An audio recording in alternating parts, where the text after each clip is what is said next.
Jennifer Carty had been abducted on the 12th of August 1981. The 9-year-old child disappeared as she rode her bicycle to a friend's house. There's no words that I have that I could tell you what it feels like to have a child missing. When the case was passed to me, it was already 21 years old, which of course presents a lot of challenges. We had in excess of 20 tons of collated material, 187,000 people that we'd spoken to. In a community that had seen so much violence, Jennifer's case still had the capability to shock. We might see a girl on her own someplace and saying, could I, should I, will I? If I had have known who had taken my daughter and killed her, I would have killed them.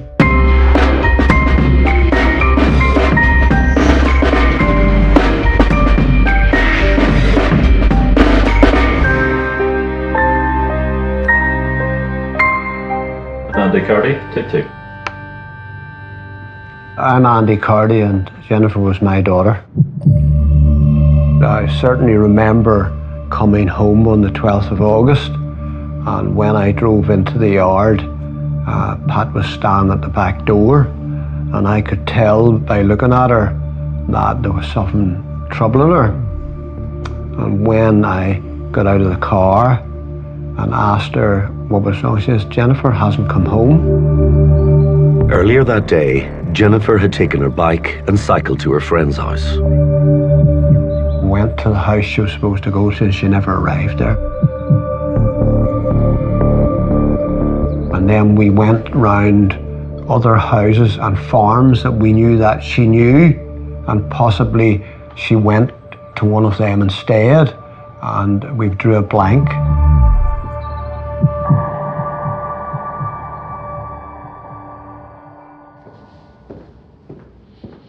My name is Raymond Murray. In 2002, I had just been promoted from inspector to the rank of Detective Chief Inspector, and that's when the case first came to my attention. On that day, the 12th of August 1981, it was a Wednesday, Jennifer had had her lunch.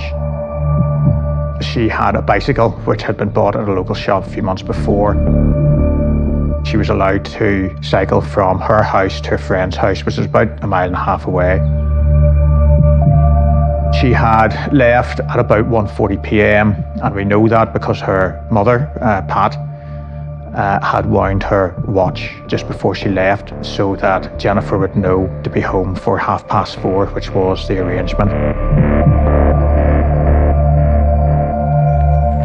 And Jennifer set off on her bicycle.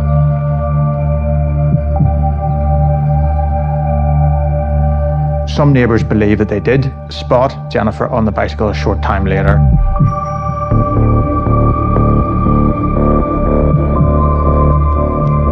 And then she literally just disappeared.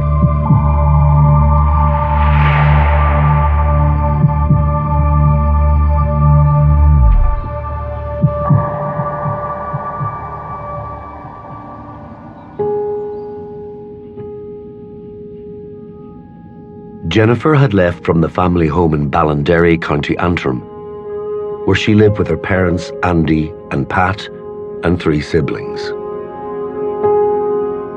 She was great. She was like me, really happy all the time. Just a typical wee girl. Loved her friends, loved her family, loved family outings. Everything she did, she sparkled. Like children do. She just really was a lovely child.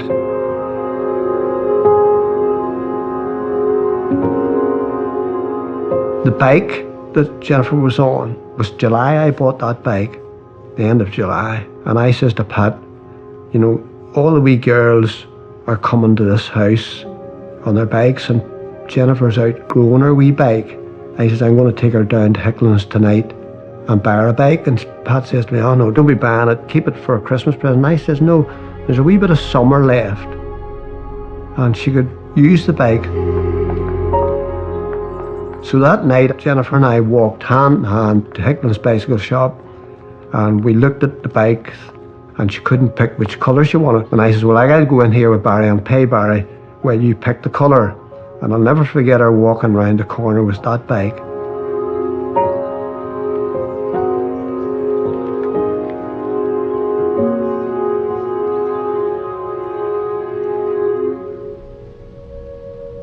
The bike was found that night, very wet night, and it rained very heavy. A friend of mine down the road, he had a very big pickup truck, and he had lights on a bar across the top. He shone the lights over the hedge. Not very far from that last point where she was seen, the reflectors of her bike was picked up by the lights.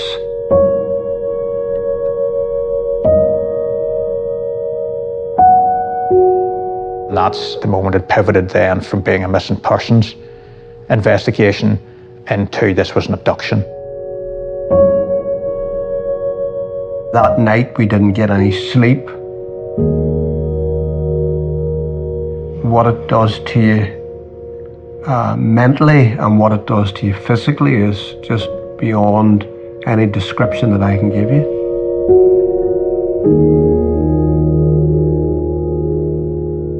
It's almost 24 hours now since the girl went missing, and we have fears about her safety, particularly since we found the bicycle in the field. And of course, at that stage in Northern Ireland, the army had a huge footprint. And even though this had absolutely nothing to do with terrorism, they diverted resources, foot resources, vehicles, even helicopters, to search for Jennifer.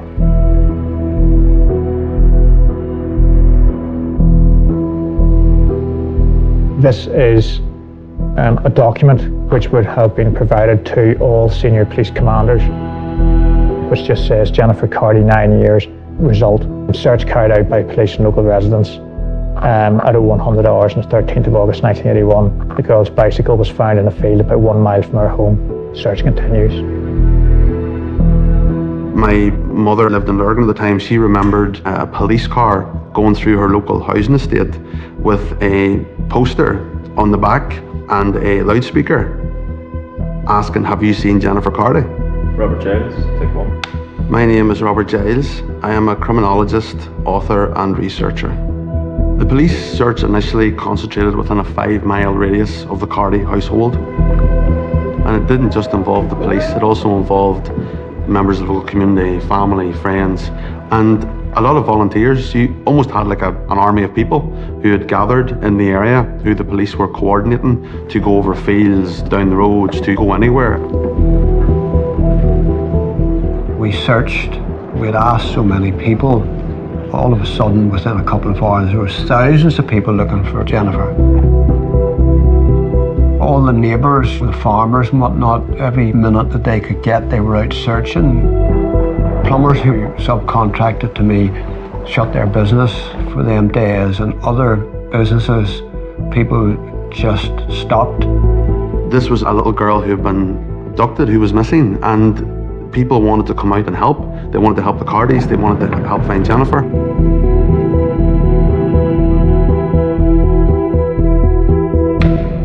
My name's Chris Moore. In 1981, I was a news reporter with BBC Northern Ireland. I was dispatched from the news desk to go out to Ballinderry. And I remember it was a very sunny, warm day.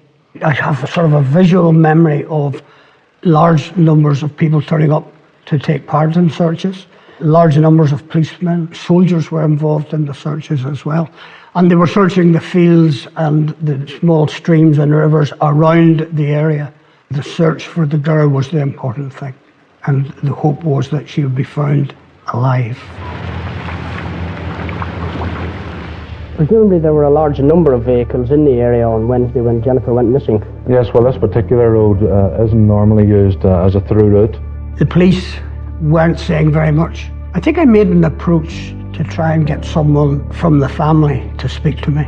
If someone has taken Jennifer and is watching tonight, what do you have to say to them? Well, all I can appeal for is that she comes back unharmed.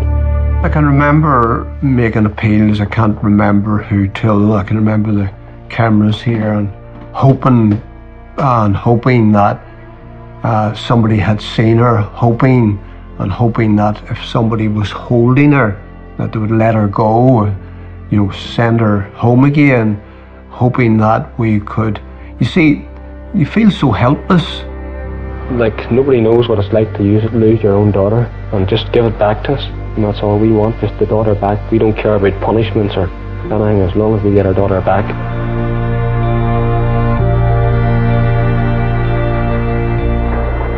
For the family, I think it was extremely difficult, and especially for two people like Pat, who sadly died recently, and for Andy.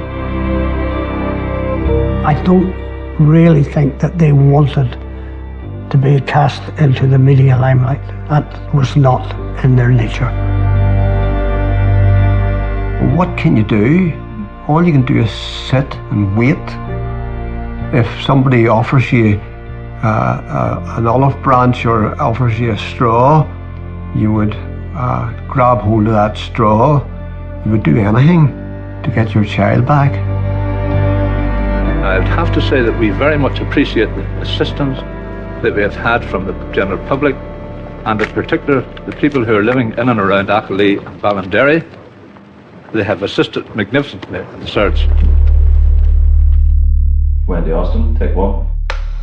Well, that summer, 1981, was pretty full on. I was a reporter at that stage. You woke up in the morning, you listened to the news, and you thought to yourself, well, which one of those awful stories am I going to be covering today? I remember all those people sitting with that photograph on a printed sheet on their knees. And I think the community around Lisburn, well, it wasn't just the community around Lisburn. People came from really quite far afield to join in and to look for her. As the days passed and Jennifer Carty hadn't been safely returned, you had more and more worries that it wasn't going to end well. Every day without news means you've some hope left, but yet every day without news seems to take some hope away. I had not left this house for the 6 days. My brother-in-law called, he said, Andy, I would like you to come down to the police headquarters just to see the extent of this search and see the effort that the police have put into it, and the army and all the armed forces. So I agreed with him to go down, and we met the senior policeman who I already knew, and we talked, and all of a sudden he was called away. A member of the public had contacted the police with a potential lead. On the 18th of August 1981, two men were at a place called McKee's Dam, which was about 18 miles away and was situated off a lay-by on the A1, which was the main road from Belfast out through Lisburn. And they'd gone to assess the area, was it going to be good for shooting ducks? They saw something just beneath the surface of the lake. They saw some bit of clothing. They got concerned that it was Jennifer's body. And they went directly to the local police station at Hillsborough and informed the police. Jennifer Carty's body was found in a pond beside a lay-by off the main road between Belfast and Dublin.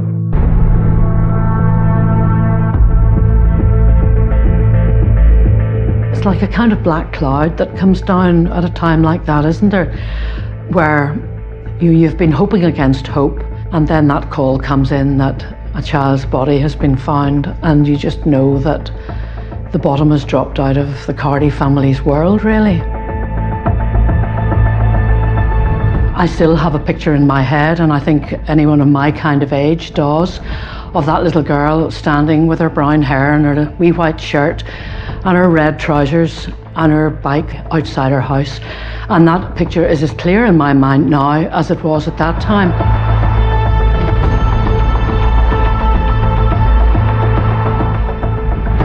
Her body was found just behind us here in a small pond. Can you remember if you were travelling I on this road? I was here. A huge investigation by 1981 standards then commenced. So did you notice any other vehicles parked about the road here? And I suppose it shocked the community in ways that we thought we were beyond shock, because no matter what we did to each other, no matter how horrendous the streets were and problems with paramilitarism and terrorism, we didn't do that. And even as an 11-year-old living in Lisburn at that stage, I remember the shockwaves in the community, and I remember my own parents. They were less willing to see you move all that far away from the house. I think it was the end of a period of relative innocence, that something as horrible as that could happen in a country lane in Northern Ireland. I know that sounds ridiculous given what else was going on at that stage, but the troubles were separate from that. This was real kind of country life, if you like.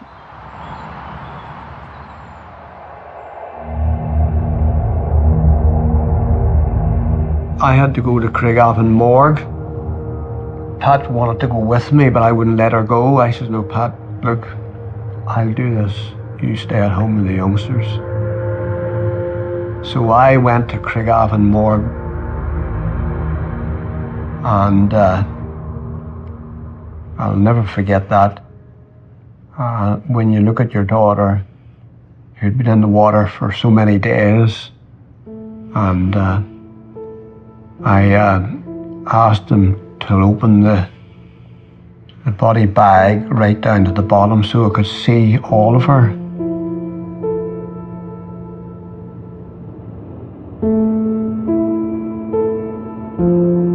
We thank Thee that we can come to Thee. We thank Thee for the Lord Jesus Christ. It was a shocking act that for once the entire community could get behind in grief and in sympathy for the family. And in that way, it probably united a community that at that time was bitterly divided. The Carty family are people of a very, very strong faith, and it just sort of shines through everything they do. Pat had a fantastic and wonderful faith. So she had, and that faith was really her strong point. I didn't have as much faith at that point.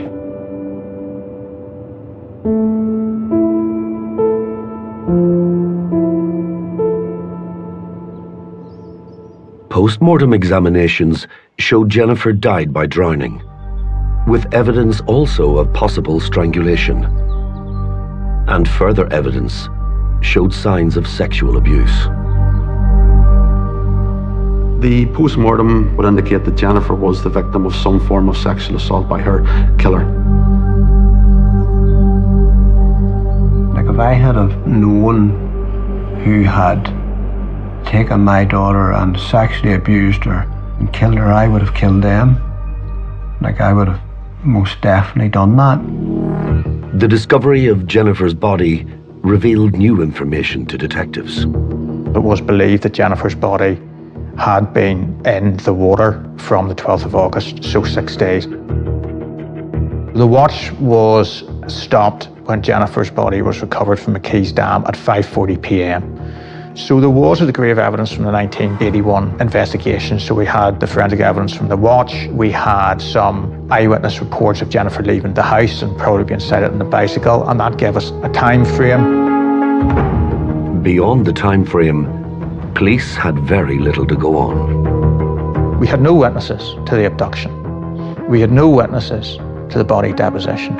We had no reasonable expectation of delivering forensics.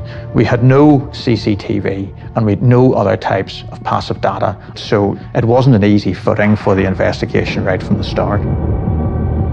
They really didn't have any real suspect in mind. The police just didn't have a lot to go on. They just didn't have the vital information. They didn't have the evidence. Not only was there no evidence, life in Northern Ireland was making the investigation even more difficult.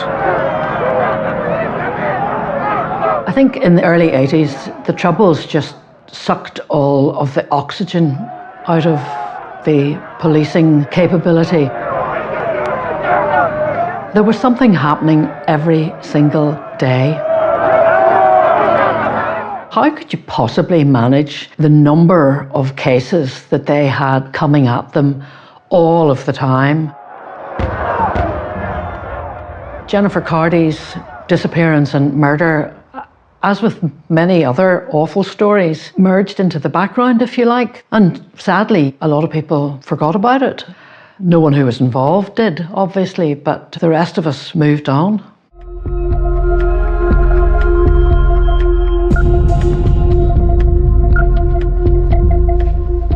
My name is Roger Orr. I was a detective inspector with Lothian and Borders Police based at Portobello Police Station in Edinburgh. While in Northern Ireland the search for Jennifer's killer had run cold, around the rest of the UK, a series of similar crimes had left the public in shock. The first case was that of Susan Maxwell from Coldstream on the borders of Scotland. She was last seen near the Coldstream Bridge, which spans the River Tweed. She had been abducted in July of 1982, and her body had been discovered many hundreds of miles away in Uttoxeter in Staffordshire. Similarly, in July of 1983, Caroline Hogg, 5-year-old girl, had been abducted on the promenade beside the beach in Portobello in Edinburgh. Caroline's parents, John and Annette, appealed for help. They want that back. They want them back now. And her body found murdered, dumped in a lay-by near the village of Twycross in Leicestershire. There are so many inquiries which have been concluded, and there are no new lines of inquiry coming in. In 1986, 9-year-old Sarah Harper, who lived in the small village of Morley in Leeds, was abducted on a wet night in March. Her body was found on Saturday on a stretch of the River Trent at Wilford, near Nottingham. All 3 girls had been sexually assaulted before being murdered, just like Jennifer. So 3 very similar abductions, when looked at together, provide a linkage and a reason for investigating them as potentially the work of one killer. Unlike today, when there seems to be such a great reliance on forensic evidence derived from a whole range of sources, video from cameras in the street or in private dwellings or in cars, and none of these things applied. Instead, detectives relied on witness statements, employment records, and door-to-door inquiries. We had in excess of 20 tons of collated material, 187,000 people that we'd spoken to, 60-odd thousand statements taken, 250,000 vehicles traced and their owners interviewed, and there was not one single piece of forensic evidence which at any time linked any of these crimes. But suddenly, a breakthrough. A 4th abduction in broad daylight was about to confirm that one man was behind all these horrific crimes. It was a very warm July day in 1990. His victim comes out of her house only a short distance from here. He's driving past, he sees her, looks ahead and sees this entranceway here and thinks to himself, I can block her on the pavement.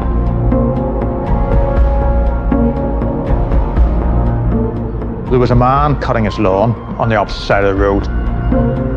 Saw the van parked ahead of her. Saw the girl go behind the van and not re-emerge. He rang the police. The police responded, and they were actually talking to the man when the neighbour saw the van coming back the opposite way through the village and said, listen, that's the van, that's it. The police officer steps into the middle of the road here and signals the van to stop, and it does stop. In the back of the van was a girl stuffed in a sleeping bag with a cushion cover over her head that had a drawstring drawn tight. She was actually very close to dying. Just like Susie, Caroline, and Sarah, this girl had been sexually assaulted.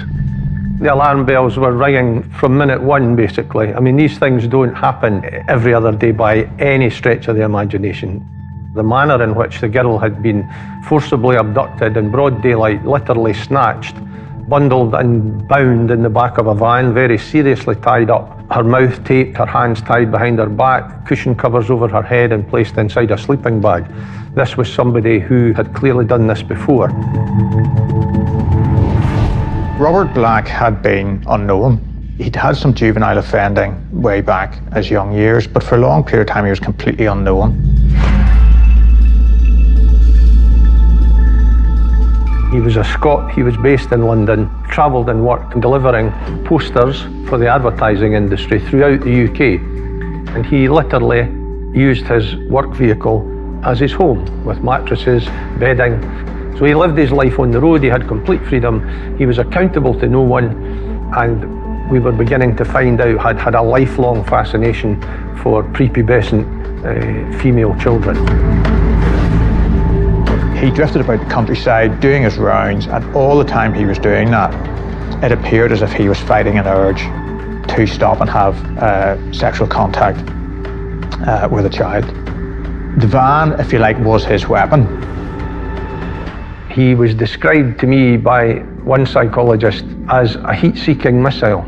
He was ranging the whole time, his radar was out in front, he was ranging, but as soon as he was locked onto a target, that was it. When he's awake, whether he's working or he's not working, he is constantly fixated on young female children. Within weeks, Robert Black was convicted of the Stow abduction. Robert Black was jailed for life at the High Court in Edinburgh for abduction and sexual assault.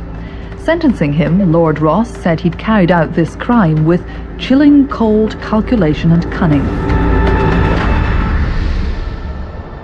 Detective Orr was convinced Robert Black had committed further crimes and began working on a nationwide investigation. It was the old hard yards detective work. Basically, we had to look at his journeys, we had to look at where he was, when he was at certain places, what times he was at certain places, how could we place him there.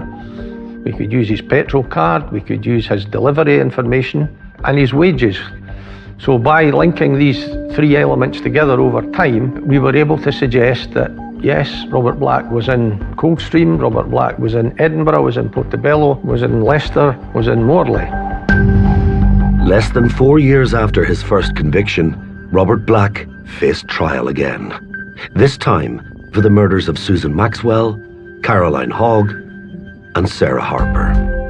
To a great sigh of relief, the foreman of the jury gave a verdict of guilty on the first charge. That was the abduction and murder of Susan Maxwell. And the rest followed.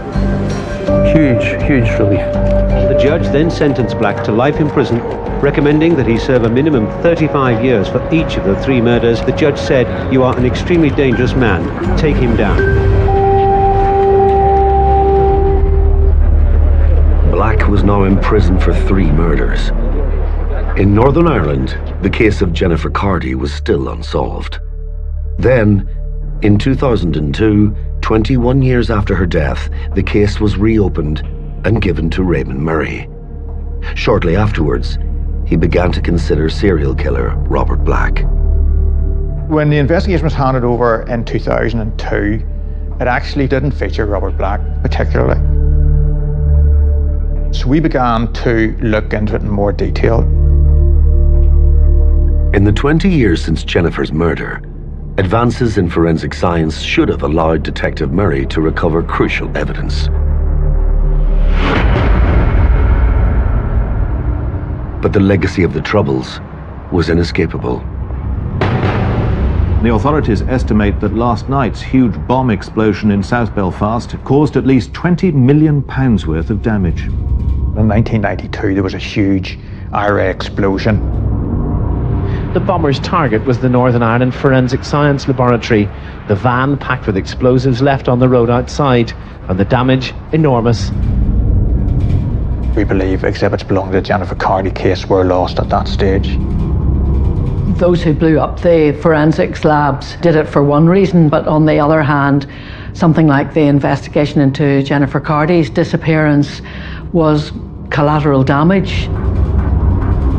Now, 4 years after the signing of the Good Friday Agreement, peace in Northern Ireland freed up a wealth of police resources for the re-examination of cold cases like Jennifer Cardy. So Raymond Murray requested every single piece of evidence from the Robert Black investigations. We were dealing with the combined investigative efforts by that time, 8 years of intensive police work by 6 police forces throughout the UK, which had amassed tons, literally tons, of paper evidence, index cards, statements, vehicle records. So we had this vast library of information. Just to give an idea of scale, it came across in the back of an articulated lorry, and it was moved to Belfast, to a police station in North Belfast, where there was a large room set aside. It was set out in racks, put in plastic storage tubs, labelled, documented, audited, sealed. It conveys just the size of it, and when you know that this is the part of the evidence that we used to prove Jennifer's case, it kind of conveys the vastness of it all.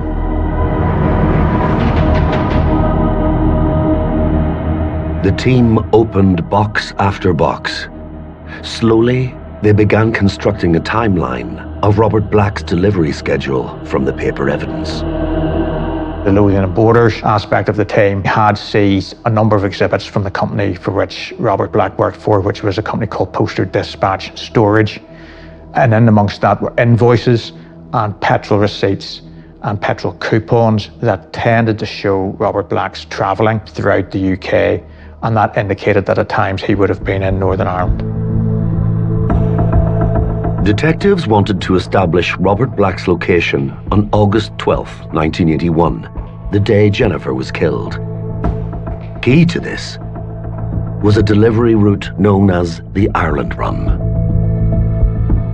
Didn't matter whether it was Northern Ireland or the Republic of Ireland, they just called it the Ireland Run. At times, it included deliveries to Dublin. Now that was absolutely critical for the investigation. If the deliveries that we believed Robert Black were on the 12th of August included Dublin, he did not have time to abduct Jennifer Cardy.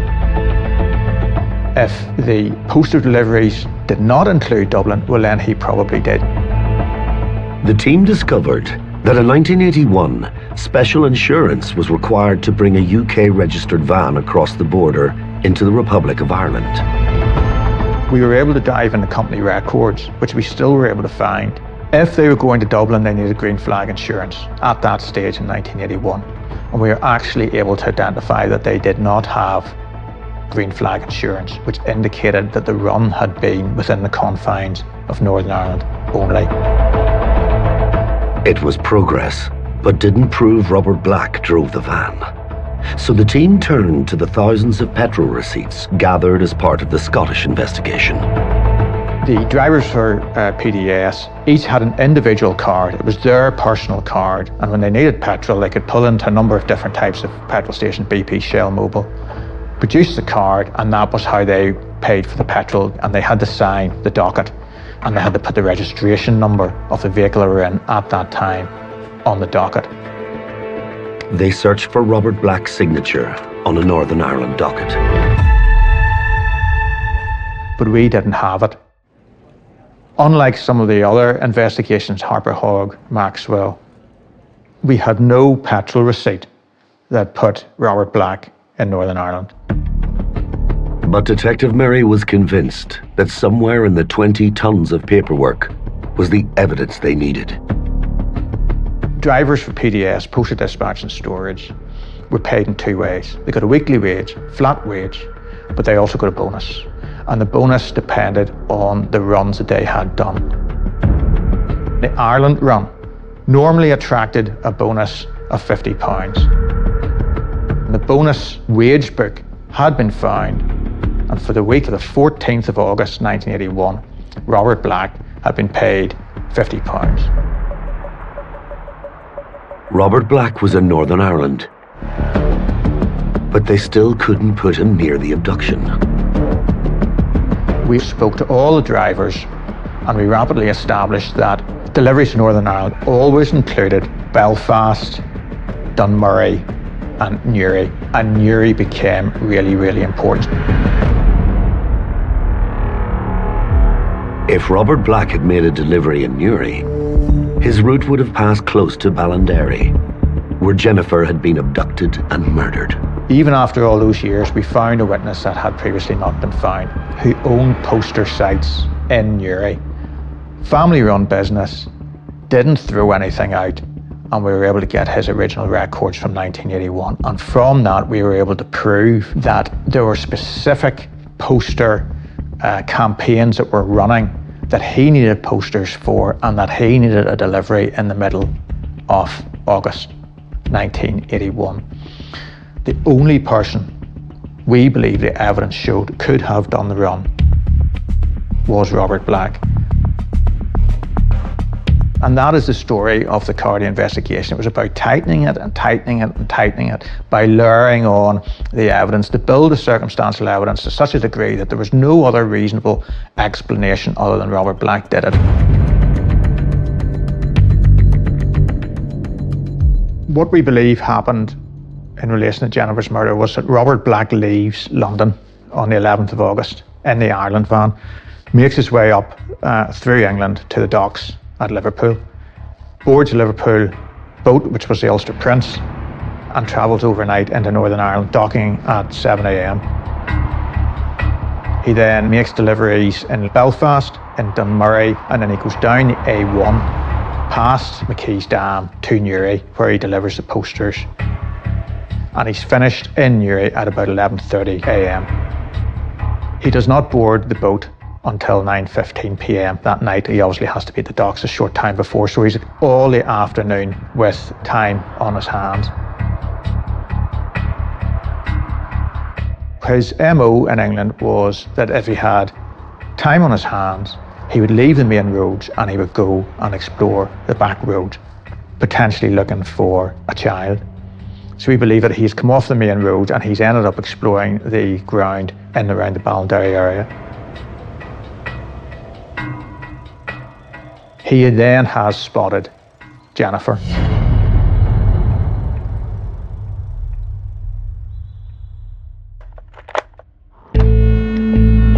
Okay, this interview has been tape recorded. The interview is being conducted in an interview room at Antrim Police Station.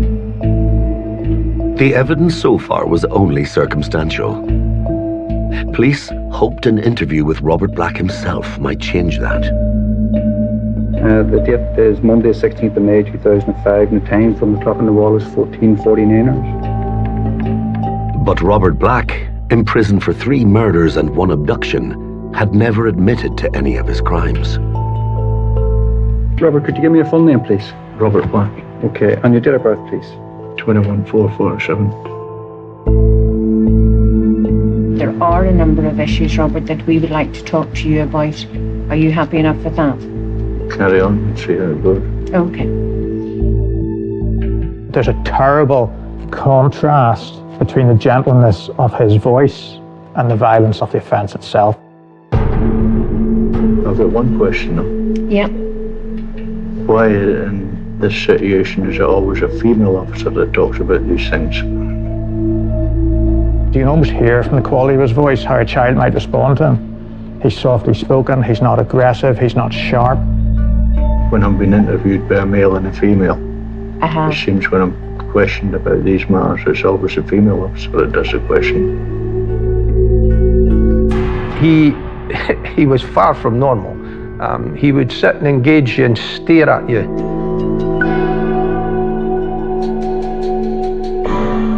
And then he would drop his eyes. And in those moments, you knew that you were getting as close as you were ever likely to get to him. And they always happened when there was any suggestion of killing, any suggestion of using the word murder. I'm finished talking about that. I've done this before, I'm not doing it again. And that's when he had difficulty, and that was him putting up his defences and passing the emphasis or the difficulty back onto you. It's not easy for me to explain, Robert. Perhaps it would be... No, I'm quite enjoying watching struggle.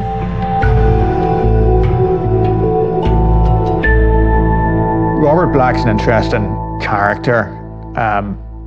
He loves driving. He prides himself on driving, and he prides himself in knowing the most direct routes from A to B. So what we tried to do at the start was actually connect with him. We had a 1981 Collins GM Road Atlas, which people of a certain age will remember, long before sat-navs and Google Maps. You could just see him, he was so completely into it. He was leaning over the table, he had a pen, he was marking routes.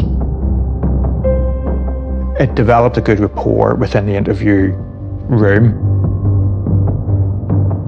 The detectives asked Black about his movements on August 12th, the day Jennifer was abducted.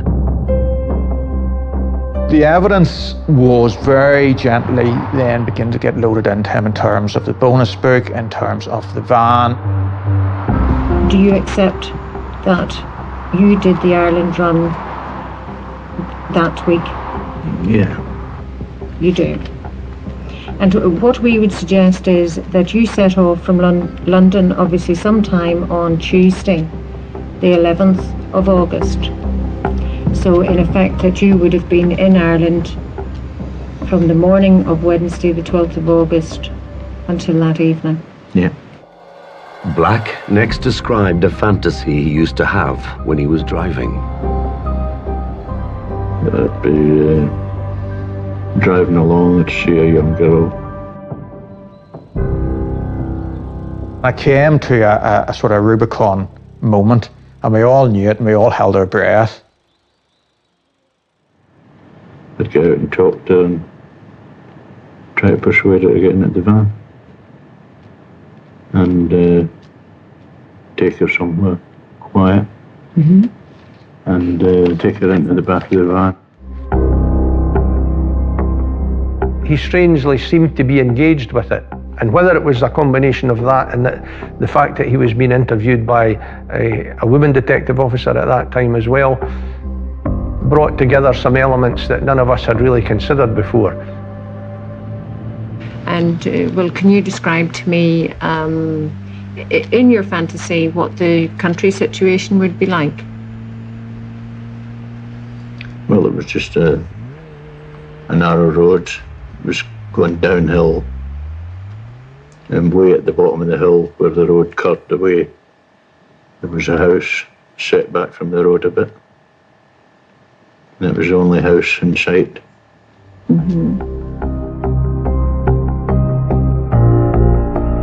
As we listened to him go through those details, and as we overlaid that against the details of the case, we began to realise it was more than the generalities of what his sexual desires were. He was actually setting it in the context as much as he felt he could dare of the case.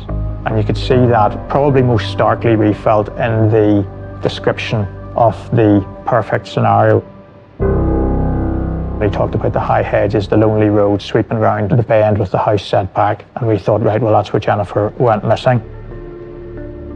He would always say that he had kept control, that he had these fantasies, these daydreams about his feelings towards young girls and what would happen. But what he didn't realize was that when he told Pamela Simpson what this fantasy was, what this daydream was, it was actually what really happened. He effectively relived the murder of Jennifer Cardy, or at least the abduction of Jennifer Cardy, as what was essentially a fantasy for him. But it really was, to all intents and purposes, an admission, a coded admission, if you like. So the police, in a way, did get a confession out of Robert Black. And that was the point we thought, right, we've made a breakthrough. But was it enough to secure a conviction?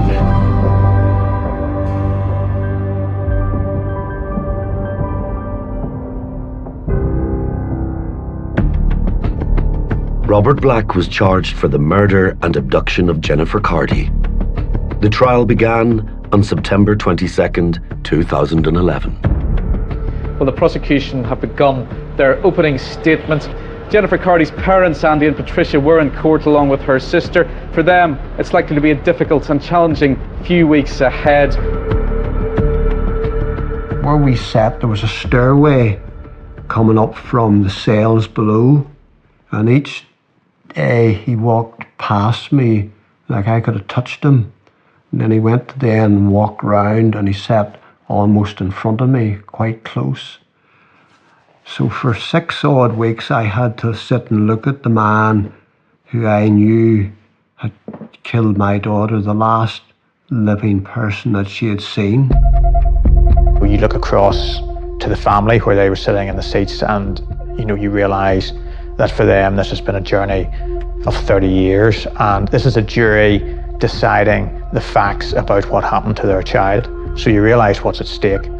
And then you look across to the other bench and you see ranks of media, and you realise, the wider impact it's going to have outside the family. You know that this is going to be a moment that you're not going to forget in a hurry.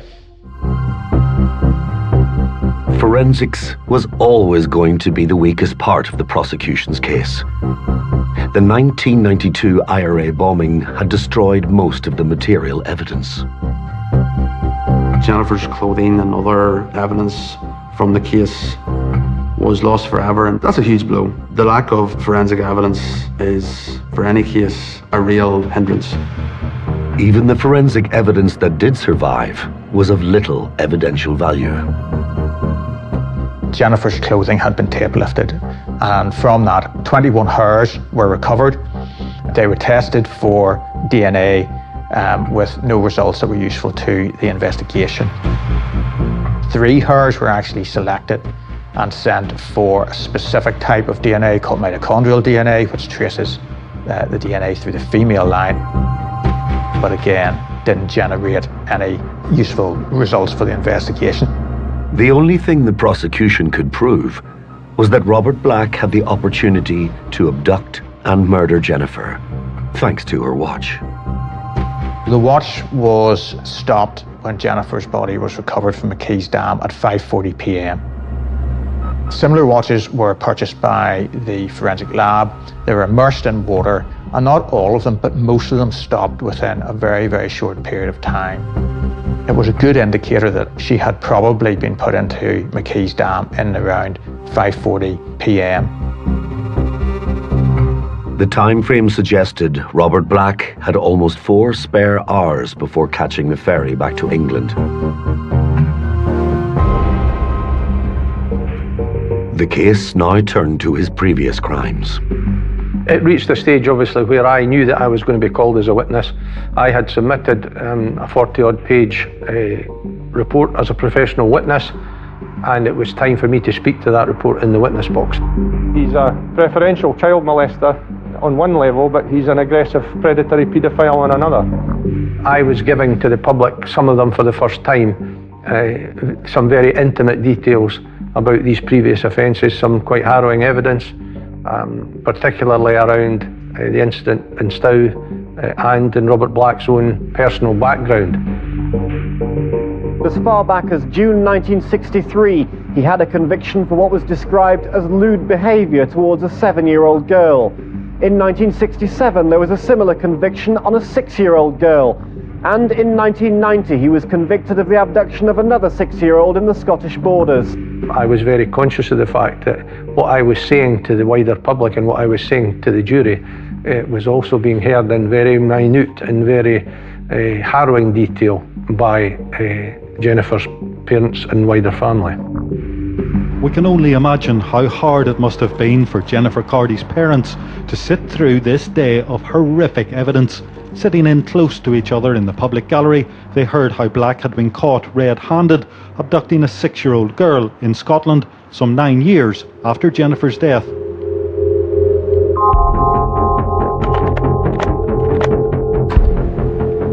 The interview is being conducted in an interview room at Antrim Police Station. What we were hoping to get out of the interviews was to begin to investigate him as a person, his psychology, especially around his sexual activity, the type of person that he wanted to have sexual contact with, and the nature of that sexual contact, which we thought would be very, very important when we related it back to the facts of the other case. Robert, could you give me your full name, please? Robert Black. Okay, and your date of birth, please? 21/4/47.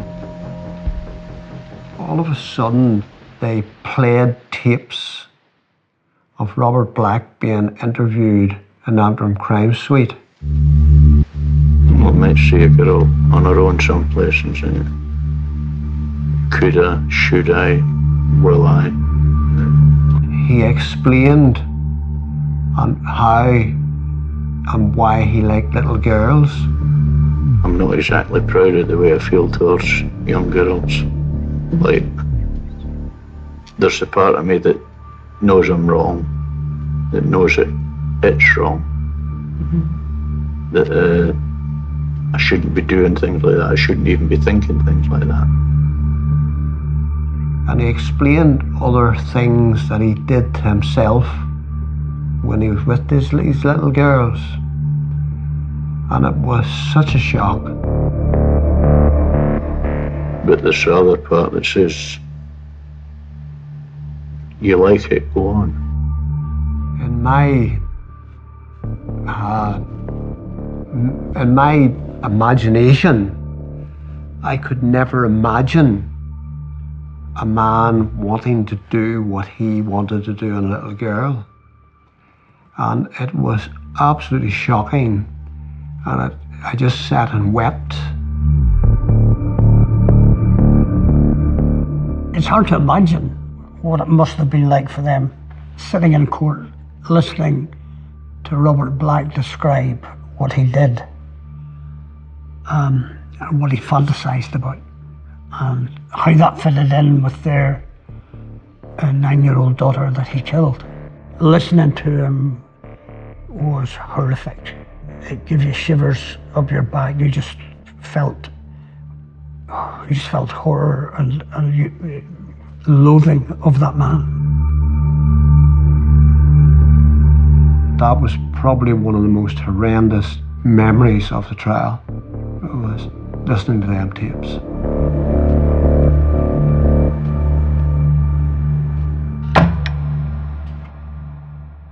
The child killer, Robert Black, who's already serving life in prison for the murders of 3 young girls in the 1980s, has been found guilty of killing a 4th victim. 9-year-old Jennifer Cardy went missing in County Antrim in North. There was just a moment where you think, right, at last the family have got actually what they deserve to get, which is, you know, knowing what happened, somebody convicted, some degree of surety, and not an end to the story, because they will always live it forever, but this bit of it, the criminal justice bit of it, at least has come to some sort of defined end after all that time. At the beginning, when she went missing and then she was found and we buried her, and there was nobody ever caught for her murder, I had revenge in my mind. For the last 6 weeks, we have had to endure and listen to how Robert Black kidnapped and sexually abused and murdered our daughter. We heard things that, in all honesty, was not even in our imagination.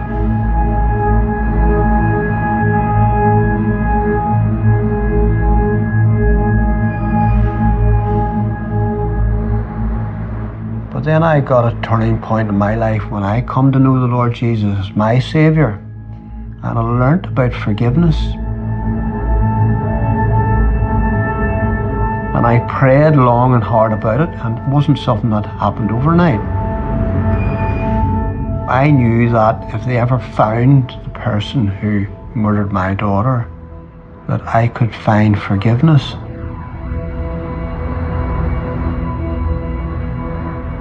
One of the few, I suppose, positive moments that came out of this whole thing was meeting the Cardy family. Having the experience of talking with them, seeing how they live their lives. It does kind of leave a very positive mark on you about how this family has survived, you know, this absolute horror, but not only survived it, but survived it in a way that allows them to be positive, that allows them to be loving, that allows them to be united. So, can you tell us about your fond memories? Would you like to answer that, Tom? Jennifer was the most happiest of all little girls that I've ever known. She had a lovely thoughtfulness beyond her 9 years. And Andrea and I will not only never forget her, but yes, she is ever, ever remembered and always missed. All right, love.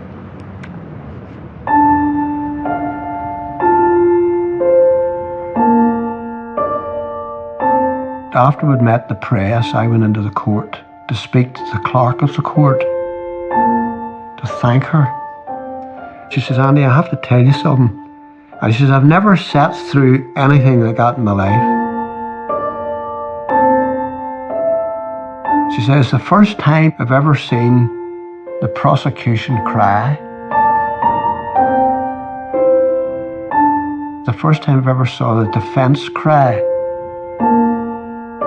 She says, it's the first time I've seen all the jury cry. It's the first time I've seen the police cry. She says, the first time I've ever saw the press cry. And she says, the first time I've ever cried. Such was the atmosphere in that court.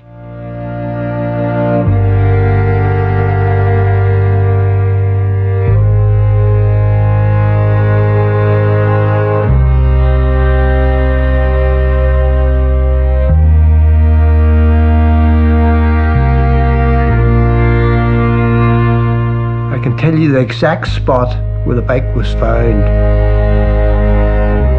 I'm a runner, I was a distance runner. And I can remember the first day I ran past that spot. And the awful, awful feeling, it doesn't bother me now. There's only a place that the bike was found. It was only a place where she was abducted. The one thing that always brought us through it as a family to know that Jennifer was in heaven.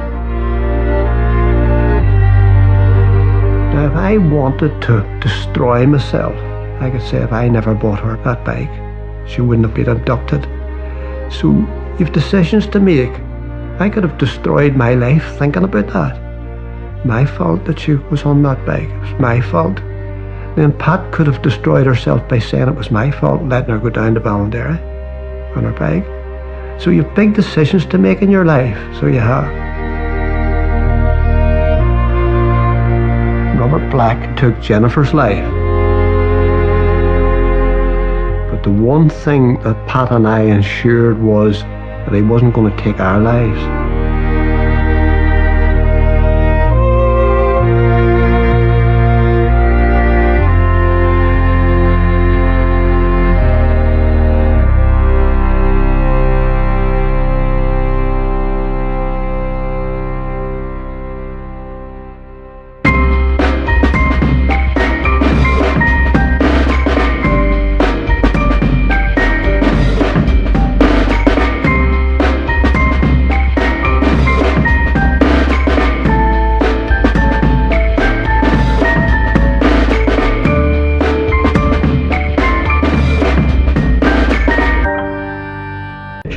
Once you were south of the border, they absolutely hated the ordinary soldier. And listen, it's a known fact. If you talk to any soldier of my vintage, well, we were sent up there on monthly basis, and that was the scenario.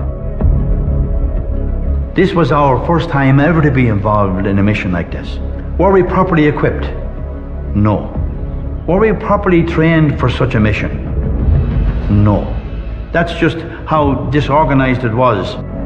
We didn't know who was who. There were people just walking across the field with Uzis hanging out.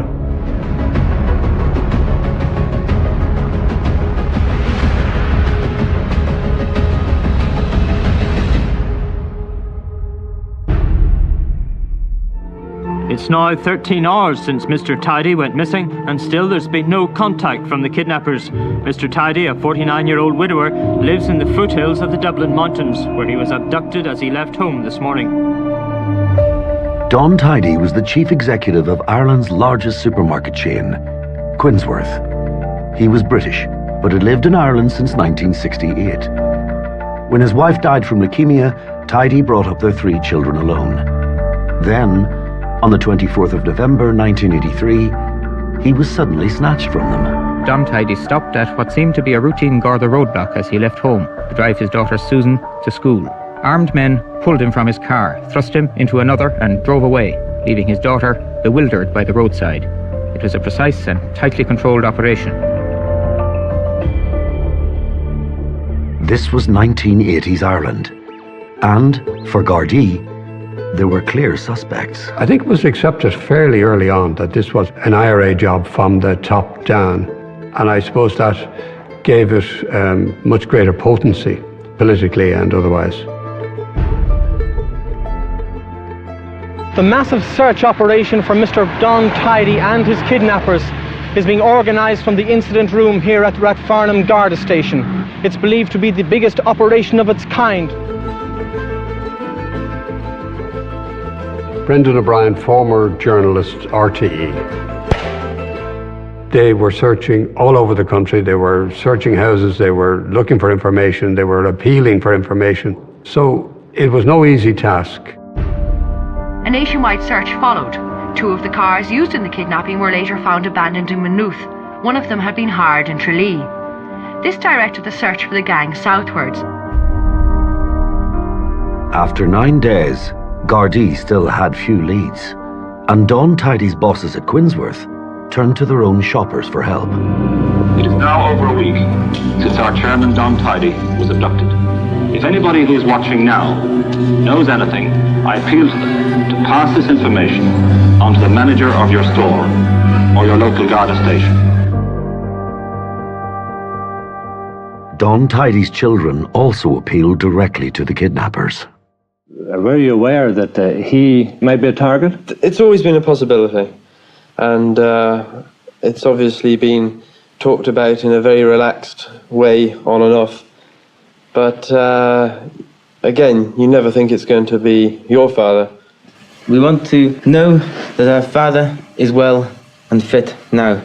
And if my father could contact us, or the kidnappers could contact us, and give us some proof that he is. At last, the kidnappers did get in touch and made an audacious demand for the release of Don Tidy. A ransom of £5 million has been demanded for his safe return by the Provisional IRA. Both the British and Irish governments totally oppose ransom payments. It was quickly made clear the ransom would not be paid.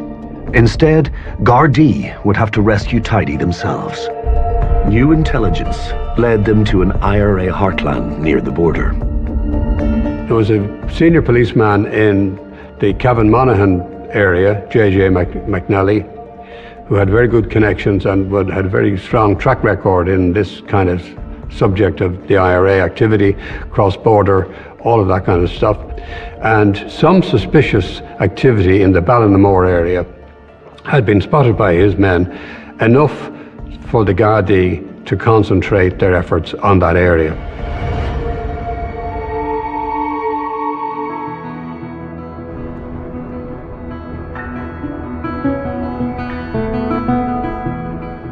Ballinamore is a vast, densely forested wilderness, crisscrossed with country lanes. Don Tidy could have been anywhere. It was always a likelihood that the kidnappers would have the advantage. These people knew those routeways, and the longer that they were in the IRA, the more they knew of them, because they'd been smuggling weapons across the border. They were used to dealing with that kind of terrain. Gardaí needed help. And for the first time, on such a scale in Irish history, they planned a major joint operation with the Irish Army. This barracks predominantly was involved in the service and the maintenance of troops for the Ballinamore saga. And for the first surge of that, all of the troops would have come from this location. The army assigned 2 full battalions to help the Garda search. P.G. Higgins or Patrick John Higgins. My rank was Sergeant Major in Custom Barracks at Athlone. There has never been another operation of that scale with the Guards. We were 120 strong. So that we had 3 full platoons, which would be 6 sections. We were given coordinates of various woods from which we had to search. And you search that wood with your section of men and 2 guards, and then the armed detectives were there. It was highly unusual for the Gardaí and the army to attempt a massive liaison operation of that kind. They had soldiers who'd been out in the Lebanon, who'd been in the line of fire, cooperating with the Gardaí, some of whom were still recruits. 500 soldiers and more than 100 Gardaí passed a chilly day, combing the bare and windy vastness of Leitrim. The operation began yesterday and has also covered parts of Cavan, but the search has centred on the Leitrim village of Ballinamore. It wasn't just the landscape around Ballinamore that made the search challenging. This is an area which has a long history of connections with IRA activity down the year back into the 1920s. There was a small enough group in the area who had what you might call a sneaking regard for what the IRA were doing. I am confident that there are a number of people in this area who would give help and aid to those men. And do you think that they might have some public support? After all, they have had electoral public support. They have no public support. Their support is very, very limited. But as I said, there are people in this area who would give help and aid to them. If you live down south, you're not fully aware, and you don't appreciate the bitterness of what was going on up there. It was an eye-opener. Really, I was shocked at the bitterness of the local people and the names that we were being called. But for a soldier in the Irish Army, this reception was common in Ireland's border towns. I often remember going up to the All-Ireland Fleadh in 1977, up to a place called Fortinree. It was on in Buncrana. We were travelling in trucks, and the local people were firing tomatoes at us going through, rotten tomatoes at us going through. Now, these were Irish Republicans, as they say. It was a rude awakening. Hundreds of army troops were sent to Ballinamore from custom barracks in Athlone. One of them was Private Patrick Kelly, friend and mentor to P.J. Higgins. This barracks here is part of my life. I joined the army in February of 1976. One of the first people that used to mentor me was Paddy Kelly, because he lived in Moat the very same as I did. And he was a private soldier, and we used to be lined up here. There used to be 3 platoons in train at the time. And every so often Paddy would say to me, "Keep the head down, young Higgins. Keep yourself shaved and keep yourself clean," he says, "and we'll get through this." My first memory of meeting Paddy actually wasn't in military terms. It was in Moat when he used to sow the garden out beside the house, and he brought the plants down to the local horse show, and they won the carrots and parsnips. And because times were poor, we used to line up at the end of the show, and Paddy gave me the carrots and parsnips to bring home to the parents, and that's how I came to know Paddy. My name is David Kelly. I'm a son of Army Private Patrick Kelly, Óglaigh na hÉireann Defence Forces Ireland.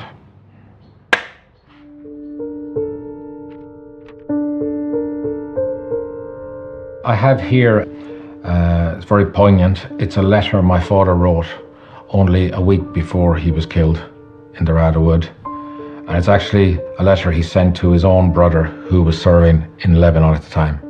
One section of the letter says, "There was a lad kidnapped 10 days ago and we are looking for him and no trace of him." So I would say that we were doing lots of duty over the Christmas. It just captures that moment in time just before he is sent up to Ballinamore.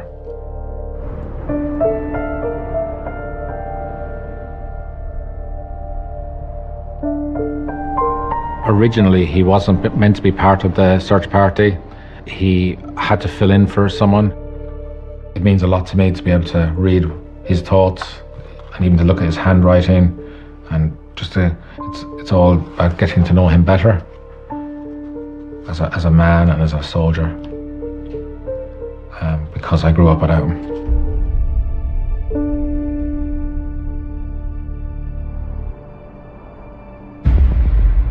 the 15th of December, Paddy Kelly prepared to join the latest Irish Army mission.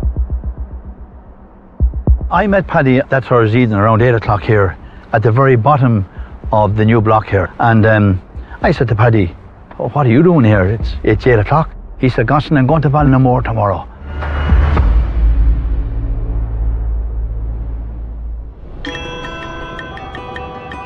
Also being rushed to Ballinamore were hundreds of Gardaí, including 50 Garda recruits. Young men, all still in training. Among them was 23-year-old Gary Sheehan, friend and colleague to Cyril Meehan. In 1983, I was a recruit Garda down in the Garda College, the training centre as it was called then, in Tipperary. I met Gary by chance because I found it difficult to study at night time because the prefabricated building we were in was noisy. And I went and I sought out this office that wasn't locked at night. Gary was in there, and I got to know Gary, and we had a lot in common. His father was a member of An Garda Síochána serving at the time, as was mine. He had a great interest in travel and had travelled somewhat, and I was fascinated about that. Gary was a very even-tempered individual. He was soft-spoken, very mature and level-headed, and just an easy guy to get to know and to like.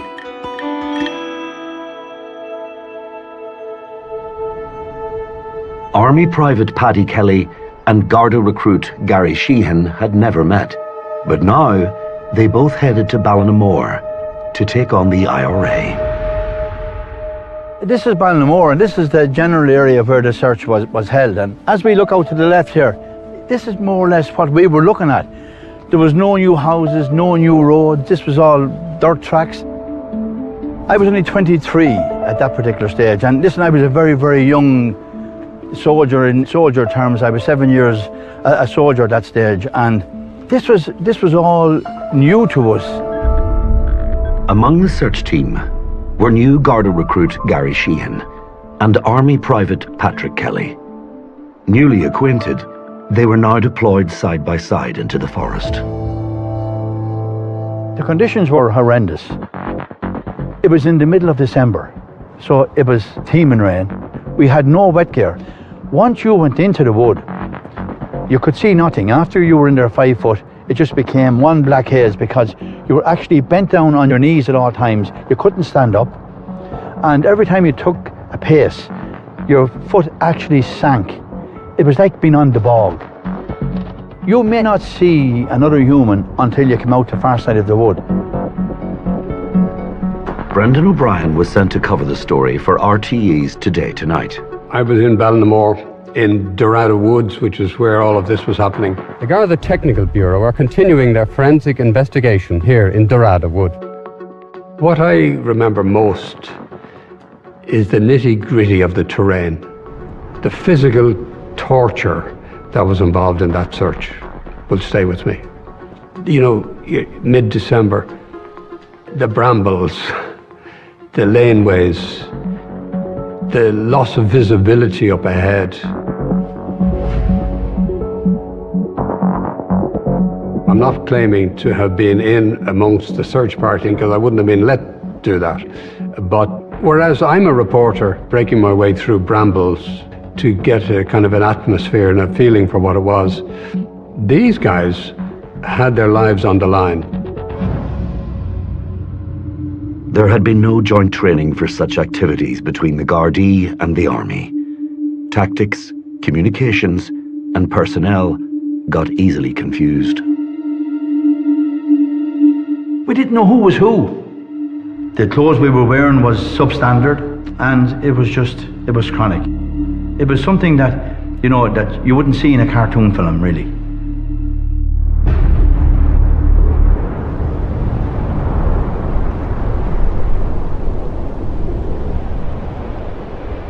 Hundreds of men were searching the Ballinamore wilderness.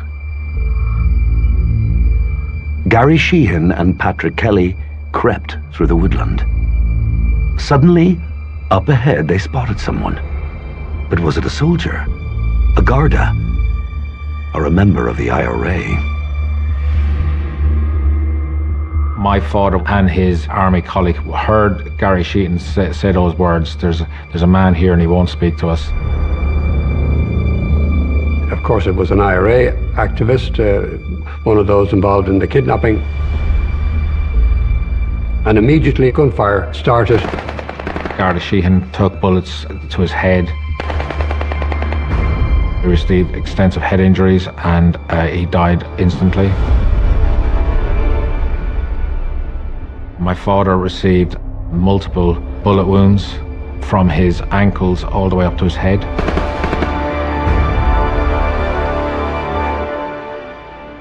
I was later told that my father didn't die straight away, and his colleagues could actually hear him in pain as he slowly bled to death in the wood that day, which was very difficult to hear.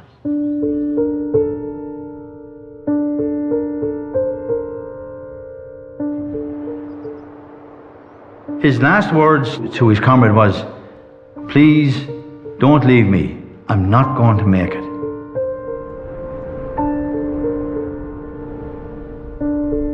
This guy was an absolute gentleman. He was everything that you would want your son or daughter to be. And so it was horrendous.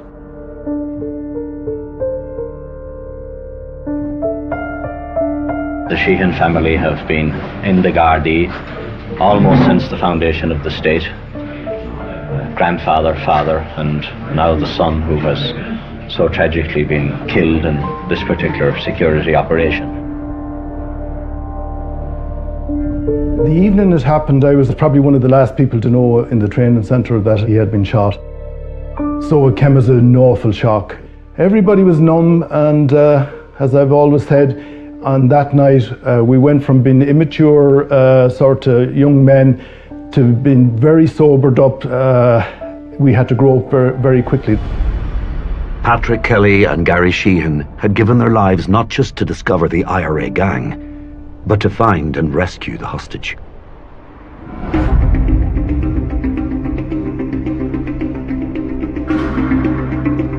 They had found where Tidy was being held, but in the melee, the IRA guys got away and Don Tidy managed to free himself. Now, he had been held in a low tent-like structure with a big plastic covering, handcuffed for most of the time, blindfolded, you know, pretty dire.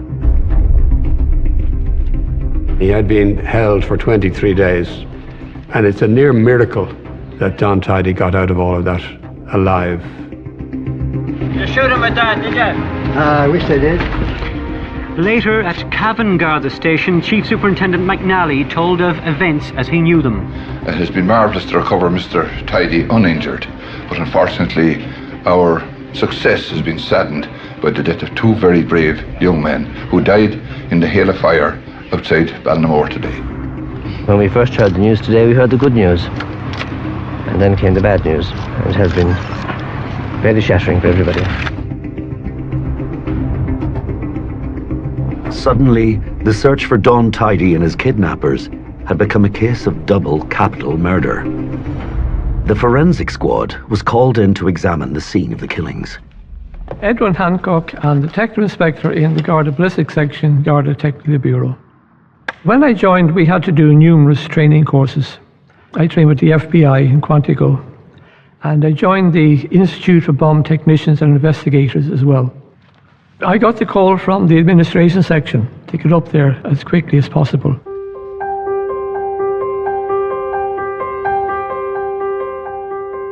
It's a day you could never forget. I don't think any of us who were there that day could forget it. It sticks with you forever. The Garda Síochána is really like a big family, and it's the same with the Army. And when one of us is killed or seriously injured like that, we all feel the pain. All the time we realise that Gary Sheehan had a family mourning, and that Private Kelly had a wife and young children at home mourning as well. When I walked in, there was a bank, and sitting up in this bank was a dead soldier, Private Kelly. And he was sitting there with his back up against a tree. and his flak jacket was on, but it was open, and his berry was on the ground beside him. And 12 feet from him, over to one side, lay the body of recruit Garda Gary Sheehan. And he was in full uniform, wearing his raincoat. His cap was on the back of his head with the chin strap underneath his chin. My next duty then was to wrap the two bodies in forensic plastic body sheets, and assisted by members of the Garda and indeed the Army, we carried the bodies one by one down to an ambulance on the roadway. Some of the soldiers were helping to carry the body of Private Kelly out as well. I thought that was a very sad moment, to actually see the Army carrying their colleague down.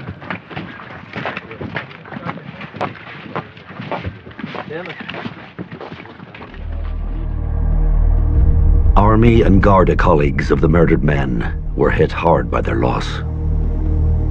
One of the duties, besides carrying Gary's coffin, was that I had to stand as a part of a guard of honour around his coffin in the morgue before he was taken to the church in Carrickmacross.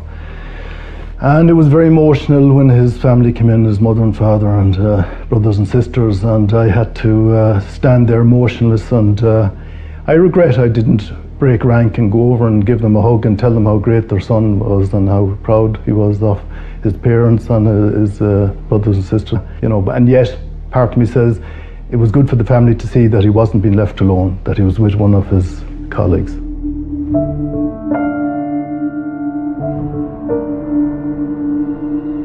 We were very naive, because I think it's fair to say it now, as we left the square that Monday morning, none of us would ever have believed that we would bury one of our own the following Monday, because we always felt we were safe. Foolishly, we felt that they wouldn't have killed a soldier.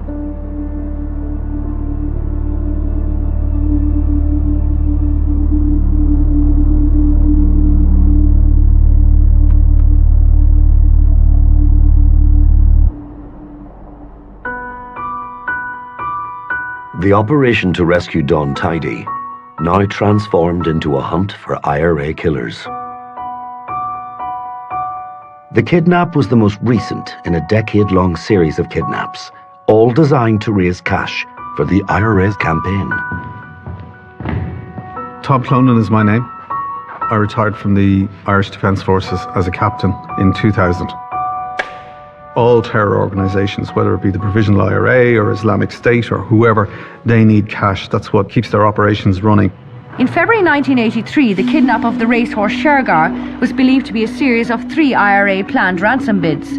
It had been a pretty hectic year for attempted kidnappings, because a few months previously we had the attempt on Galen Weston down in Roundhouse. I was also at that scene. An abortive attempt was made to kidnap Canadian businessman Galen Weston, but the Gardaí were there in advance. A shootout followed and 5 men were jailed. I think the big thing for us was the willingness of both sides to start shooting at each other. It was an indication that bad days were coming and the danger was there. It followed on from a pattern of kidnappings and attempted kidnappings of high wealth individuals. So Ben Dunn had been kidnapped a couple of years previously. They'd kidnapped Tida Herma in Limerick, a Dutch industrialist there. They didn't get a ransom. I would have been aware of the kidnap and murder of Thomas Niedermayer. He was running the Grundig plant in Belfast, and he didn't survive that kidnapping. So it was a particular time in the 80s where these things were not that unusual. And I'm sorry to say, but if you take somebody out to the lonely country road and execute them in the news cycle, that's a 24-hour, maybe 48-hour event maximum. But if you kidnap somebody, and as is the case with Don Tidy, hold them for 3 weeks, that's a huge rolling news story, and it attracts the international press. But the media spotlight was not just on the IRA. Questions were asked of the Army and Gardaí about why their search was so chaotic. It was a successful operation in the sense that the captive was rescued alive. But unfortunately, Private Kelly and Recruit Garda Sheehan lost their lives. So in that sense, of course, it was a disaster. I'm Conor Brady, and I'm a former editor of the Irish Times, but I am also a historian of Irish policing.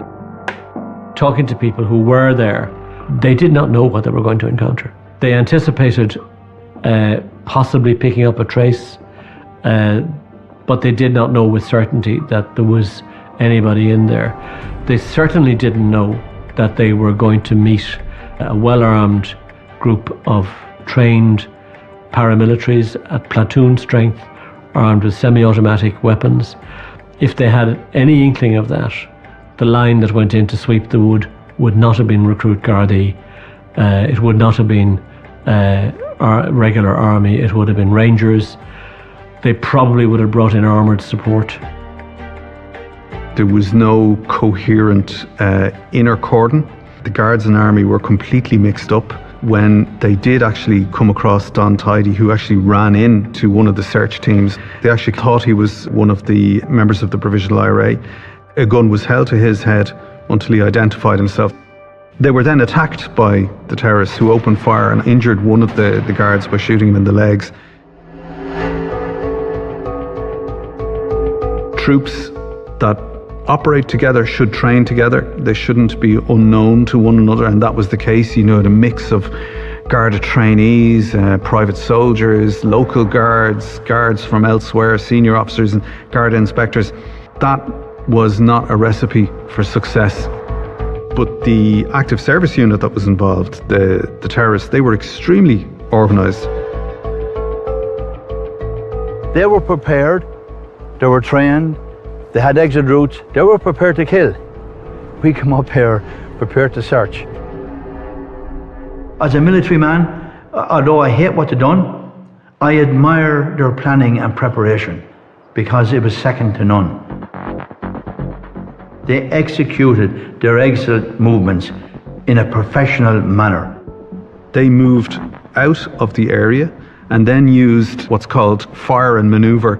One of them would stand and open fire whilst the others managed to move forward maybe 10, 15, 20 metres at a time. And these are classic escape and evasion techniques that are used by trained soldiers and special forces. So the Provisional IRA were very organised on the day and had a plan to get themselves out of the area, whereas the picture on the part of the Guards and the Army at the time was very, very confused. But Don Tidy survived the confusion and returned to his family. How are you feeling, Mr. Tidy? I might ask you, how do I look? Great! Great. How do you feel, though? I feel perfectly physically fit and well. However, I personally feel the utmost sadness for the parents and relatives of those who have died. That's lovely. And I think so. Come on,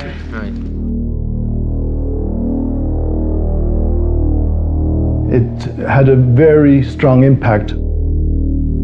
It changed my outlook on how I dealt with the IRA after that, throughout my career. And it focused me, to put it mildly, against my adversaries and how I dealt with them.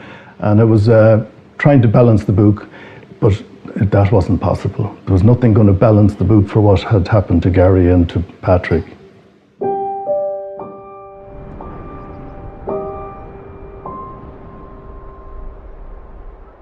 Is this your first time here? Yes, this is my first time here, and after 38 years.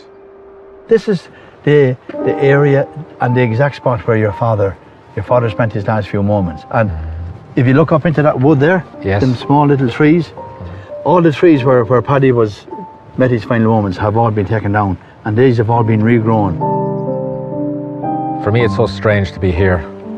This place is seared in my memory. I've thought about the Rada Wood for many years, how it affected my mother, how grief-stricken she was. You know, she lost her happiness. Happiness in our family went out the window.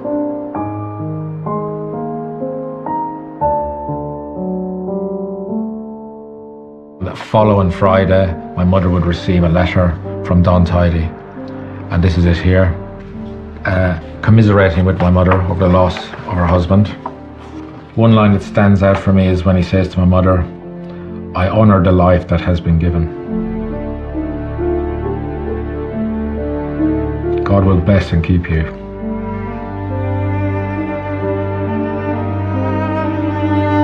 We had the funeral, it was actually a state funeral, the following Monday. Public representatives paid their respects to the first Irish soldier killed on active service in his own country since the Civil War. I remember seeing President Hillary sitting by the altar, and I distinctly remember the tricolour of my father's coffin and his beret. A key thing is I never got to say goodbye to him. It was very hard just to see the coffin passing by. You know, he was gone from our lives.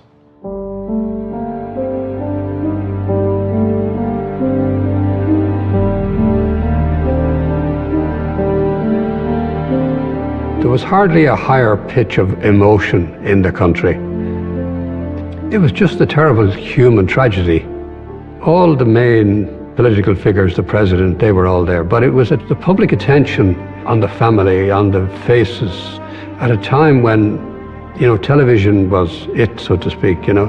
It was just one of those enormous events that got huge public and political attention, and there was enormous, long-lasting sympathy for the families.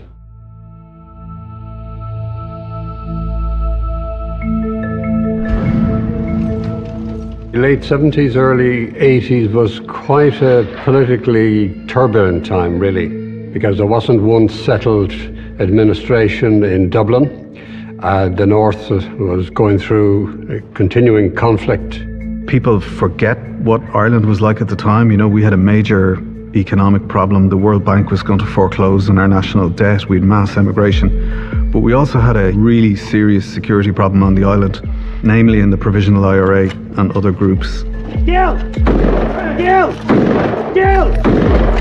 In some ways, it was a very dark time. You'd had a series of kidnappings, a series of violent deaths, a series of assassinations. We knew in the background there was that unusual thing as a European country that we had a major threat from terrorism on the islands. Key members of the IRA Army Council wanted to scale up the military campaign. From an IRA perspective, they felt they needed some big successes to gain the attention of the British government in particular and world opinion. Well, I was just sitting down in the rocks down there and the boat had turned round towards me, and I was just watching it and I knew it was Lord Mountbatten's boat. The next thing, everything was spewing up into the air. In 1979, the IRA succeeded in assassinating Lord Mountbatten off the coast of Sligo. He was a relation to the British royal family, and that was a massive attack, particularly on Irish soil. With no political end to the troubles in sight, Northern Ireland became an increasingly militarized zone. And the effects were felt across the entire island. At one point in the 1980s, there were 20,000 RUC full and part-time, 20,000 Ulster Defence Regiment members full and part-time, and 20,000 British soldiers in Northern Ireland, 60,000. At one point, there was one armed individual for every 7 civilians in South Armagh. It was a very militarised state, and I think members of the Provisional IRA and other groups became brutalised in that environment and were very disinhibited in terms of the use of force.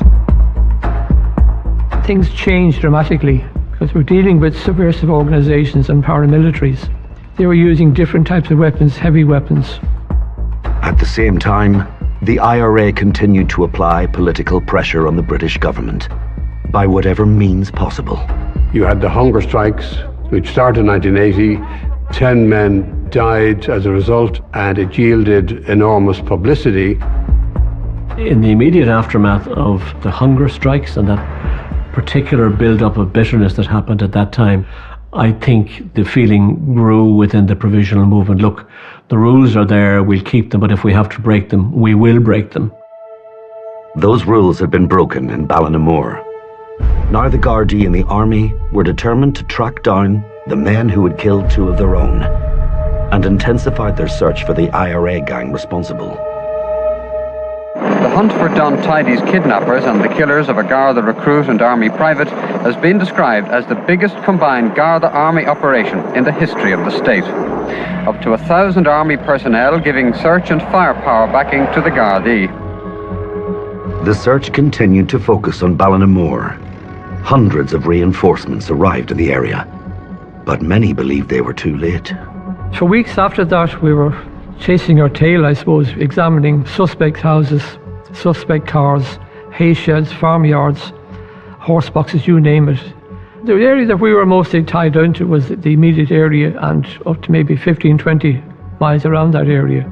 Local Gardaí kept nominating suspicious men, suspicious people seen in suspicious places, and these all had to be checked out. The searches led to nothing. I'd say within a few hours, Paddy's killers had departed Ballinamore, so we were guarding nothing or protecting nothing at that particular stage. That's my opinion now. It's all a wild goose chase. The gang were gone and that was it. It was quite a disaster from our perspective. We had two colleagues killed, one from the Garda, one from the Army, and the IRA gang got away. It was the second time the IRA gang had slipped from Gardaí, and though the huge search around Ballinamore continued, it led nowhere. Until suddenly, Gardaí uncovered a fresh lead. It took them 60 miles away to Claremorris, County Mayo. A specialist Garda unit felt that they had tracked down an IRA group who had been involved in the Don Tidy kidnap. The three men, thought to be members of an IRA gang, had been sheltering in this new house along a lonely road on the outskirts of Claremorris.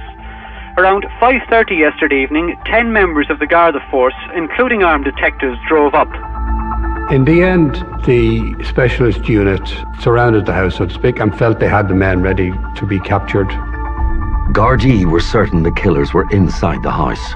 As armed detectives approached, they were determined that this time there would be no surprises. As they made their preparations to check out the building, the three men raced out the front door and fled into an adjoining field. One warning shot was fired over their heads, but they kept going and escaped. When the full story is finally told, the escape by armed men from a house in Claremorris, surrounded by armed Gardaí, will prove to be the most extraordinary. Gardaí actually knew that those in the house were some of the kidnappers of Don Tidy. In the heel of the hunt, the men escaped. They put up checkpoints all over the place. It turned out the men who were there were quite skilled, it has to be said, and they didn't use any roads in escaping. They escaped over fields in the dead of night and therefore evaded the checkpoints. The best chance to capture one of the armed gangs that have been very active over the past week fell to the Garda party first approaching the house, and that was lost. I asked the officer in charge of a follow-up search operation about last night's events. Are you disappointed that the fugitives were able to run out the front door past the men and into an open field and escape at 5:30 in the evening? Well, of course, we're now naturally disappointed that they weren't caught there and then, but I don't think you should describe it that they ran through the men. As I say, they ran as our men approached. But they ran out the front door. They ran out the front door as our men were approaching from the sides, on the road. And the field they ran into was actually an open field. It's not one of the yes, but this was in darkness, remember. It unfortunately added to a perception that the Garda search operations were less than perfect. That, they'd got them in a house, and they'd got away. For Gardaí, this was another failure in a string of disastrous operations, and the last chance they'd have to catch the IRA gang. The entire Don Tidy episode led to significant change in Army and Garda tactics. There was a step change in the way that the Irish Defence Forces operated in providing armed support to An Garda Síochána. The expectation was that you could expect to be fired upon, you could expect the threat to use lethal force. And so that was a very important cultural shift within the organisation, and a similar cultural transformation took place within An Garda Síochána. So with the development of the emergency response unit, and now armed support units travelling around Garda districts and providing support to uniformed unarmed officers. So there was a major sea change in the late 1980s. There was a lot of movement towards reform at that time, and training was improved, equipment was improved, And there was a general move towards professionalisation. In 1987, for example, 4 years after the Dorada Wood incident, the army was involved in an operation in support of An Garda Síochána to detain Desi O'Hare, who was known as the Border Fox, again in another kidnapping incident. And that culminated in an incident where Desi O'Hare encountered a Garda army checkpoint, and the responses on that day were very decisive. It was late last night when the body of Martin Bryan was removed from the shootout scene. And at the scene, the gun used by the dead man to try to shoot his way through an armed roadblock in the green BMW with Desi O'Hare at the wheel. The soldiers shouted to uniform Gardaí to get down, and it was army gunfire which riddled the oncoming car, killing Bryan and seriously injuring O'Hare. So in terms of advance to contact, our thinking, our training, our operations and our execution in both the Defence Forces and An Garda Síochána are completely transformed. In kidnapping Don Tidy, the IRA hoped to raise funds and to raise support for their cause. Instead, there was a public backlash with unexpected political repercussions. There was massive public sympathy for the families of the two dead men. It was enormous. It was outrage. The effect of that within the IRA was that it enhanced the division there was over what direction they should take their campaign. And what you might call the Adams Group was able to point to this series of kidnappings as entirely negative to any chance of gaining public or political support. In a rather grotesque kind of way, the killings of those two men, in the end, had a positive effect on the peace process as it emerged. What it did was, it marked a turning point in terms of the Falls Road think tank around Gerry Adams to invest, so to speak, in politics. That gained a momentum, and the Irish government wanted to have more cooperation with the British. So what happened in Ballinamore accelerated, shall we say, the connection, the contacts between the two governments. Yet still, no one was brought to justice for the murder of Gary Sheehan and Patrick Kelly. And in 2011, David Kelly confronted Martin McGuinness in person as he campaigned to become President of Ireland. Martin McGuinness crossed the River Shannon in Athlone to meet voters face to face in the presidential election campaign. I didn't want my father and Gary Sheehan just to be like a footnote on the history books. I was determined to be a voice for my father and to try and hold someone accountable. I was aware that Martin McGuinness was running for the presidency in 2011. The presidency of Ireland includes the title of Supreme Commander of the Defence Forces, and I believe that he could have information regarding a member of the Defence Forces who had been murdered in the line of duty. I want justice for my father. Absolutely. I believe that you know the names of the killers of my father. No, I don't. And I want you to tell me who they are. I don't know their names. You were on the Army Council of the IRA. That's not true. Yes, you were. No? Well, how do you know that? Well, You're a liar. No, well, I'm not a liar. You are a liar, yeah. I'm not a liar. I want justice for my father. I want you to get your comrades who commit this crime, hand themselves into the Gardaí. I'd just like to say to you, before there can be any reconciliation in this country, there has to be truth. Absolutely. And we have proposed that there should be an international independent commission on truth. I want truth now, today. Yeah, okay, I appreciate Murder is murder. As to whether any of the main players in the kidnapping will ever be caught and brought to trial, my own guess is that it won't happen. For a number of reasons. Number one, it's a long time after the event. Number two, the Good Friday Agreement allowed for the release of prisoners who had subscribed to the peace process. My guess is that there won't be any more men charged, and it's over, except for the memory. You'd imagine that after 40 years, we'd have some finality to all of this. But I know out there walking free and easy are the people that killed Paddy Kelly. And we, as a nation, have not done anything to correct that situation. And that to me is hard.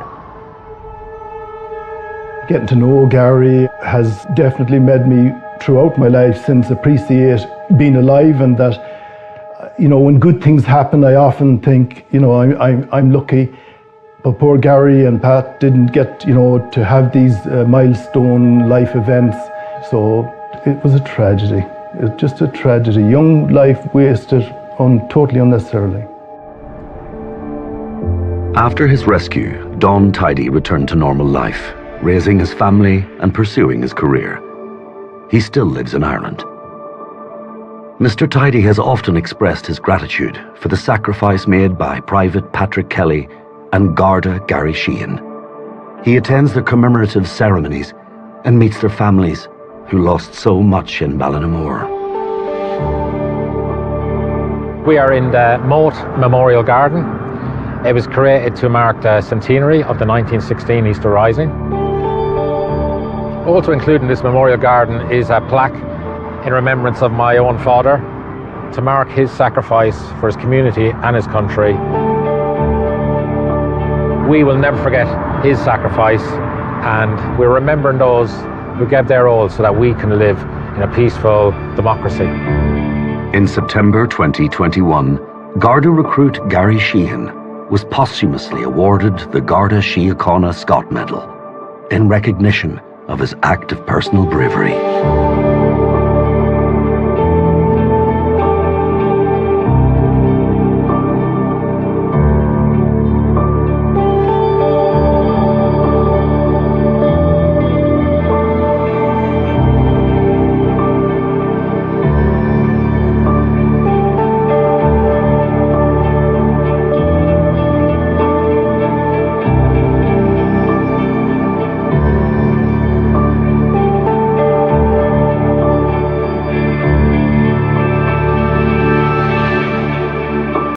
My name is Pat Leahy and I'm the former Assistant Commissioner for Dublin.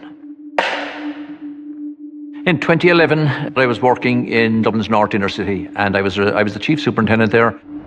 Queen Elizabeth has been pleased to accept an invitation to pay a state visit to Ireland in the spring of this year. In the history of the Irish state, there has never been an official visit by a British monarch to Ireland. That is about to change. From the day that it was announced, the pressure was on. This was the biggest policing security operation in the history of the state. The intelligence and the information about potential attacks was coming in almost daily. There was still quite a considerable rump of dissident Republicans active on the island. Certainly some of those groups had the capability of mounting terrorist attacks. We knew that there was attempts being made to breach security. In the vehicle was paraphernalia used in the making of the pipe bomb. This is the type of person that we fear in protection operations. Lone wolves are hard people to detect. The critical phone call came in that there was another bomb. It's the last place that you need to start panicking.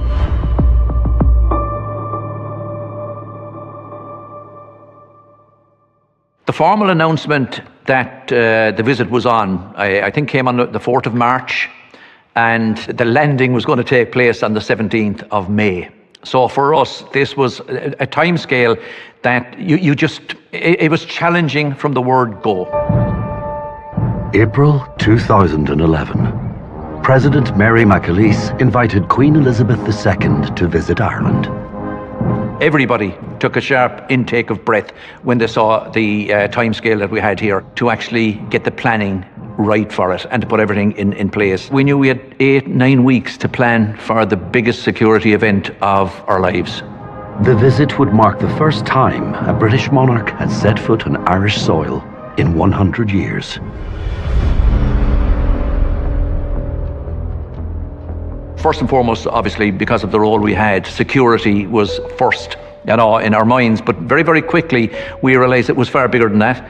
There was a historical piece to it. There was a huge political aspect to it. And Garda Síochána itself was going to be operating in a fishbowl here, and the reputational damage potential was great. Not only for the guards, of course, but for the state itself. My name is Jane Ohlmeyer and I'm Professor of Modern History at Trinity College Dublin.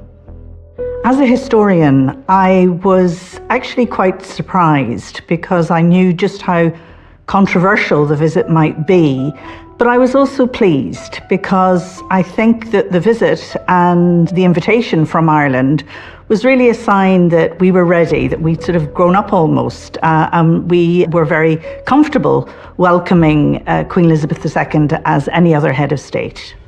I think my first reaction was Janie Mac, I hope nothing happens to her. I think that was sort of everybody's first reaction to some extent. Journalist Lee's Hand joined the press corps to follow the visit. As a professional, I was massively excited because I knew this was going to be absolutely huge. This would be something that would, garner an enormous amount of international attention, and I would be privileged enough to have a ringside seat of everything that unfolded, good or bad. The threat was very real indeed. For dissident Republicans, they saw the Queen and her entourage as perfectly legitimate military targets, and for that reason, any sort of visit actually carried tremendous risks. The last ruling British monarch to visit Ireland was King George V in 1911, a decade before independence. 100 years later, a very different Ireland awaited his granddaughter. This visit in 2011 was enormously historic because it was the first time the Queen of England was visiting the Republic of Ireland since we had become independent. And the visit had really been impossible because of the conflict in Northern Ireland. It was much more difficult for the Queen or members of her family to visit Ireland because the Irish Republican Army, the IRA, had explicitly said they were going to target anybody associated with Britain and empire.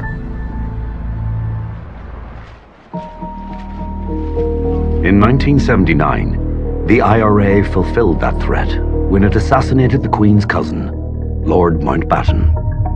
He had a family holiday house in Sligo. He'd been repeatedly told, "You're not welcome, don't come." He'd continued to come, and eventually the IRA murdered him and other members of his family. That, of course, then heightened the security threat when it came to any royal visits coming to the Republic of Ireland. The scale was just off the charts in terms of security. It was the biggest security operation that we were ever going to be involved in, and we'd been involved in quite big ones before that, but this was something different. Gardaí immediately began to train for the worst. Before she arrived, there was a huge amount of nervousness on the behalf of the government, the security forces. I think particularly because they've been caught out a few times before. If you go back to events like, say, in 2006, there was the Love Ulster riot when there was a running battle on O'Connell Street, when a loyalist group came down to protest, and they were met obviously by a counter-protest, and all hell broke loose. A lot of the guards got it in the neck for that. So I think this time they were absolutely determined that nothing would go wrong. When the details of the itinerary started to emerge, my response was, well, these are all the key areas that we're guaranteed there's going to be a response to this. At the time, Peter Hunt was a royal correspondent reporting on the visit. It was the culmination of a very, very long process. There'd have been two key choices. Do they go for a safe visit, or they could have gone for a braver visit? And as history now shows us, they went for the brave approach. The Queen chose to visit some of the most historically contentious sites in Ireland. Places like the Garden of Remembrance, Croke Park. She was heading for the most sacred place we had in the city in terms of republicanism and history, and it was really, really sensitive. There is definitely going to be a response to this. We're going to have to gear up for this. Our security plan is going to have to be so sharp. If it was your area that it failed, and if it was going to fail, then that was a career-ending move. The Queen's route would take her down O'Connell Street, the city's main thoroughfare. and the site of the General Post Office, the very birthplace of the fight for Irish independence. This is the location that kept me up at night. I had sleepless nights over O'Connell Street. Right in the middle of it, we have the GPO. The GPO is a significant location for a lot of groups. I mean, this was, Republican Mecca. But look at the size of it. It's a boulevard. You have streets running right and left off it. You have a railway track running down through the middle of it. It is a huge space to secure. But it's not just about the size and the scale and blocking off the streets. You have to look at all the street furniture, the bins, the showers, the manholes. Every manhole here has to be lifted. It has to be searched by a dive unit. Once it was inspected, it needed to be sealed. Even the trees had to be inspected. We had to clear everything. And look at the height of the buildings. We had observer marksmen on these buildings to help us secure it. Every shop owner, pub, club, restaurant, office, we have to determine who owns it, who works there, how are we going to manage it during the actual visit. And that's just here for O'Connell Street. Every route that the Queen travelled on had to be cleared, and clearing it means clear everything. It's nightmare stuff for policing. Just a few hundred meters further on was another politically charged location, the Garden of Remembrance, a monument to the Irish who gave their lives for independence from the British Crown. This would be Queen Elizabeth's first stop. This is my division. I'm responsible for the Garden of Remembrance, the most contentious site that she's going to visit. We had spent weeks and weeks in here, teams of searchers clearing the ground. We had the divers in here, we had the dogs in here. We dug all the ground behind the actual monument itself to make sure that nothing was here, nothing had been planted in advance, and then we had to secure it, which means we had to hold it. From the first time we searched it, we had to hold it continuously, 24/7, right up to the time that she was in and gone. It was the first encounter, the first engagement. It had to work, it had to be successful. There was no other option.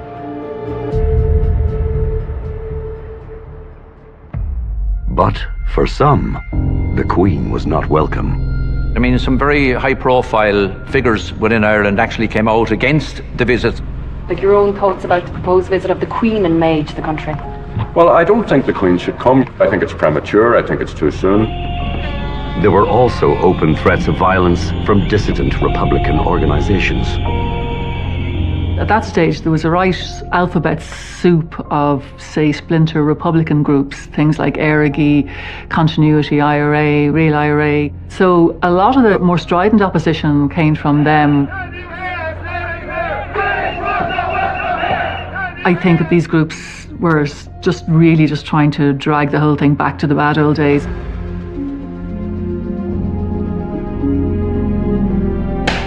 Mick Feehan is my name. In 2011, I was the Assistant Commissioner in charge in the Dublin region in Garda Síochána. When the Queen's visit was announced, certainly some of the dissident Republican organisations indicated that they were going to interfere with the visit, and if they could prevent the visit happening in the first place, that's what they would do.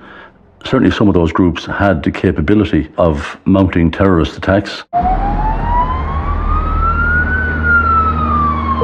The threats began to emerge almost immediately after the announcement was made.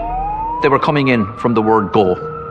Threats around improvised explosive devices, I would say, were like snuff at a wake in the couple of months leading up to the actual visit, and that ratcheted up, as we got closer to it. There were monuments around the city which were obviously linked, to the time of British rule here. There were IEDs, improvised explosive devices, placed in some of those. So certainly the number of calls and the number of call-outs for the Army Explosive Ordnance Team had certainly ratcheted up in the 6 weeks before the visit. Certainly unprecedented in my experience, and I've had 35 years in Garda Síochána. Every threat, whether real or a hoax, was designed to stretch Garda resources and cause disruption. There were a significant number of threats made, and we had to investigate every one of them. And every piece of information, every piece of intelligence had to be chased down. We had to accept every threat as being credible until we decided it was not.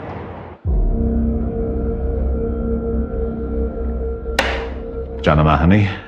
In 2011, I was the Assistant Commissioner with responsibility for intelligence, criminal organised crime and terrorism. Sometime after 8 p.m. on the Monday evening, the 16th, a short period of time before the Queen landed, there was a call made to Longford Garda Station. That call was a very short duration. A man informed them that there was a bomb on a bus going from Ballina to Dublin. When we intercepted that bus, sure enough, there was a significant device on board, and it was in the hold where the luggage is put into the bus. It was in a plastic bag. There was also a timing device. It was attached to a plastic container. It was nearly full of a liquid accelerant, and the pipe bomb itself was attached to the bottle. It was described to me as this was an IED firebomb. The Army EOD team were called out, and they examined the device, made it safe, and they advised that this was a viable improvised explosive device, which, had it gone off, certainly had the potential to kill. We had no intelligence on it. It was coming out of the blue. That unknown entity that you fear, you always fear for the unknown, and it did happen. The discovery of a viable bomb from an unknown source now threatened the entire security operation. Immediately, we had to start a process where we would deal with it. We had to put resources into carrying out an investigation, securing intelligence if we could. Lots of questions there. How did it happen? We would have been happy from our intelligence sources that it wasn't dissident Republican groups. So in effect, I suppose, we had a person who was a lone wolf on our doorstep.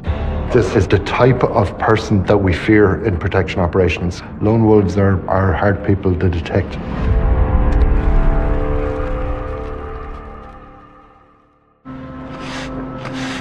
May 17th, 2011.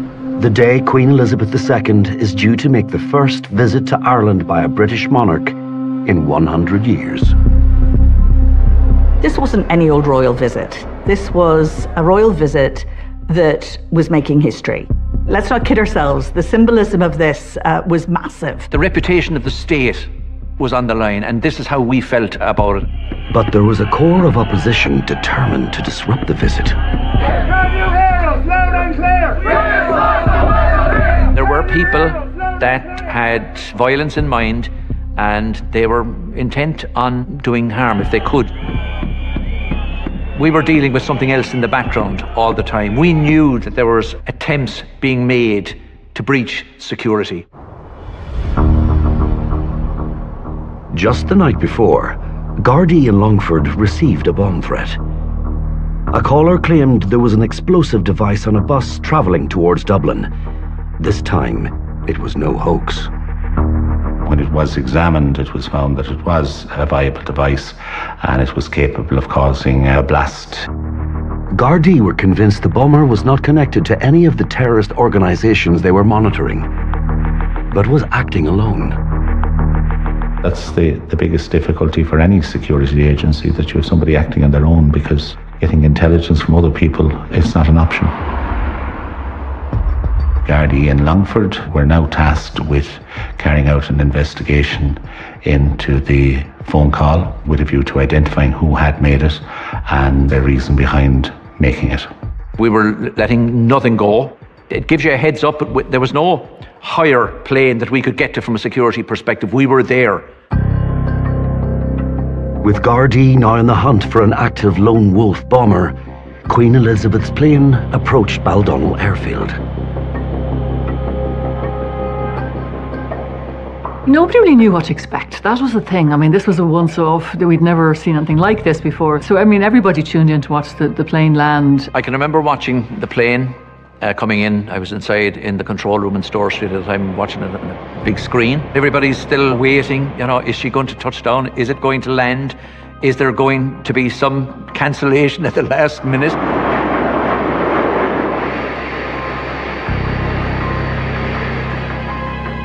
I think The steps came down, and next thing she emerged, dressed in green, with a massive smile on her face. And everybody went, oh. I mean, it was almost sort of like, okay, she's obviously, setting the tone on this.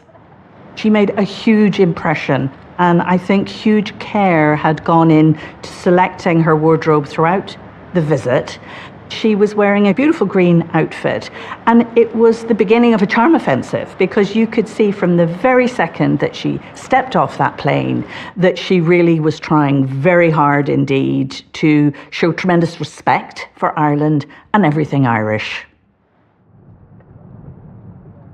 The Queen's safety was now the responsibility of the Irish state. Kevin Donoghue was the Garda in charge of her security detail. 2011, I was responsible for what we call the Special Detective Unit, which is a national unit, deals with all national security issues around counterterrorism, counterintelligence and executive protection. My job and the job of the Special Detective Unit was to ensure that the Queen would not be harmed. At the extreme, you're looking at dissident Republicans or somebody trying to take a shot at her with a firearm, and at the other level, and which could be as embarrassing for the country as somebody lobbing an egg or a tomato at the car. All of the things we've put in place are now going to be tested, and we need to know that we're ready to respond. While his colleagues in Longford hunted for the bomber, Kevin and his team escorted the Queen and Prince Philip to Áras an Uachtaráin. Today, President McAleese fulfilled a long-time ambition, formally welcoming the head of state of our nearest neighbour on a first official visit. Inside the Áras, the Queen and her husband were introduced to the Taoiseach, Mr Kenny, before both signed the visitors' book. The last reigning British monarch to visit this building, and indeed Dublin, was the Queen's grandfather, King George V, exactly a century ago in June 1911. She next begins her journey into the city centre, where, unusually for Queen Elizabeth, she would pass through empty streets. The city centre was in lockdown. It was deserted. It really was unprecedented and really quite extraordinary. And I think, again, why we were terrified that something bad was going to happen. One of the challenges we had was to find a balance between allowing people to experience the visit of the Queen, but we had to balance that with the threat level that we had. And we did our best, but they were really sensitive sites. So we had to, bring the security element to the fore. I've never seen security in Dublin like what we experienced back in 2011. There were snipers on the roof in Trinity. People had gone down manholes to make sure that there were no bombs in drains. I cannot think of a comparable example where she literally went from sort of one secure zone to another without encountering any sort of normal people on the street who were interested in seeing her being driven past. The Queen is used to being driven or walking through people where people applaud her, instead of which she saw empty streets, most notably in Dublin. So that will have been psychologically quite challenging.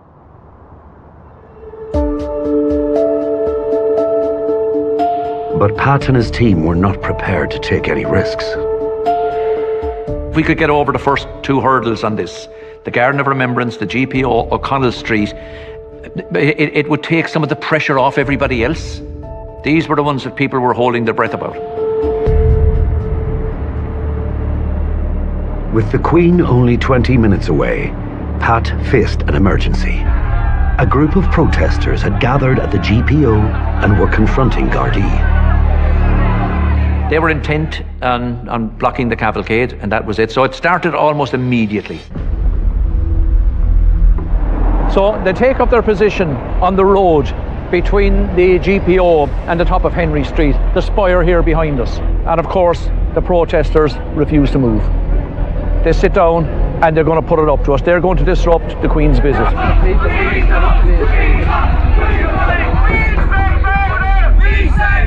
We were potentially looking at saying the road is blocked. Our primary route is blocked.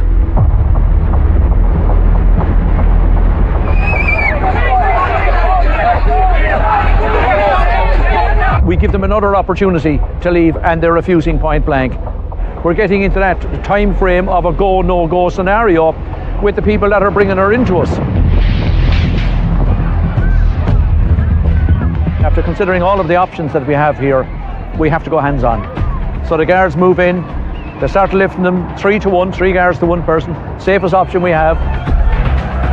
There's a little bit of argy-bargy. We have to take them around the corner onto the top of Henry Street, and we have to have a line of guards there to stop them coming back. Just minutes later, Queen Elizabeth passed an apparently peaceful GPO and Henry Street and continued towards the Garden of Remembrance. In a day of history-making, a scene that will long be remembered, Queen Elizabeth II's motorcade arriving at the Garden of Remembrance in Dublin. The Garden of Remembrance is such an incredibly important and symbolic and significant place in the Irish, pantheon of sacred sites. I mean, it commemorates our war dead, starting from the 1798 rebellion straight through to 1916. Over the years, many world leaders have come here to pay their respects to the founders of this state, but never until today a British monarch.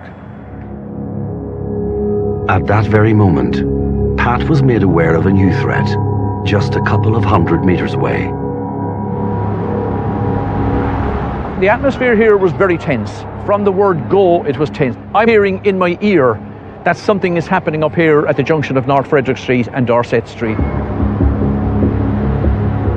While we're arriving in the Garden of Remembrance, there is a protest up in Dorset Street. We had our helicopter in the air, so that's transmitting pictures down to a certain number of people. Chief Superintendent Leahy is heading up that side of it in Dorset Street. I'm down at the Garden of Remembrance, and at our control is Assistant Commissioner Feehan. I'm located in the command and control room in Harcourt Square. We have a bank of monitors in front of us, so I can see what's happening on the ground in Dorset Street, from various angles.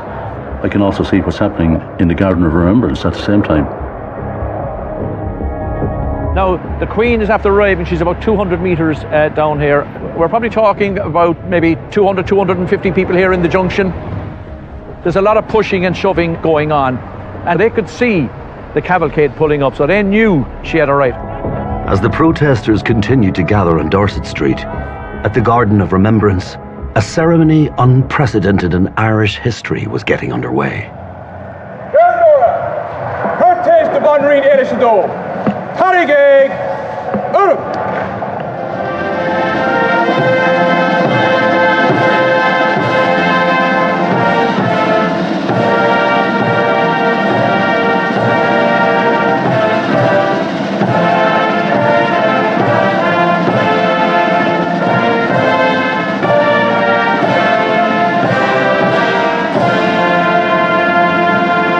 Of course, the noise, increased at that stage, and the protest really took off. Then the stones started, and ball bearings and glass, and I can remember standing in the road. They had their shields up. They were protecting me with their shields because they were in full public order, and the rocks were hopping off the shields. One inspector turned to walk away, and as he did, a petrol bomb smashed just at his feet. And as he walked into the flames, his legs caught fire. And I can remember thinking, he didn't miss a beat. He just kept walking as if nothing had happened. And I can remember thinking, this guy knows his stuff. To the guards that were on the front line, it just said, relax everybody, we're okay. We had flares been fired at the public order unit, flares which would normally be used, say, for safety at sea. We had fireworks being thrown at the guards, some of which had live rounds of ammunition attached to them, in the hope that when the firework went off, the live ammunition might go off as well. A huge amount of missiles, and it was a pretty violent riot.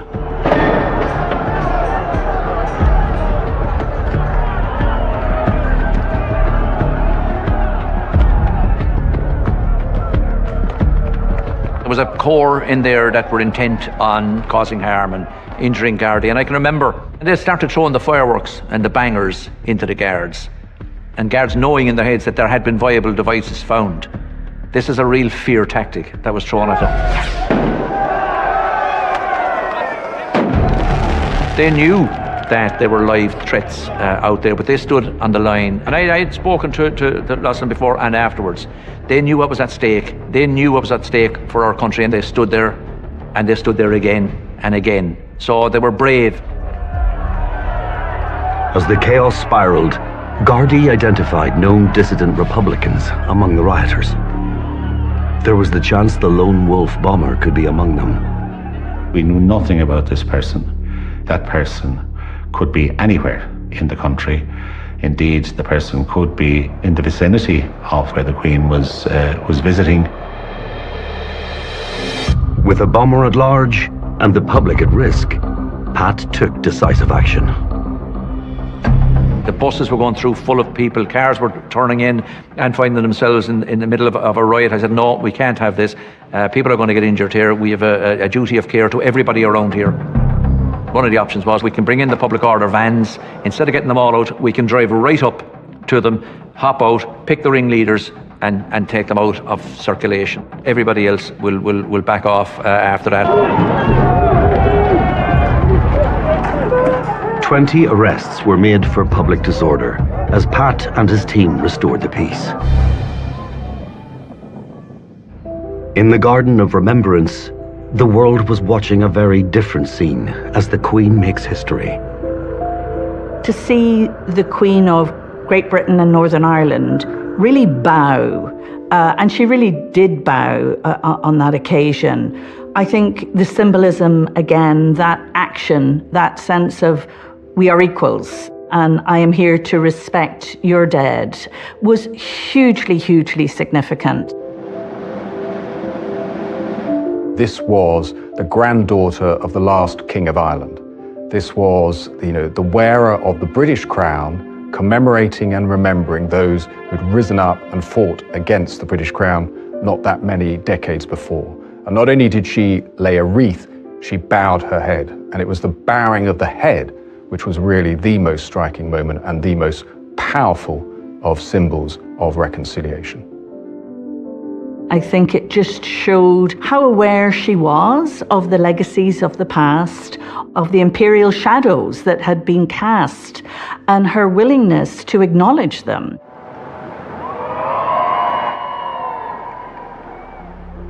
The Queen next visited Trinity College, which passed without incident, then retired to the official state guest house at Farmley.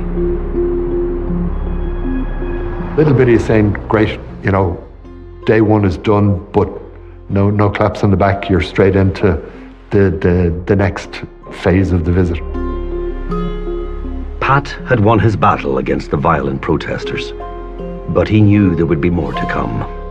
So the context for me had changed because they had turned out and they hadn't managed to affect anything really. So for me, for the following, I was saying, they're going to have to do something different if they want to get on the 6 o'clock news here. I was feeling at the time we could end up with something more the following night up at Dublin Castle. The alerts around the city caused disruption to public transport, and there was a heavy Garda presence around O'Connell Street for the visit of Queen Elizabeth II.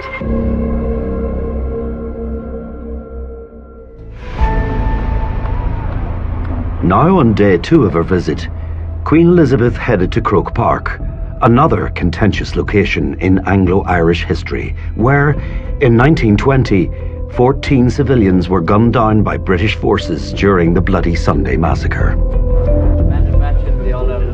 It was an unbelievably audacious move by her to go on sort of hallowed nationalist turf, given the history of 1920. But again, I think once the decision had been made by all sides that this was going to be the brave option of addressing the past, then it sort of fitted. A ring of Gardaí surrounds the entire stadium for the duration of the royal visit.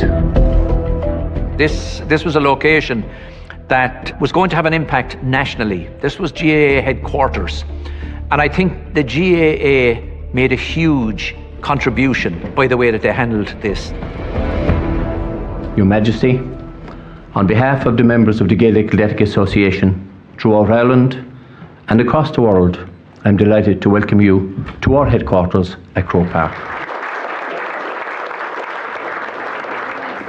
The visit to Croke Park passes peacefully, but with a bomber still at large, a far bigger challenge was still to come. The main event of the visit really was the state dinner in Dublin Castle, simply because it was the only time in the 4-day visit that she was going to actually make some kind of remarks or public address. So obviously there was huge interest in it. it was always going to be a bit of a challenge. You're talking about Dublin Castle. I mean, it was the seat of British imperialism for so long, and I mean, it just, again, historically, it was always going to be sensitive.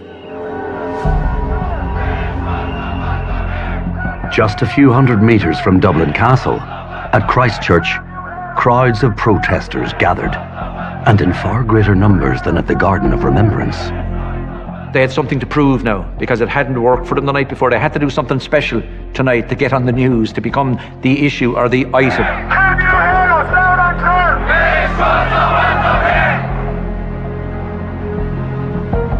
clear? Here we are in Christchurch now.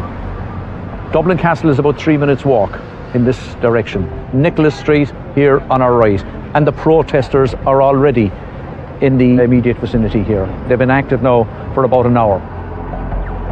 There's maybe 600 or 700 people here, protesters. Some of them have masks on, some of them have hoods up, so we know that there's an intention there, certainly with a certain cohort of the crowd. We could see the runners with the bags coming and going that had all of the stones and the bottles and the ball bearings and the bangers in them.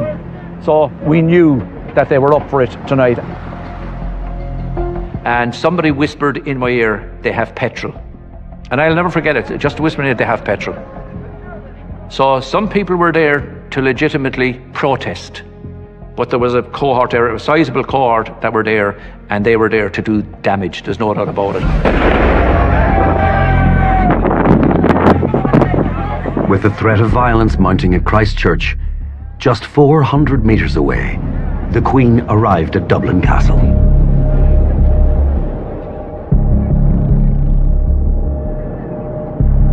And Gardaí in Longford received another call from the bomber. A person made a phone call again to Longford Garda Station. He initiated the conversation by saying, "Please record this conversation. I am a member of the Republican movement, Squad A, and there are 2 devices planted in Dublin Castle." Gardaí were in no doubt it was the same man who had built the bomb on the bus days earlier.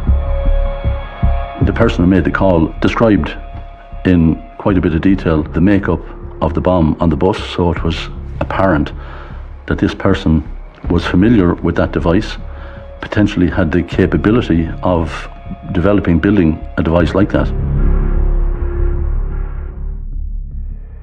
It's the last place and the last time that you need to start panicking. People at the dinner weren't even aware of what was happening. So you make a call then at that stage. The ultimate is evacuation. Do we remove the VIP? Do we remove other people? Do we remove everybody? If we're going to move the VIP, who goes? So again, all planned in advance how many vehicles we need. So your 20 vehicle motorcade is reduced to maybe F4. There's a bubble within a bubble. So there's a whole range of options available to you. But there are options that you don't want to take because the threat maker has then won, which the whole purpose of it is disrupting the visit. While Kevin and his team assessed the credibility of the bomb threat, Pat faced a street protest that was now turning violent. The stones were coming over, there was bottles with fireworks in the bottles, so the bottles would break and the fireworks would explode, and the glass shards were hitting their legs. And it was all to put forward the idea that these were explosives, that these were going to hurt them, that, instill fear in them. I had already made up my mind at this stage. I wasn't going to stand and let them bring it up to a tempo where guards were going to be badly injured. And potentially, with 600 or 700 people there, it was going to be really, really difficult. I had an opportunity at this stage to intervene and prevent that. Pat deployed the public order Gardaí to the front line. His plan was to charge the protesters, arrest the ringleaders, and disperse the crowd. After we got them lined up, I can remember having a word and saying, I don't want to see any batons. I don't want anybody using the baton. And when I say stop, I expect you to stop. As soon as I gave them the word the guards sprinted out into the middle of the protesters. And the protesters were stunned. They didn't expect us to take action that early, but by the time they did, the guards were on top of them. The guards arrested the key ringleaders and the people that were carrying the bags, and they started moving them in here onto the footpath up against the wall where they could take their names and addresses, search them if that was necessary at the time. The rest of the protesters have gone either that way or that way, so effectively it's over. At Dublin Castle, the Queen was preparing to make one of the most important speeches in Anglo-Irish history. Meanwhile, Gardaí were assessing a double bomb threat made by a known bomb maker. Mick Feehan has to decide whether or not to evacuate the Queen. That was a very serious decision, not taken lightly. One of the most serious decisions I probably took during my career. Had a device gone off, well then the implications of that would be enormous, whether somebody was hurt or not. The things you have to consider on the night when you get the call is it conceivable that somebody got a viable explosive device in here? And you're hoping that you can make the call that the answer is no, they couldn't have. You're, I suppose, calling their bluff, if you like. But you're calling it with a weighted hand because you know all of the stuff that you've done. Ultimately, the decision was mine. I had to make a decision as to whether I trusted the policing plan that we had put in place and the whole operation we had running, and I trusted that plan.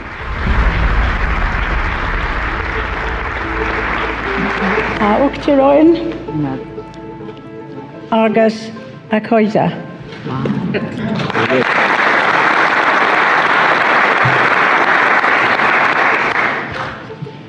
Prince Philip and I are delighted to be here and to experience at first hand Ireland's world-famous hospitality. The Queen had spoken in a language outlawed by her predecessors for hundreds of years. There was this jolt of electricity went through the room. I mean, we could feel it even up on the balcony. It was literally like a sort of a crackle in the room as people just went.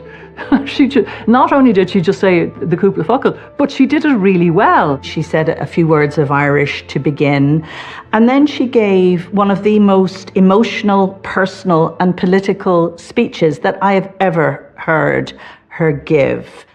It is a sad and regrettable reality that through the history our islands have experienced more than their fair share of heartache, turbulence and loss. With the benefit of historical hindsight, we can all see things which we would wish had been done differently, or not at all.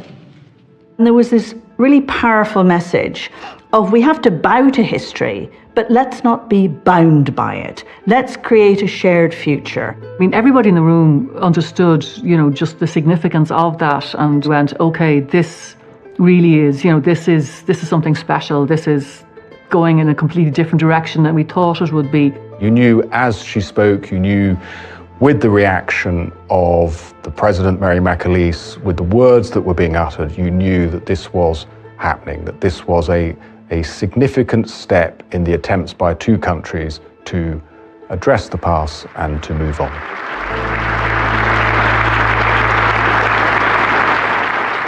I think there's loads of moments in the visit that would have been lost, sadly, had there been interruption. That clip of her starting her speech in Dublin Castle, it's played over and over, and it's hugely significant. I suppose there's pride from all of us in Garda Síochána that whatever we did allowed her to be able to do that and continue with her speech, which was monumental for her to say and hugely significant. The bowing of her head at the Garden of Remembrance, her visit to Croke Park, and now a historic speech. Ireland's attitude to the Queen's visit was changing. I think those days just give people the opportunity and the capacity to say, I'm going out to see her, or I think it's brilliant, I think something has changed, and something did change, for sure, I've no doubt whatsoever about it. History was made, and it put to bed an awful lot of the past. As this new national mood took hold, The Queen left Dublin and headed for Cork. Where things really became relaxed, of course, was the visit to the English market in Cork. I mean, at that point, she was on a roll. She clearly felt very comfortable. And that wonderful image with the fishmonger and just this, you know, the huge smiles all around and people just thinking, wow, this couldn't have gone better. As they were exiting the market, her security were ushering her towards her car. But she could obviously hear outside, and for the first time, people were lining the streets right outside the door. She just turned around and went, "No, I'm going out there," and turned on her heel and walked in the opposite direction, went straight out the door and straight over to the barricades and started shaking the hands of people. She came up to the end of the barrier, and rather than getting into the car, she spotted up the road. It was a Republican protest march against her visit. She wasn't close enough to see, and she assumed they were supporting her visit, and she stopped to wave as we were kind of saying under our breath, you know, will you get in the goddamn car? But obviously not saying that out loud. I do remember seeing her security guys, and they were just like sweating bullets. They couldn't believe she had done that. But I think it was her only chance to really kind of say thank you for the welcome. And I suppose it's funny, the rebel county was the one that actually got to give her the biggest welcome. The Queen was due to fly home from Cork Airport, but hours before her departure, the Longford bomber made another call. The phone call came in saying that there was another bomb in the airport, this time in Cork. Calls continue in Cork Airport. We would have had a team down there. So again, you get to the stage of taking a threat, knowing what plans you have in place, knowing the geography, knowing the environment, knowing your teams, and then making a call of discounting them. The airport was searched and nothing found. But detectives in Longford traced the caller's mobile phone. On that Friday afternoon, the net was closing in on our suspect. We were now in a position to identify the person and to monitor directly his movements. Those movements brought us in the afternoon into Longford. He went into the shop to top up his mobile. When he came back out of the shop, he was approached by the Gardaí and he was found to have the mobile and the SIM card in his possession. In the vehicle at the time of his arrest was paraphernalia used in the making of the pipe bomb that was found on the bus in Maynooth.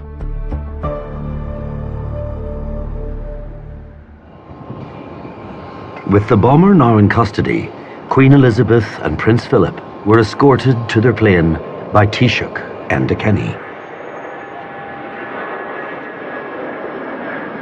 We didn't stand down until she was up in the air. And then I think everybody just collapsed. Everybody was absolutely exhausted. And they were running on false energy, but false energy brought about by their understanding of being part of something really special.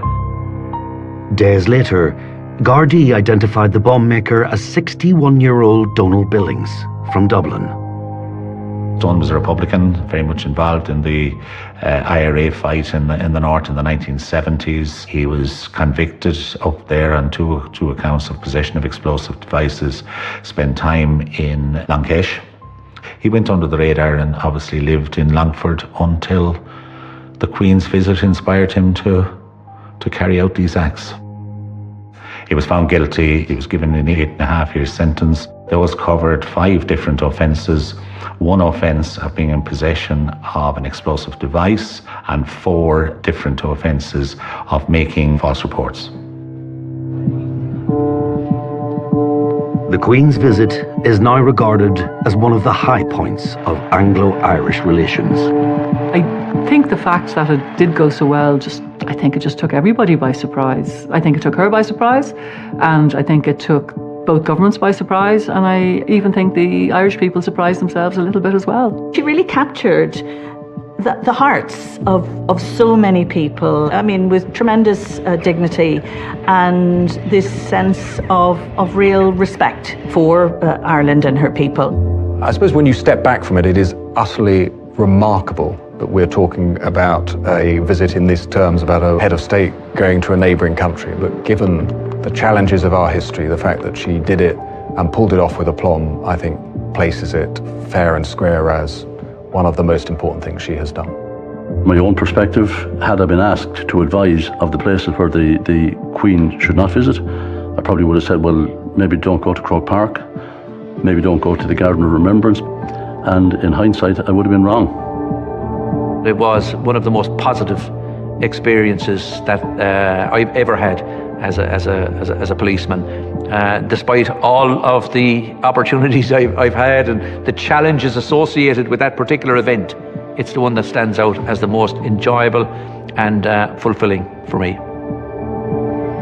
I applaud the work of all those involved in the peace process and of all those who support and nurture peace. It gives hope to other peacemakers across the world that through sustained effort, peace can and will prevail.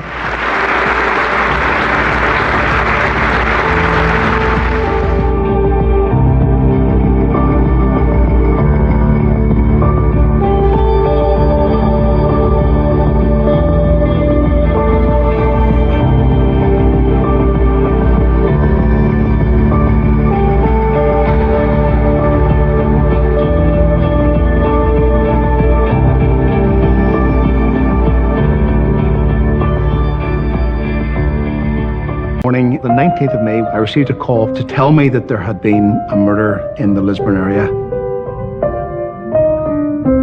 I made my way upstairs, looked through the bedroom door and saw a quite horrific scene. As a kid, it didn't make any sense. The thought of people, hurting other people, the fact that someone could hurt someone, or as a kid, that didn't make any sense to me. Your job at that point is to take on the responsibility to find out who caused that man's death. Neighbours were saying to us, do you know about the fireman?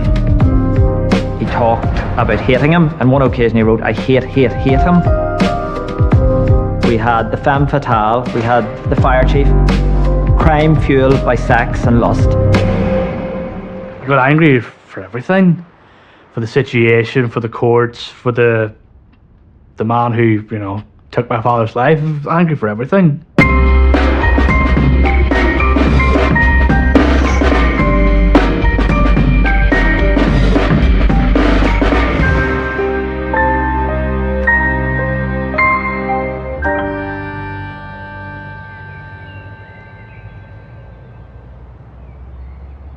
The murder happened in Audley Avenue, which is to the north side of Lisburn.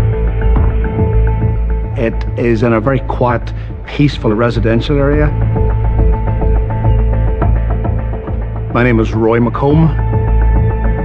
In May 2000, I was a detective inspector with responsibilities for the Lisburn district. We had had a series of phone calls and messages that had indicated that what we were dealing with was, first of all, a burglary in which there was now a dead body in the middle of the crime scene.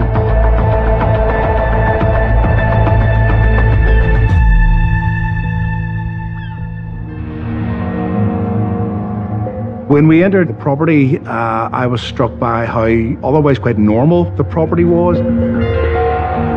When I went upstairs, the bedroom was a brutal scene. You had a young man in a prone position with very, very severe head wounds. There was a pool of blood around where his body lay. He was propped up against the wall in his bedroom and close to a chest of drawers. The victim was a man named Paul Galt. His father, Paddy, arrived at the scene shortly after the police. Paul's father was contacted by a neighbour to say something's happened. There's been a burglary at Paul's house, and he forced his way past the police cordon. When he described the detail of getting into the bedroom and holding his son, I mean, those are sort of the memories in an investigation that just really bring it back to This is a human life that has been taken. For Paddy to find and discover his son in the way that he did was just a traumatic moment. To hold your son who's been beaten to death in his own bedroom, just the human impact that had on Paddy and his family is just very difficult to capture. You can't not be moved. When you're given the responsibility as a senior officer to lead an investigation, that's an onerous responsibility, so you do become very committed to doing the very best you can. Jonathan Galt, take one. My name is Jonathan James Galt, and Paul Galt was my father. The clearest memory I have is being a child and sitting on my father's knee, and he must have been playing some game on the PlayStation, and I remember just vividly sitting there and watching him play the games. But I always remember him playing his racing game. It is always, it's the most vivid memory I have as a kid, was sitting on his knee and watching him play this game. Strange memory, it's that's the one I've always remembered, and it's always stuck with me. You know, my mum always said he liked his racing games. He liked, you know, as a job, he was a lorry driver, so you know he liked the open road. Paul Galt was 34 years old. He lived with his wife Leslie, raising their 5-year-old triplets, 2 little girls, and their brother Jonathan. I don't remember really anyone saying anything when it first happened. A lot of protection, a lot of adults and stuff speaking in other rooms. You know, a lot of things were talked about in private. I mean, what really can you say to a kid that age? You know, you can only reassure them, and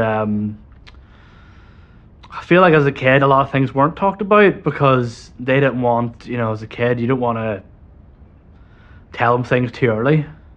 You know, maybe give them a skewed view of the world. Following the discovery of the body of Paul Galt, the detectives now faced a mammoth task of trying to work out exactly what happened in the Galt family home. When we arrive, we know nothing other than what we've been told at that point, that there's been an incident, and we have to figure out, well, what happened? Is it a crime? What type of crime, and who was involved? How does this completely unknown person who has no police history, no criminal record, 0 police intelligence about him, suddenly end up beaten to death in the privacy of his own bedroom? It's a very, very unusual event, so our learning curve was very steep on the 19th of May 2000. My name is Professor James Spears. At the time of the murder of Paul Galt, I was the lead forensic scientist for the Forensic Science Agency of Northern Ireland.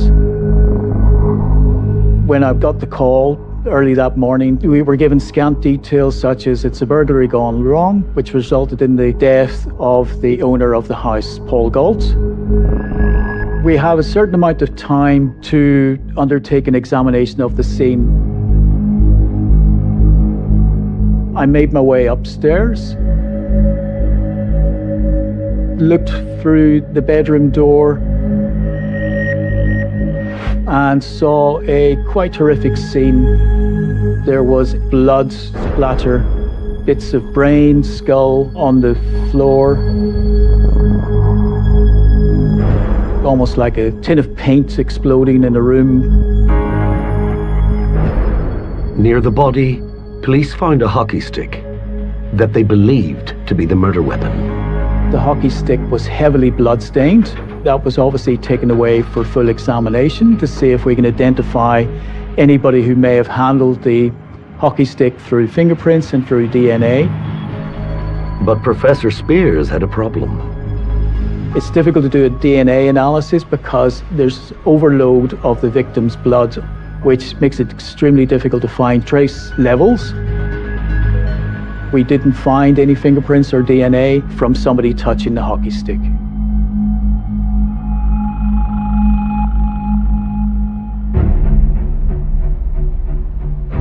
In any investigation, the thread of the investigation can diminish as you get further away from the crime scene.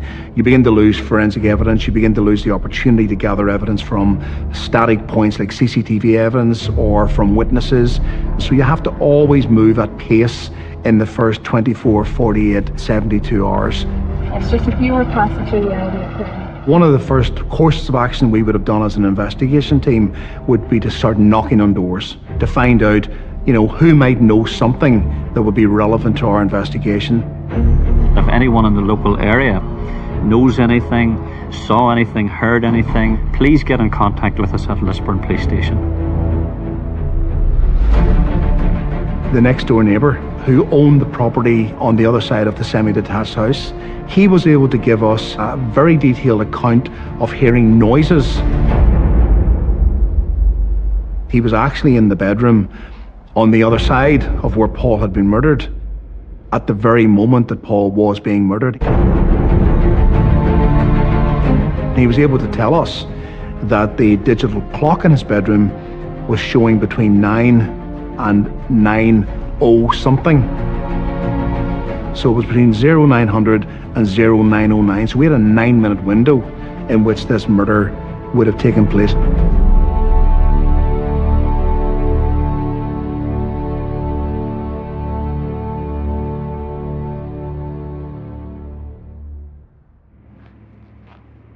Martin Breen, Deputy Editor-in-Chief at Belfast Telegraph and Sunday Life. News travels fast, and very quickly we were dispatching a reporter to the scene at Audley Avenue. Early reports were that this looked like a burglary gone wrong. All we knew at that time was there was a police manhunt for whoever was responsible for this murder. There were pictures used in the media at large of Leslie and Paul with the children, pictures that were taken shortly after their birth. Because it was big news that triplets had been born in Lisburn, so the local paper was interested in that. By all accounts, they were childhood sweethearts. Jonathan remembers as a child growing up, after the murder of his father, he was subjected to intrusive media attention. Did you feel exposed? Oh, yes. 100%. Even times playing in the street as a kid, you'd have people in cars taking pictures, and as soon as you glanced around, you just speed off. And as a kid, you were just sitting saying, this isn't normal. Like, what is this?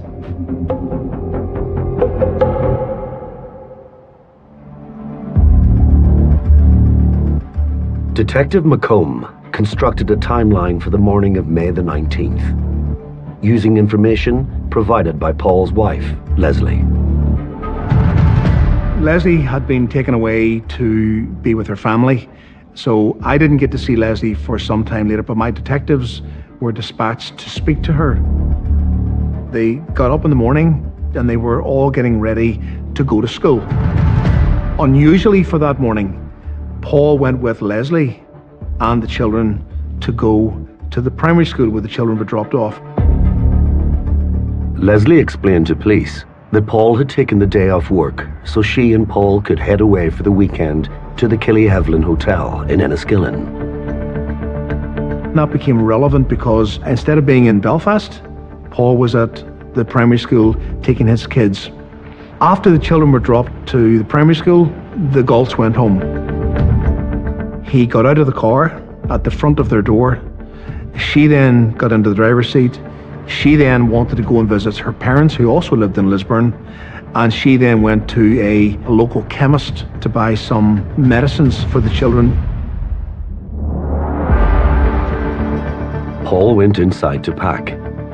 The police worked under the theory that he was then interrupted by the burglar. But for Detective McComb, something didn't add up. In the kitchen, there was evidence which suggested something out of the ordinary. There was a bag, a sports bag, which had been filled up with items from the house, which was supposedly the evidence indicating a burglary. There was a PlayStation, there was a video recorder, there were items of glassware, and there was trinkets, not anything of tremendous value.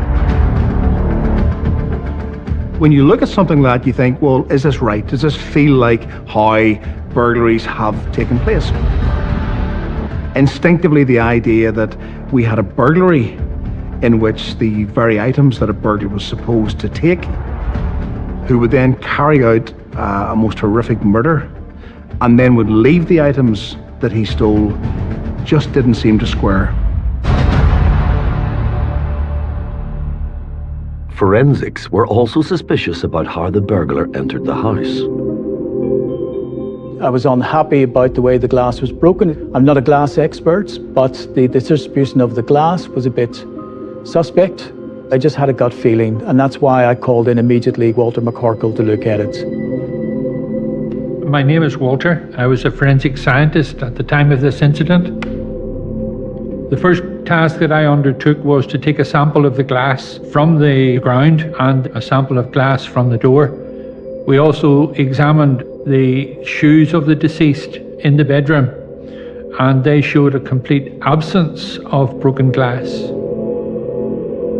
If Paul Galt had come home to go to his bedroom to pack a bag for the day trip and uncovered the door with the glass broken, he first of all would have reacted. He made no calls, he phoned for no police assistance, and when we examined the footwear that he was wearing, there was no glass on his shoes. So Paul had come home, the glass had not been broken. The perpetrator was able to gain access to the upstairs and was able to gain access to Paul Galt without making Paul Galt aware that that person was there. Particularly with the breaking of the glass on the door, that surely would have alerted Paul Galt that somebody was in the house. When Walter McCorkle examined the broken glass more closely, something else was odd. Normally you will just find the pane has been totally obliterated, totally removed by someone perhaps putting a brick through it or an iron bar. In this occasion, the glass had been scored before the glass was broken, which is quite an unusual aspect to encounter. When all the items were examined, we were able to note that there was no glass on the trainers of the deceased. This indicated he had not walked through the broken glass at the door. So therefore the glass had to have been broken after he had entered the house. Ultimately, we asked the question, how many times in every burglary in Northern Ireland is a glass cutter used to facilitate entry? And when you do that, and you add the final filter, which is on how many of those burglaries end up with high levels of violence, the answer was only on one occasion, the murder of Paul Galt. So the conclusion we reached was that the very last thing that the person who'd carried out the murder had done was to stage the crime scene and to break the glass in the kitchen door. It was now clear that this was not a burglary gone wrong. Leslie Galt's husband, Paul, had been murdered. This had been a very targeted and a very deliberate murder, as opposed to Paul being killed as a byproduct of somebody trying to escape from a burglary gone wrong. This was a clearly focused attack on Paul.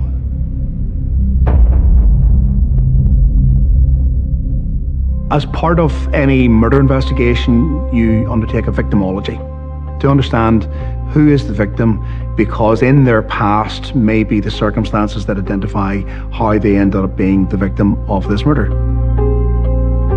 What I like to think of the family as really representing a Northern Ireland of a new era. His family were a Roman Catholic family originally from West Belfast. They had moved into a mixed area. Their family were intermarried between Protestant and Catholic. They'd married between faiths, and they were a family at peace. They were a really, really decent family. So we were very clear that Paul was not involved in any criminality. He was fully employed as a driver. He worked for a reputable organisation in Belfast. He was just a hard-working man. You always think one day they'll come back. I think as a child you have that imagination. Maybe it's all just a misunderstanding. And then as time went on, we were told your father will be coming back. When When you're young, you kind of think that life's going to be normal and perfect and, average for everyone. But, as a kid back then, I knew things were very different in my family. There was no kind of direction of knowing what's going to happen next. The gravity of the situation, I guess I didn't realise as a kid how, impactful it would be.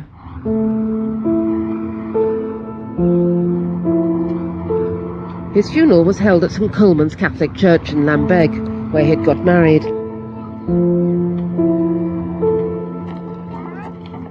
I do remember being at the funeral and being a really young man. Paul Galt's widow Leslie arrived with the couple's triplets. They're just 5 years old. I think as a kid at 5, I didn't really grasp what it was.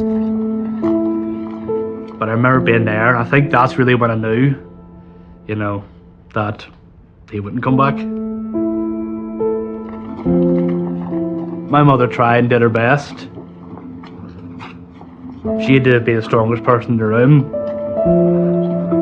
Looking back, I realised that she was fearful, she was scared, she was depressed. And I feel having 3 kids to then take care of and everything in the news and the media added even more pressure. I don't know how she was able to do it.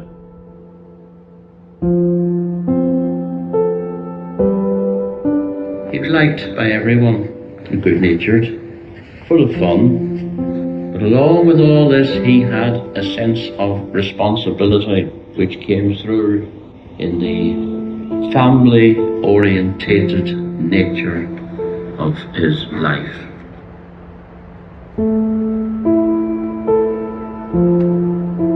My grandparents would always tell me about him.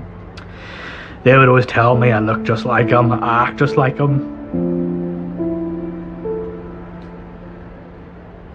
You would see them sometimes, looking at me, and I would say to them, why are they looking at me? And they would say, you're just like your father. You're just so like him. I feel like my creative side, I got it from him. He was a very creative person. He always wrote little short stories and he, did drawings and stuff.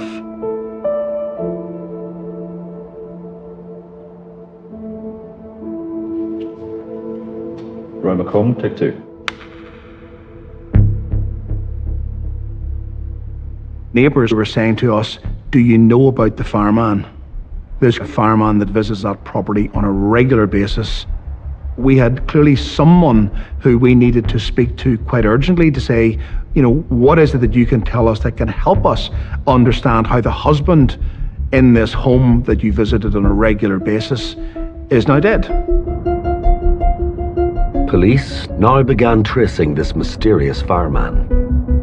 Within a couple of hours, we had the details of the vehicle, the Vauxhall Cavalier. We were able to work through the fire and rescue headquarters. They identified the vehicle. They confirmed it was one of their vehicles. They identified the fireman to be Gordon Graham, who was a senior officer in the fire and rescue headquarters, which was a short distance away from the crime scene. But then they uncovered something else that connected the fireman to the Galt family. Leslie was a civilian member of staff in the fire and rescue headquarters at the same building where Gordon Graham was working as an assistant divisional officer. And there was more. Detective Roy McComb and his team discovered that Leslie and the fireman knew each other very well. He confirmed that he'd been in a relationship with Leslie Galt. We have had witnesses from the neighbourhood who were confirming behaviour that indicated an affair was going on, that quite literally Paul Galt was driving out of the home at around 7:30, and within minutes the fireman's car was arriving at the Galt home. That affair took place on many locations, but Paul's home, 5 Audley Avenue, was the primary location where Leslie Galt and Gordon Graham met for their physical affair.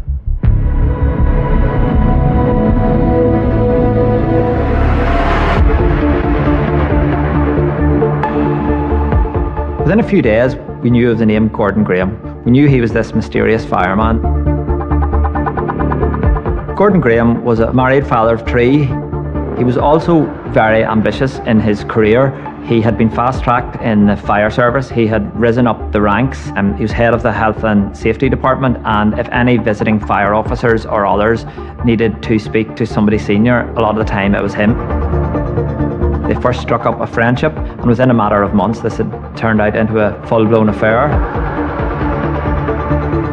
Some colleagues in the fire authority there noticed something was amiss, and in fact on one occasion they are believed to have been caught in a state of undress while a fire service function was going on, and we are told that Gordon Graham was reprimanded for that.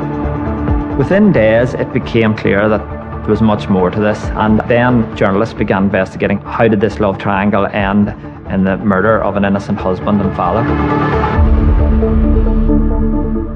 Detective McComb approached Leslie Galt for her side of the story. She admitted at that point that she had been having an affair with Gordon Graham, but that the affair had ended on the 1st of May when Paul became aware of it. Paul had overheard a conversation that was taking place between Leslie and Gordon Graham. She told us about the nature of the call, that Paul was hurt because of the discovery of the affair, that she had admitted to Paul the affair, and that they'd had the rest of that day talking to each other as husband and wife about what to do. There was another call that evening with Gordon Graham, in which we were told that Paul Galt said to Gordon Graham, "It's over. She's staying with me. I win." That begins to give us a sense of, well, could this ending of the affair be the motivation? Could this comment, "I win, she's staying with me," be that trigger that could have spurred someone like Gordon Graham to plan and to plot and to ultimately carry out a murder of the man who was taking away the woman that he loved? Detectives now question Gordon Graham about his whereabouts on the morning of May 19th. He talked about arriving into work at a certain time, working on his computer, and then taking a period of time out to walk down the centre of Lisburn to buy a present for his wife.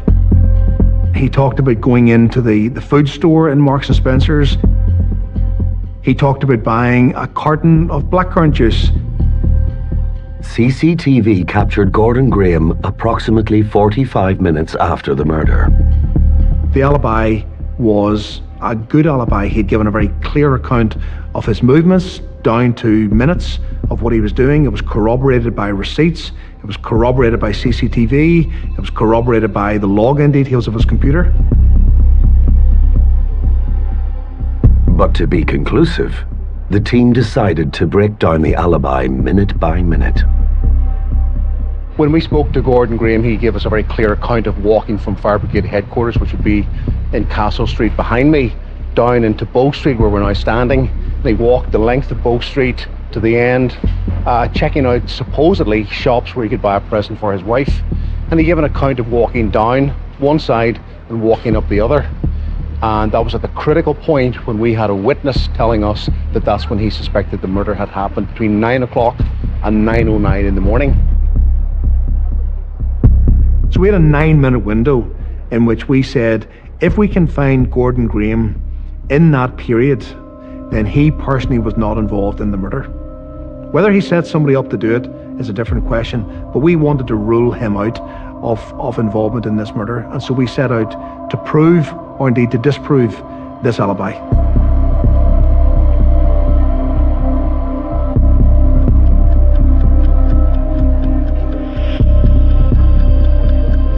One of my detectives spent days identifying and recovering CCTV evidence from the area where Gordon Graham said he was, and examining that in minute detail to find Gordon Graham. And if we found Gordon Graham, then clearly his alibi was solid and that he was not personally involved in the murder. In May 2000, this was the Orange mobile phone shop. It had a camera system that looked out through the front door of the shop. It gave a complete coverage, the entire breadth of Bow Street, and it gave enough width of coverage. So this was important to us because This was the one spot that Gordon Graham had to have passed, and we would have collected him on CCTV. It looked all the way across the breadth of Bow Street. It would have captured Gordon Graham moving left to right or right to left. And that gave us absolute certainty that if Gordon Graham walked in that area, we would have seen him in his fireman's uniform.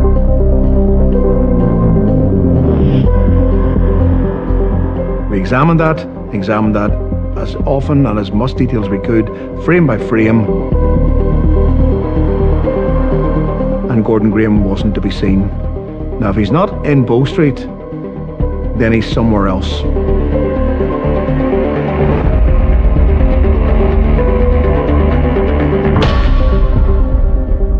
But it's certainly a moment when your heartbeat rises. When you think, well, he has given us an alibi. He's been very clear in that alibi. He's been very firm in his commitment to this alibi.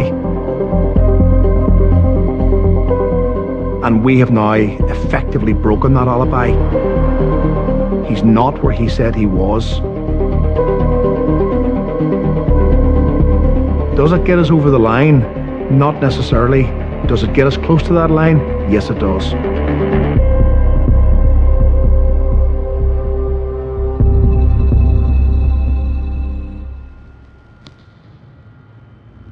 When police first interviewed Gordon Graham, he volunteered his clothing as part of the investigation. Now, glass expert Walter McCorkle examined them for potential evidence. When glass is broken, small microscopic fragments will be projected back into the environment and onto the breaker. You're talking microscopic, much less than a millimetre across. It's not visible to the naked eye, and indeed the perpetrator, the individual breaking the glass, may not even know that the fragments have been projected from the breaking or broken glass onto their clothing. I got a phone call from the forensic science officer to tell me that we had found glass in the shirt pocket of his fire officer uniform, which was indistinguishable from the glass from the back window in the Galt family home. But Walter had found something even more important. In the footwear that Gordon Graham had offered, embedded in the sole of the shoe that he was wearing at the time we first spoke to him, was a lump of glass. Glass pieces like this typically dislodge themselves within hours. The glass was extremely significant because it indicated a quite narrow timeline between exposure to the breaking or broken glass and the items of clothing and footwear being bagged and submitted to the laboratory. We now had a very direct forensic connection to the part of the crime scene, namely the broken door at the back, which was putting Gordon Graham at the crime scene at the relevant time. At that point, we now had a broken alibi. We had the relationship that was clearly tempestuous. And we now had forensic evidence that put him to the crime scene, this broken window that we had established had been broken after Paul had been murdered. The evidence had started to point to Gordon Graham as the murderer. But Detective McComb wondered if he'd worked alone. If we accepted that Paul Galt had been murdered in what was effectively an ambush, then how would the person who carried out that ambush know where Paul was going to be at a certain point, at a certain time? Police believed only one person could know these details. The common denominator in that was Leslie Galt. For Paul to be murdered, he needed to be off work, which we say Leslie organised by arranging the trip to Killyhablin. He needed to be out of the house to enable the ambush to be set up. And we say that was enabled by him being taken to the primary school with the kids for the first time. And finally, he needed to be home on his own, which was arranged because Paul was dropped off at the house to pack their suitcases, something that she had asked him to do. Police now felt they had enough evidence. On June 20th, just a month after the murder, they arrested Gordon Graham and Leslie Galt. The detective inspector told the court that there was substantial circumstantial evidence, saying he believed he could connect 4 particles of glass found on the accused's clothing with the scene of the crimes. Gordon Graham still strenuously denies the charge. He was remanded in custody. The woman arrested at the same time as the accused was released on police bail. Shortly after the arrests, the fire service confirmed that the 2 were employees, a firefighter and an administrator. Once it became known that Paul's widow had been arrested, that was very much front page news, because for the general public, this was a huge shock. The original theory that there was a burglary gone wrong, suddenly it was clear that police thought there was much, much more to this. The media were gripped by the story. There were plenty of pictures of Leslie. She had been photographed at the funeral. She had featured in the media before with the triplets, and then headlines like Love Triangle, Femme Fatale, things like that. That really provokes public interest. Leslie Galt, 35-year-old mother of triplets. Leslie Galt. Leslie Galt. Leslie Galt. Leslie Galt. Mrs. Galt? There were so many angles and so many interesting things that people wanted to know the background. Obviously, in the situation she was in, she was trying to do the best she could. She knew that people were judging her. She always proclaimed her innocence, and we believed her, and a lot of people didn't. Me and my mum talked about it. She said she was going to court. She always said, just look, if anything happens, I'll always be here for you anyway. And she said, look, if I'm not here to pick you up, your grandparents will be. I remember even thinking as a kid, if she goes away, I'll see her in 15, 18 years. I knew it would be a bumpy ride, even as a young kid. It's not till we grow older we realise, the pressure and the pain some adults have to go through for their kids.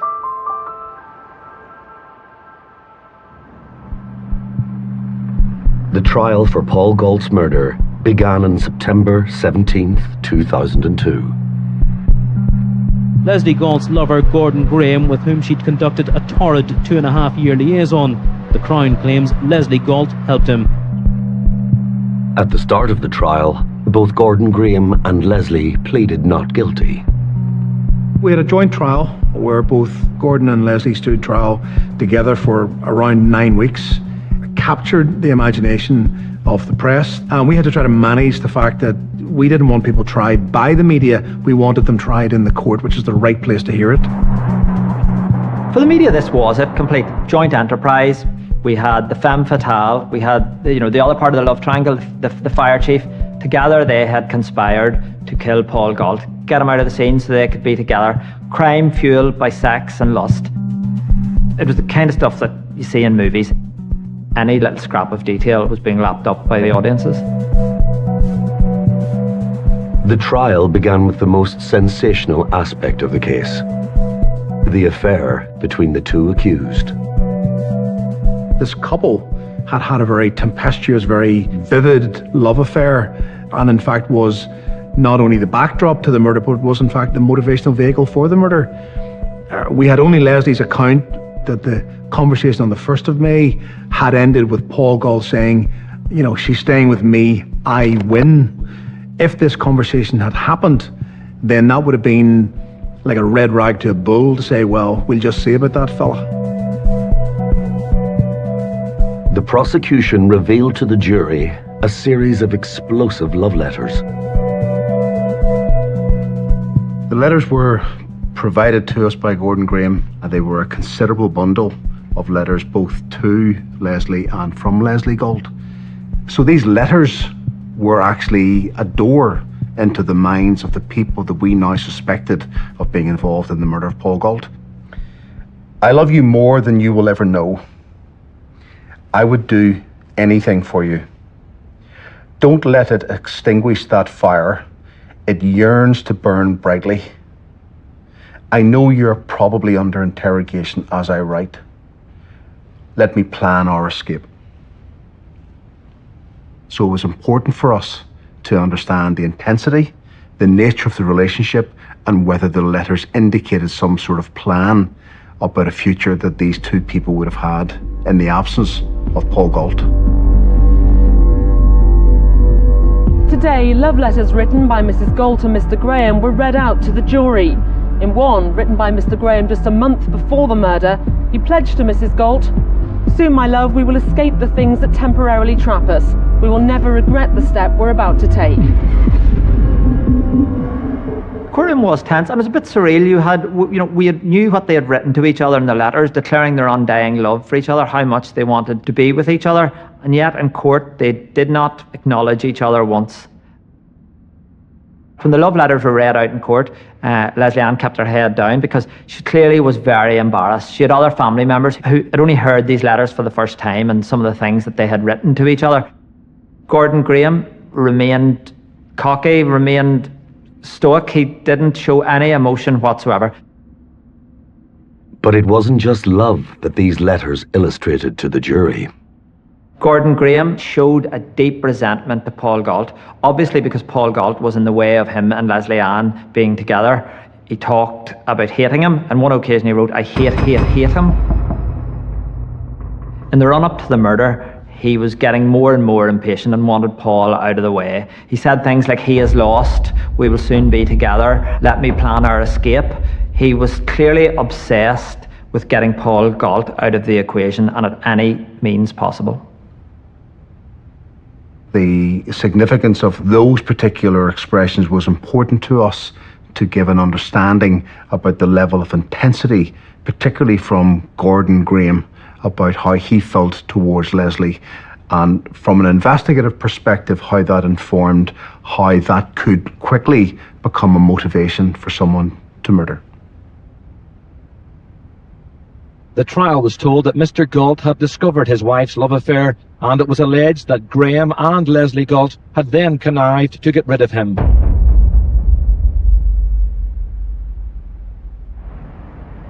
We would see it on the news. Say my mother was going to be in court. My grandparents would obviously be watching the news. I think a lot of the court stuff, we were obviously withheld from, which is what you would do for kids. A lot of the legal stuff or the court stuff, we wouldn't have understood that anyway. The trial moved on to the crime scene. I remember looking at the crime scene photographs as shown in court, thinking, this is just how you would stage a crime scene, because it just seems every drawer had been left open, every cupboard had been opened, things strewn everywhere. The experts were able to reveal that a lot of stuff was planted after the crime in terms of it was on top of the blood. It was a textbook how to stage your own crime scene. The defense pushed for the prosecution to provide forensic evidence. Anybody understands the forensic science behind blood spatter, blood pattern analysis, will know that if you're standing the length of a hockey stick away from someone and beating them to death repeatedly over the head, where the crime scene is just covered in blood, then you will have blood on you. So our working hypothesis was that the person who carried out the physical murder of Paul Galt will have been covered in blood. The problem for the prosecution was that no blood had been found in Gordon Graham's clothing. Someone had taken precautions and some forensic knowledge to know that by taking certain protection, they could undertake the attack and then, say if they were wearing PPE gear, remove that PPE gear and leave the scene and not leave any trace of blood when they were exiting the property. But police found no PPE gear either. The missing evidence weakened the case. In any investigation, there will be things that don't go as well as you planned. The ambition to do certain things doesn't play out, or actually maybe you're wrong in your assessment of what you're doing. So there's no such thing as a perfect investigation.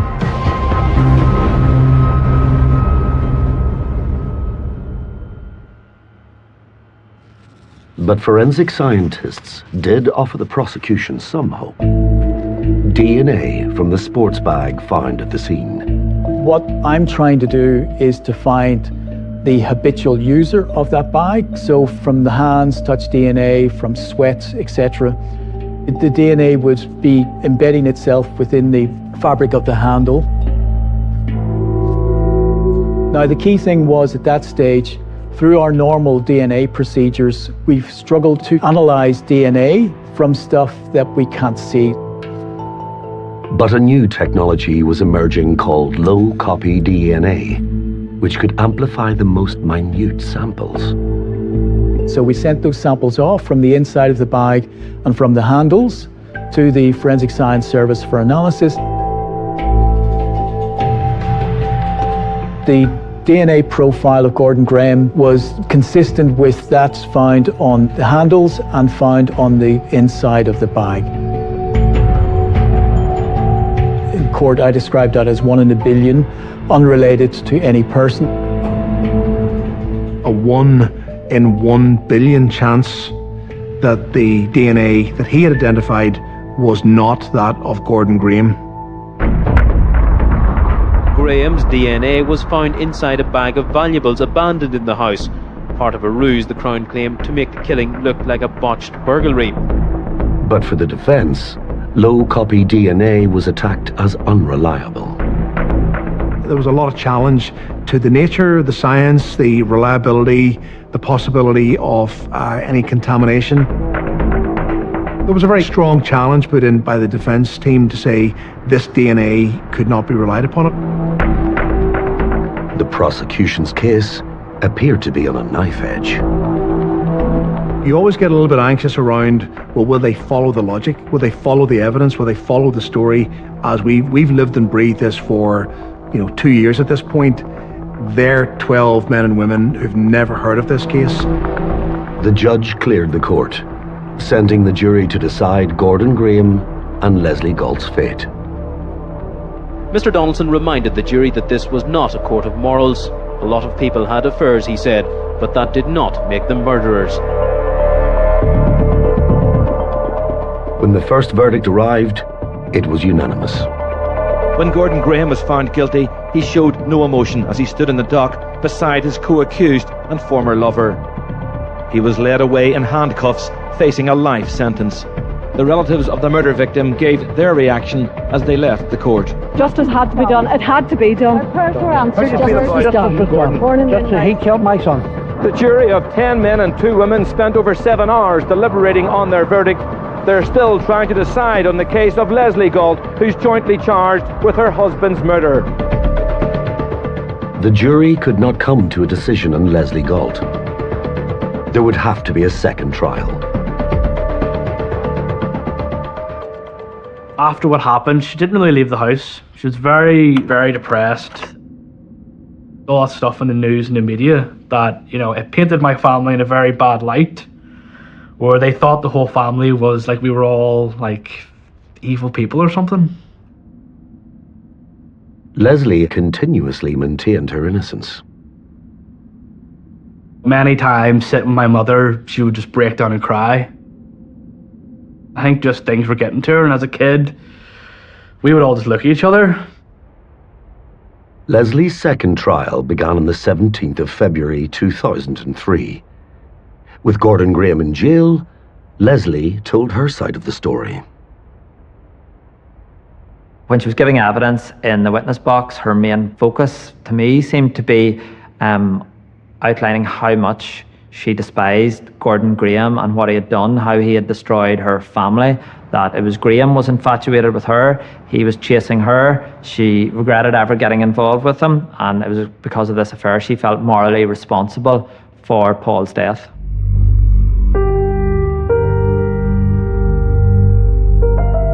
Talk about all these things for hours, like obviously my mother tries to speak about it best she can, but obviously it's very emotional for her. She feels guilty about things in the past. She feels it was her fault. I don't blame anyone for it. I just think people make mistakes, people do things, things happen. If anything, I feel bad for her because the stress I've dealt with, she's probably felt 10 times harder. I was the child. I guess it gave a couple of years where I could deal with it without people talking about it. With her as an adult with these things happening, it's, you've got 3 kids, you're an adult, you're in it, there's no escape. The police case against Leslie was that she had conspired with Gordon Graham to get rid of Paul. She knew that he was going to be in the house at a certain time.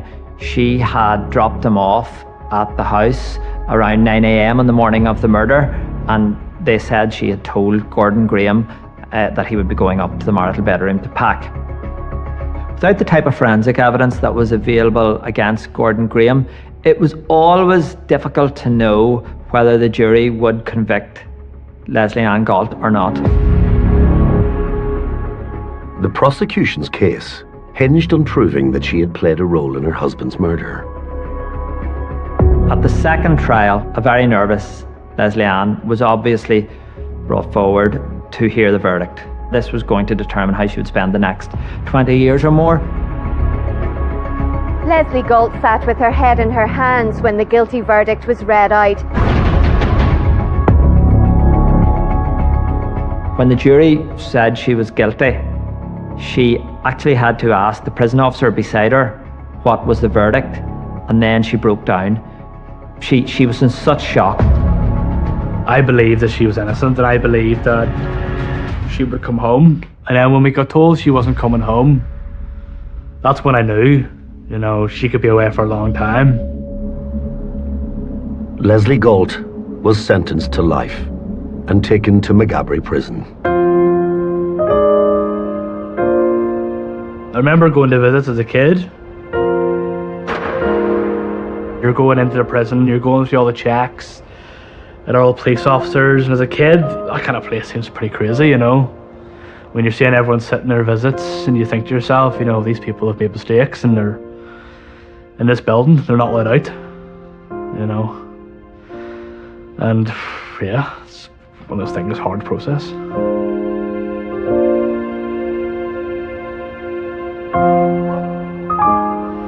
My mother kept a good attitude, positive about things, but I know deep down that she would have been scared. It wasn't until I got older that she told me how terrifying prison actually was.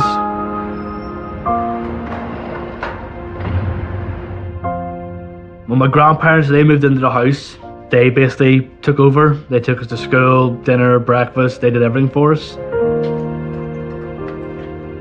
Just feeling lost and alone as a kid, having no father.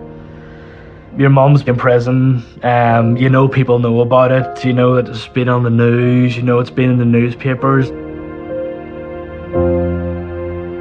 As a kid, I felt like I was caged in a box. I felt like everything had happened, I was caged, I couldn't get out, nowhere I could go, I was stuck. This is my family, this is my life, this will haunt me forever. I felt, honestly, like this would haunt me forever. But Leslie refused to accept the verdict and fought on.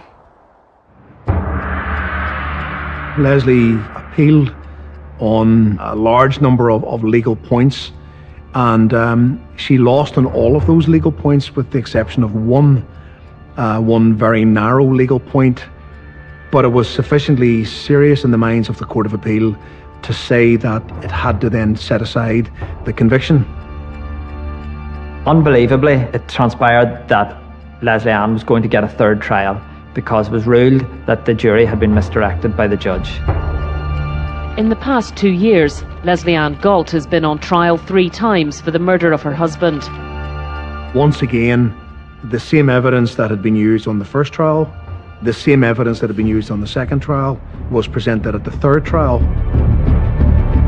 The trial began in Omagh Crown Court on September 14th, 2004.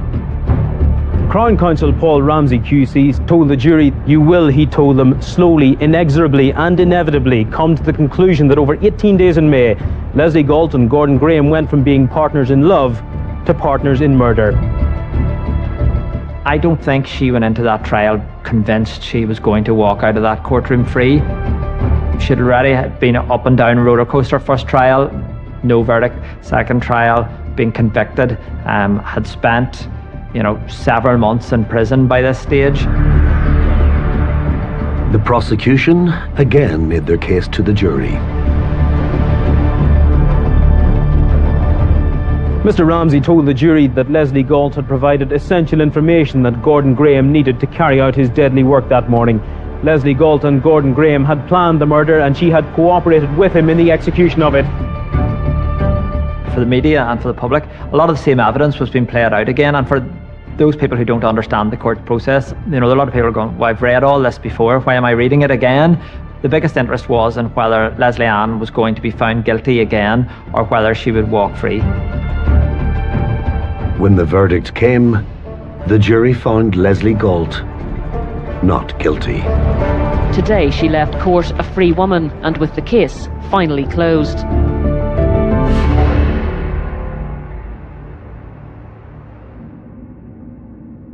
I remember the headmaster taking me and my two sisters out and said, your mother's getting released today.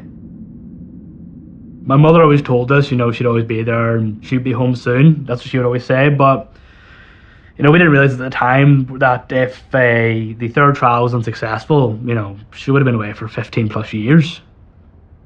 Thank God she wasn't. She won the appeal and, you know, it was a good day. Galt left the court when she was freed. She was photographed leaving. Mrs. Galt, have you any comments? Mrs. Galt. Can you tell us what you're going to do now? She didn't give any statement until she released one later through her solicitor. Leslie Ann Galt said she had lived through a nightmare that was almost unimaginable. She had been bereaved, imprisoned, vilified, and had to endure separation from her beloved children. Her only thoughts now, she said, were with her two daughters and her son.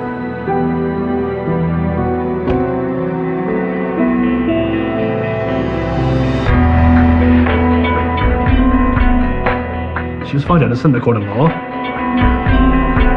Everyone sees the trial where it was guilty and she was in jail for a year. I guarantee half the people haven't seen the one where she was found innocent. My mother couldn't even get a job. You know, I don't think anyone would hire her. And a lot of places she would try and work at, people would say that they already knew who she was. Growing up, we were very, very, very poor, you know, extremely poor. People were making fun of the clothes I was wearing. I was super depressed as a kid. You know, I basically felt like an outcast in my own community. I got angry for everything. For the situation, for the courts, for the man who, you know, took my father's life. I was angry for everything. I was angry that I felt the world was unfair. I was angry that I felt that we'd been dealt a bad hand. The stuff that happened with my father as a kid, it really came down on me in my late teenage years. And, you know, I ended up falling into drinking, drugs, and my mother would always tell me she didn't think I'd see live 18. I think one of the turning points was, I don't know what I was on, what I was doing, but I remember my mother saying, I think he's on something, I don't know what he's going through. You need to take him home, get him food, just... I kind of just realised, I was like, what am I doing? Why am I doing this? I really sorted myself out, you know, got myself sober, and I realised, you know, that I couldn't let these things just destroy me. You can't let anything just destroy you.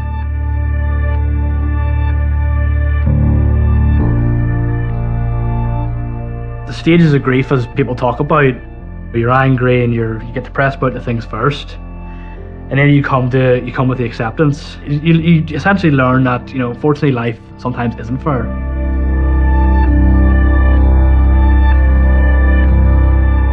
Are you always thinking of your dad? Are you missing, you know, just... Every day, yeah.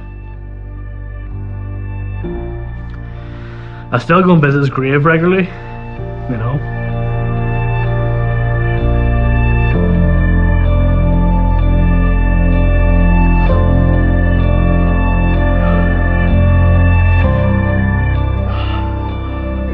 No, I'm right.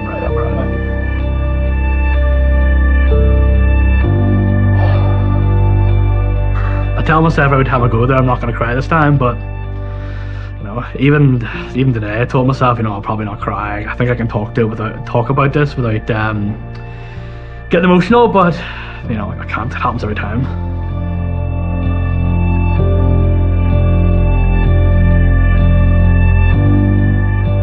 father could speak to me, he would say, look, these things happened. It's time to move forward.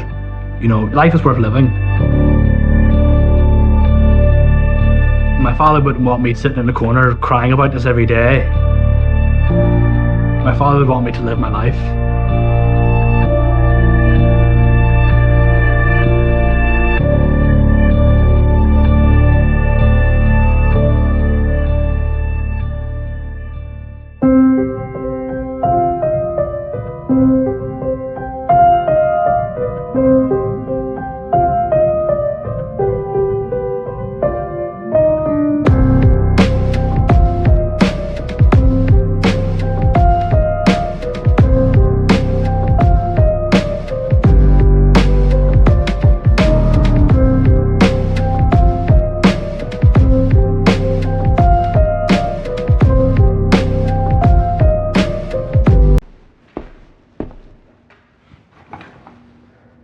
October 2004, I was Detective Sergeant in Balbriggan Garda Station. A guy came in, one of the detectives came in and said there's some sort of a burglary in progress in the Knoll. I just grabbed a set of keys to a car, made my way down to Lambay View, which was the name of the house that this burglary had taken place. As I was driving up, there was calls coming in over the radio about a lady being assaulted, that is a burglary gone wrong, and it said this lady is dead.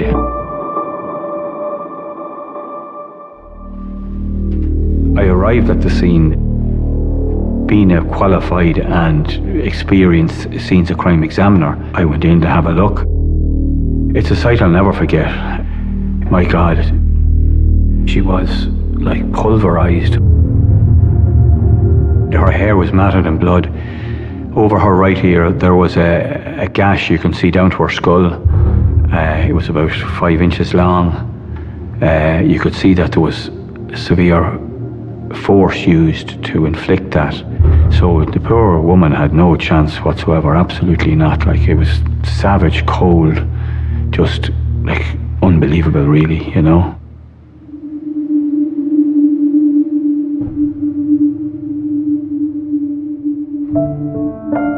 Rachel Callaley was discovered by her mother, Rose. I will never forget the sight that met my eyes. I'll never forget it. And God love her. I knew immediately I looked at her, she was murdered. I remember just kneeling down beside her, and I remember putting my hand over and I kept rubbing her arm, and she was like marble.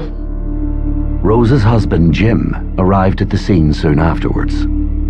Oh, it was terrible. I hate even thinking about it, you know. None of us expect to lose a child, you know, but it was dreadful. It was a terrible part of our life, you know. It's just a parent's nightmare, like. And I remember Jim, my God, the grief. That's my daughter down there, that's my daughter that's killed down there. And he was roaring and shouting at me and venting a little bit of anger, but it was pure just grief, like, you know, what he had to witness. A good investigator has to have empathy. He has to see what pain these people go through. You know, these loved ones, they have to be looked after as best they can by the state. Who has Rachel got to speak for? But the guards, the person investigating this, to find the truth. She was a real natural beauty, wasn't she? Isn't that a beautiful one? Yeah. And that was her wedding day. Yeah. Good, she looked well there, didn't she? We had 2 boys first. The 2 boys were adopted, and then we adopted Rachel. She was like a breath of fresh air. She really was a joy. She went in for everything. Basketball, badminton. She was on a hockey team. She went in for swimming. Just always on the go, you know. That's the way I remember her. And she'd loads of friends. She would walk to Cork in her bare feet for you. She was very, very good-natured and very loving. Oh, that is gorgeous. Here's Rachel. Rachel was 30 years old.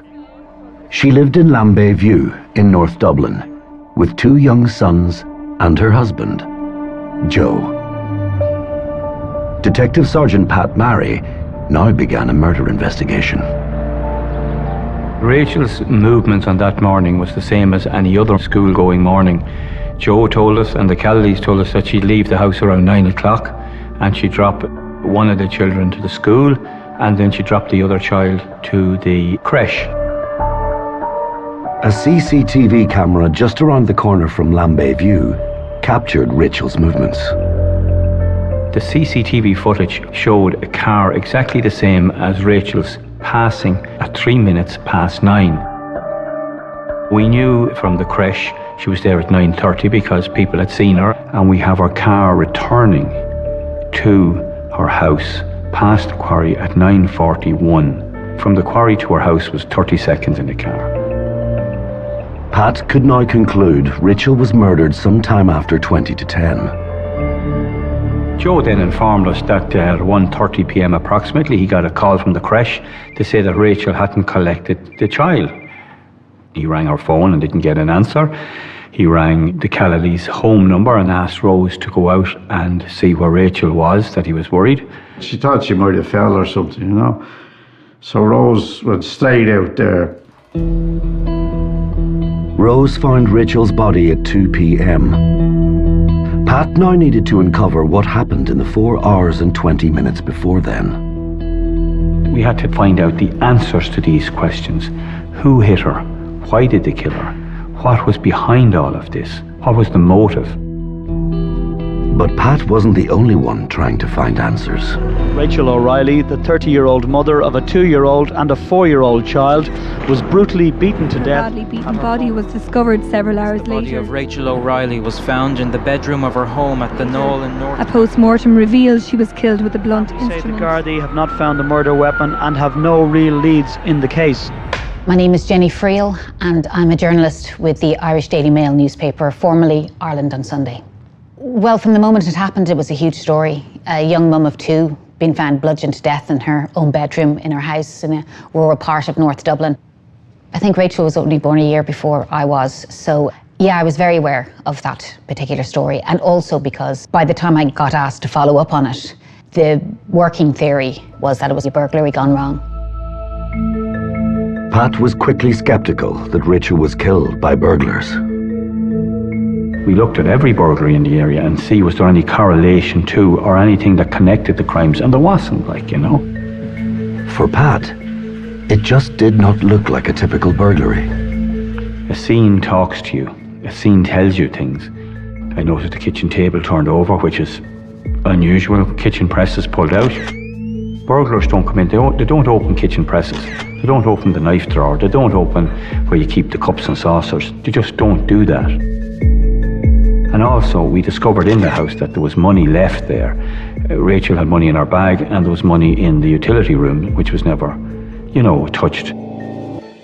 The team extended their search. There was some items found in a culvert up the road slightly from the house.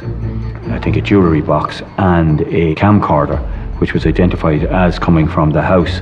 But burglars don't do that either, you're not going to hide it to come back again. You just know these things from your experience of dealing with burglaries. It was a staged burglary. But the most decisive evidence was the state of Rachel's body. It's highly unusual to see someone in the state I saw Rachel O'Reilly in, having been administered such a beating by a burglar. The viciousness of the assault was a pure display of hate for this woman. If you hate someone that much, you're going to know them. And I believed she knew who did this to her. Pat began to investigate whether any of Rachel's acquaintances could have wanted her dead. Our starting point was to talk to Joe O'Reilly to see if there was anyone in her life that would do what they did. Maybe she has some enemies. He went on to name people that he worked with, that he had sacked and he had run-ins with. Pat and his team followed up with everyone on Joe's list. All the people that Joe had named were people that we could easily rule out of any connection with Lambay View on the day. And then I asked him, maybe she was having an affair and that you had a disgruntled wife who got this done. And he says, no, neither of us were having affairs. Now, that just sparked with me. Why did he say neither of us having an affair? I didn't ask him about him. I said it to Joe, I said, are you sure you weren't having an affair? And he looked at me right in my eyes and I was looking at him.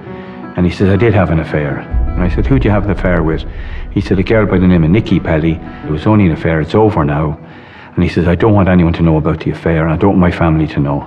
It made us sit up and think, well, is there something else to this, you know?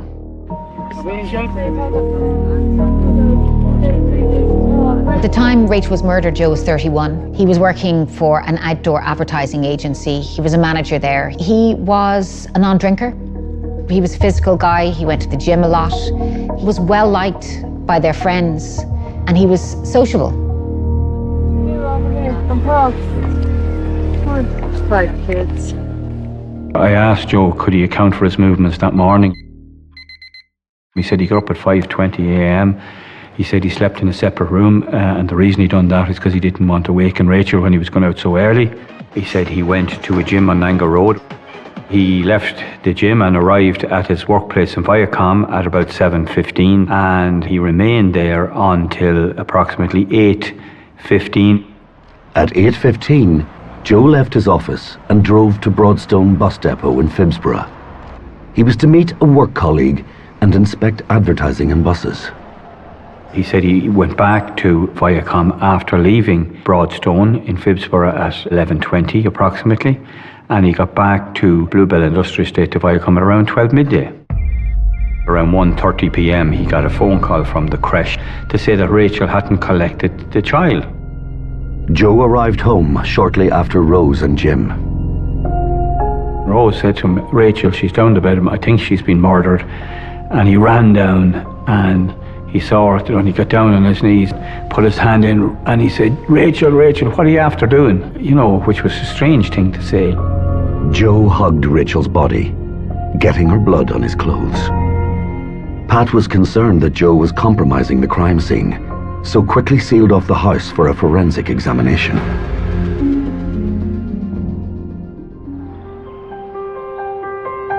One week later, Joe was allowed to return. He rang here and he said he'd got the keys, the forensics were finished. He said there's an inner peace in the house, and he said there was thinking if you and Rose came down, maybe the do is good. So I put it to Rose, and Rose said to me, Jim, sure, I wouldn't go down there. And I said, well, the two of us in a bad way, I don't think we could be any worse. It might do you good, Rose, he said. You know, would you not give it a try?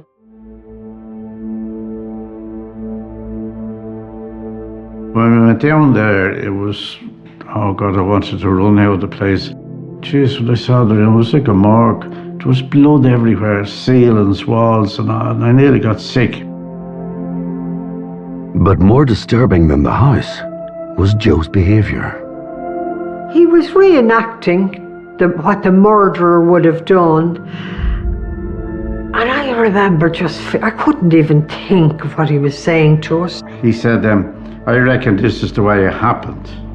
He said the murderer must have got her down on the ground and kept batting her on the head. He went through the actions of how Rachel would have got hit on the front of the head. She would have went down. He even enacted stepping over the body. Whoever done this went into the bathroom to clean up and heard her gurgling and came back and finished her off. I was getting sick. I had to go outside, you know, and what he was doing then, you see, he was down on the floor and he was reenacting the whole thing, and he was looking at me and looking at Rose. And he was getting a kick out of looking at the horror in her face. I'd say my face was drained out. And, you know, his eyes were jumping out of his head looking at me. Sadistic pleasure he was getting out of looking at squirming, you know. There and then I knew then that he was a psycho, you know. So if I'd any doubt at all, I was saying to myself, walking out that house, it was Joe done it. Over the following days, Joe O'Reilly's behaviour became increasingly erratic. He even began engaging with the media. So journalist Jenny Frail approached him for an interview. I thought that I'd get there and I'd be politely told to go away, and I was prepared for that. So when he agreed to do an interview, I was quite surprised. And also he had agreed, for a photographer to come with me, which is for a newspaper is a big deal as well.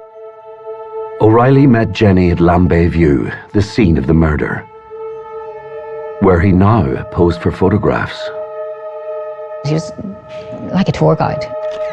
He was talking us through the blood splatter on the walls. He was pointing up to the ceiling, the skirting board, talking us through how ferocious the attack must have been for there to be as much blood splatter as there was. I had never experienced anything like this before. He got down on one knee and demonstrated how the killer would have basically bought the weapon down in Rachel's head.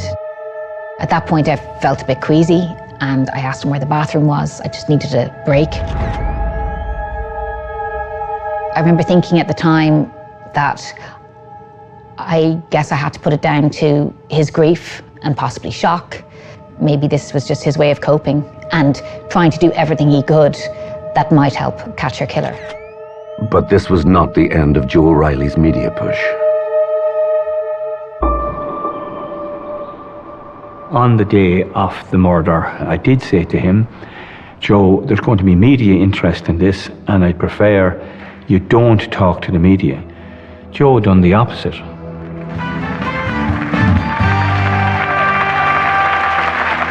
With me tonight, Rachel's husband Joe and her mother Rose.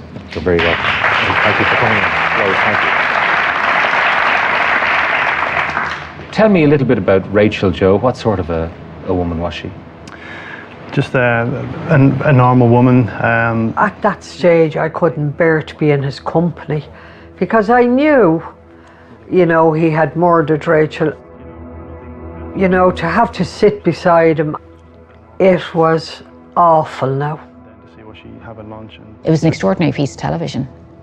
And anyone will tell you this, it was Rose Callilly's body language and just the look of anger on her face. She just looked angry. She couldn't look at Joe when he spoke. She was holding herself extremely rigidly. How did you two meet?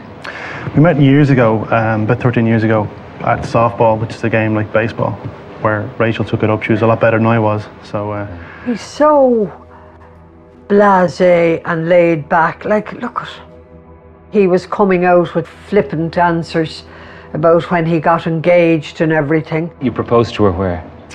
In Paris, up the Eiffel Tower. So it was either propose or she'd throw me off. So. All right. Joe was being Joe.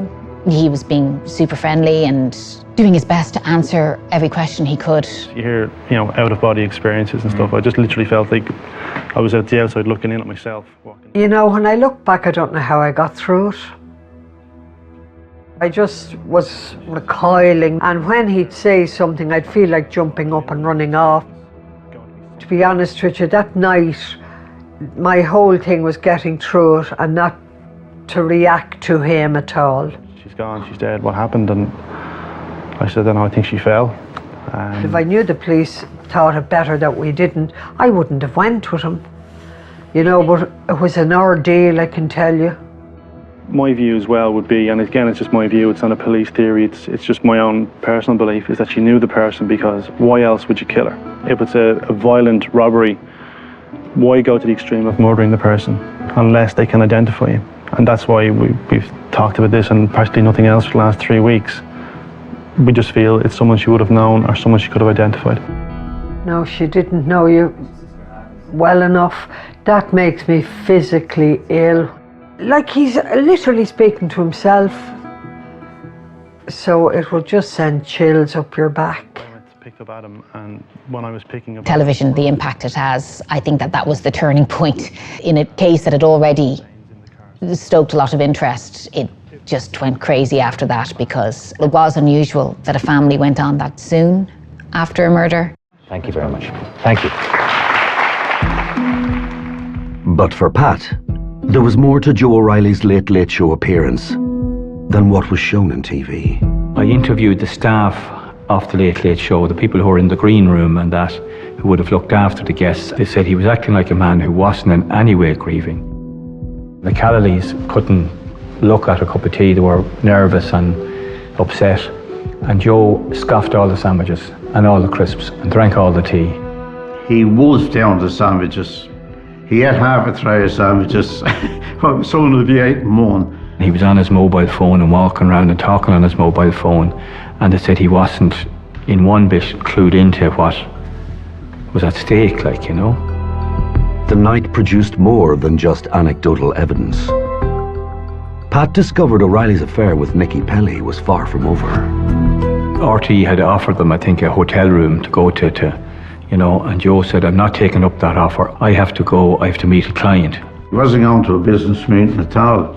He got your man to leave him up to Nikki Pelly's house with that fair now. Joe O'Reilly had told Pat the affair was over. It was now clear he had lied. So here you have a case where a man's going on the TV to appeal for witnesses or information in respect of the death of his wife. And then he's gone off with his mistress, like, you know, to spend the night with her. It's just not right, like, you know. Pat looked deeper into Joe's private life and discovered evidence of a long-standing affair. He was in love with Nikki Pelly, and he played down his relationship with Nikki. He'd tell Rachel, I'm working late, I'm going to stay in the office, and he was having a full relationship with her. She had stayed over in Rachel's house one night when she wasn't there. She had met the children. He had, you know, arranged Saturday afternoon outings. I think they brought them to the zoo a few times, and they knew her as their dad's friend, Nikki. And they had a future planned together. It had become a very serious relationship very quickly. Joe O'Reilly also knew how suspicious the relationship would look to detectives.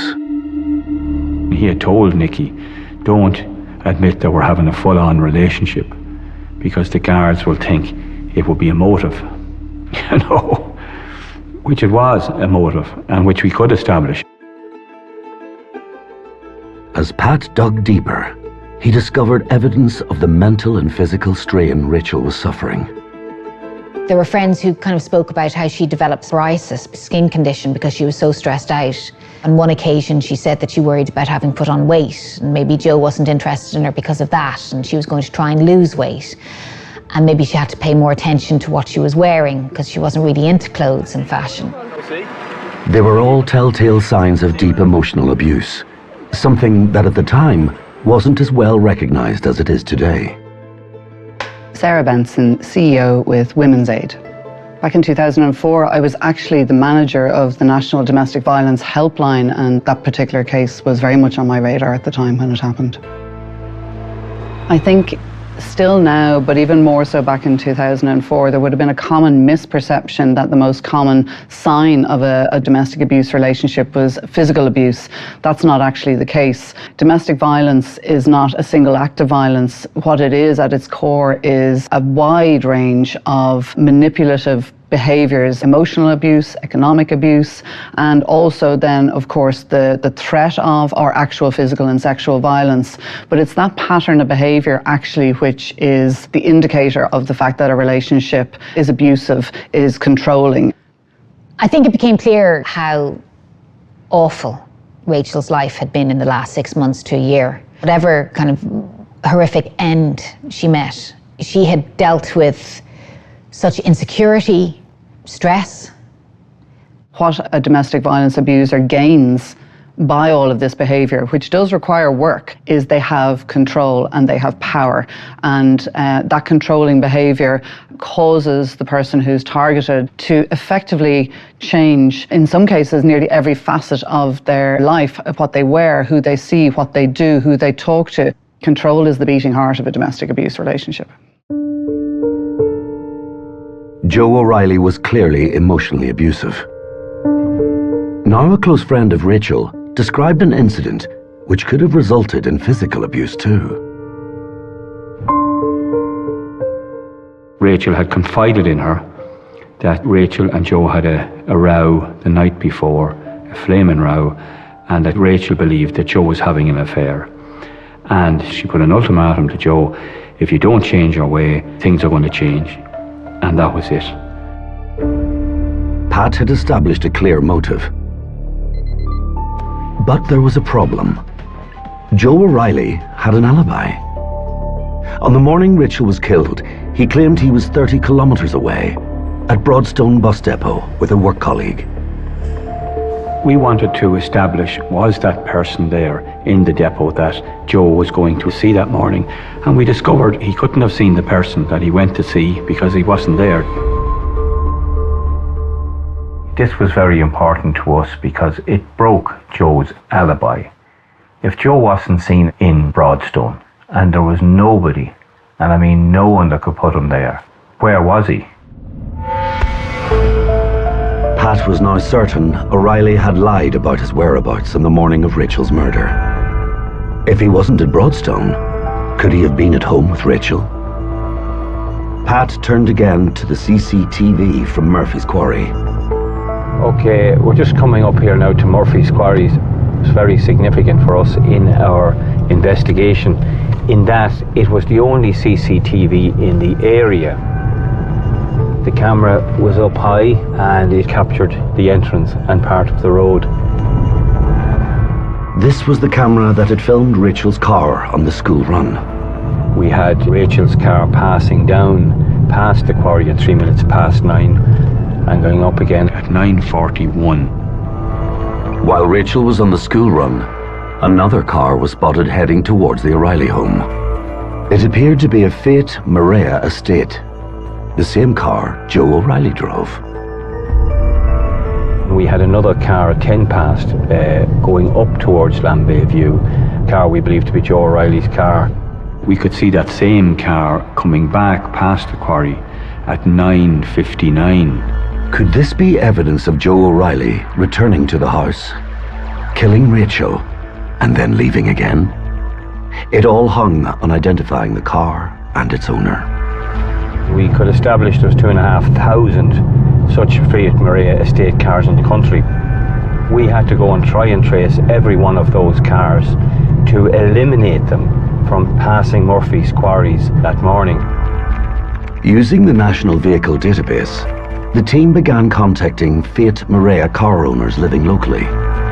We were able to account for all the Fiat Marea estate cars that were registered and owned by people nearest to Lambay View, and there was no doubt in my mind as an investigator that the only Fiat Marea car that was up there at that time was Joe O'Reilly's car.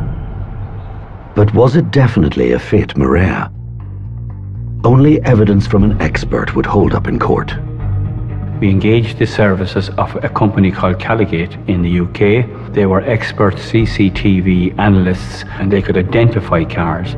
The team hoped for a positive ID, but were disappointed. It wasn't a 100% hit from Calligate. They could only surmise it was a Fiat Marea estate car. On a scale of 1 to 5, they marked it 4 out of 5. They couldn't be 100% certain. Without 100% certainty, the evidence would not hold up in court. Investigations always have setbacks and you don't always get what you want, but you don't lose heart. Even though you might have hit a wall, there's always a way over the wall, around the wall. Pat needed another way to prove whether Joe O'Reilly was near Lambay View at the time of the murder. So he turned to a type of analysis still brand new in 2004. Pat asked engineers if O'Reilly's mobile phone data could pinpoint his location. O2 were in a position to tell us of a thing called cell site analysis that could establish where a phone was, what phone mast the phone was pinging off, if they had received or made a call or received or made a text. Now this was all new to us. It was groundbreaking stuff. Phone signals have to basically ping off the nearest mast, and through that they were able to track Joe O'Reilly's phone on the morning of the murder. Cell site analysis tracked Joe's phone from his home in the Knoll to his office in Bluebell Industrial Estate. It confirmed he left there at 8:15 and headed to Phibsborough bus depot.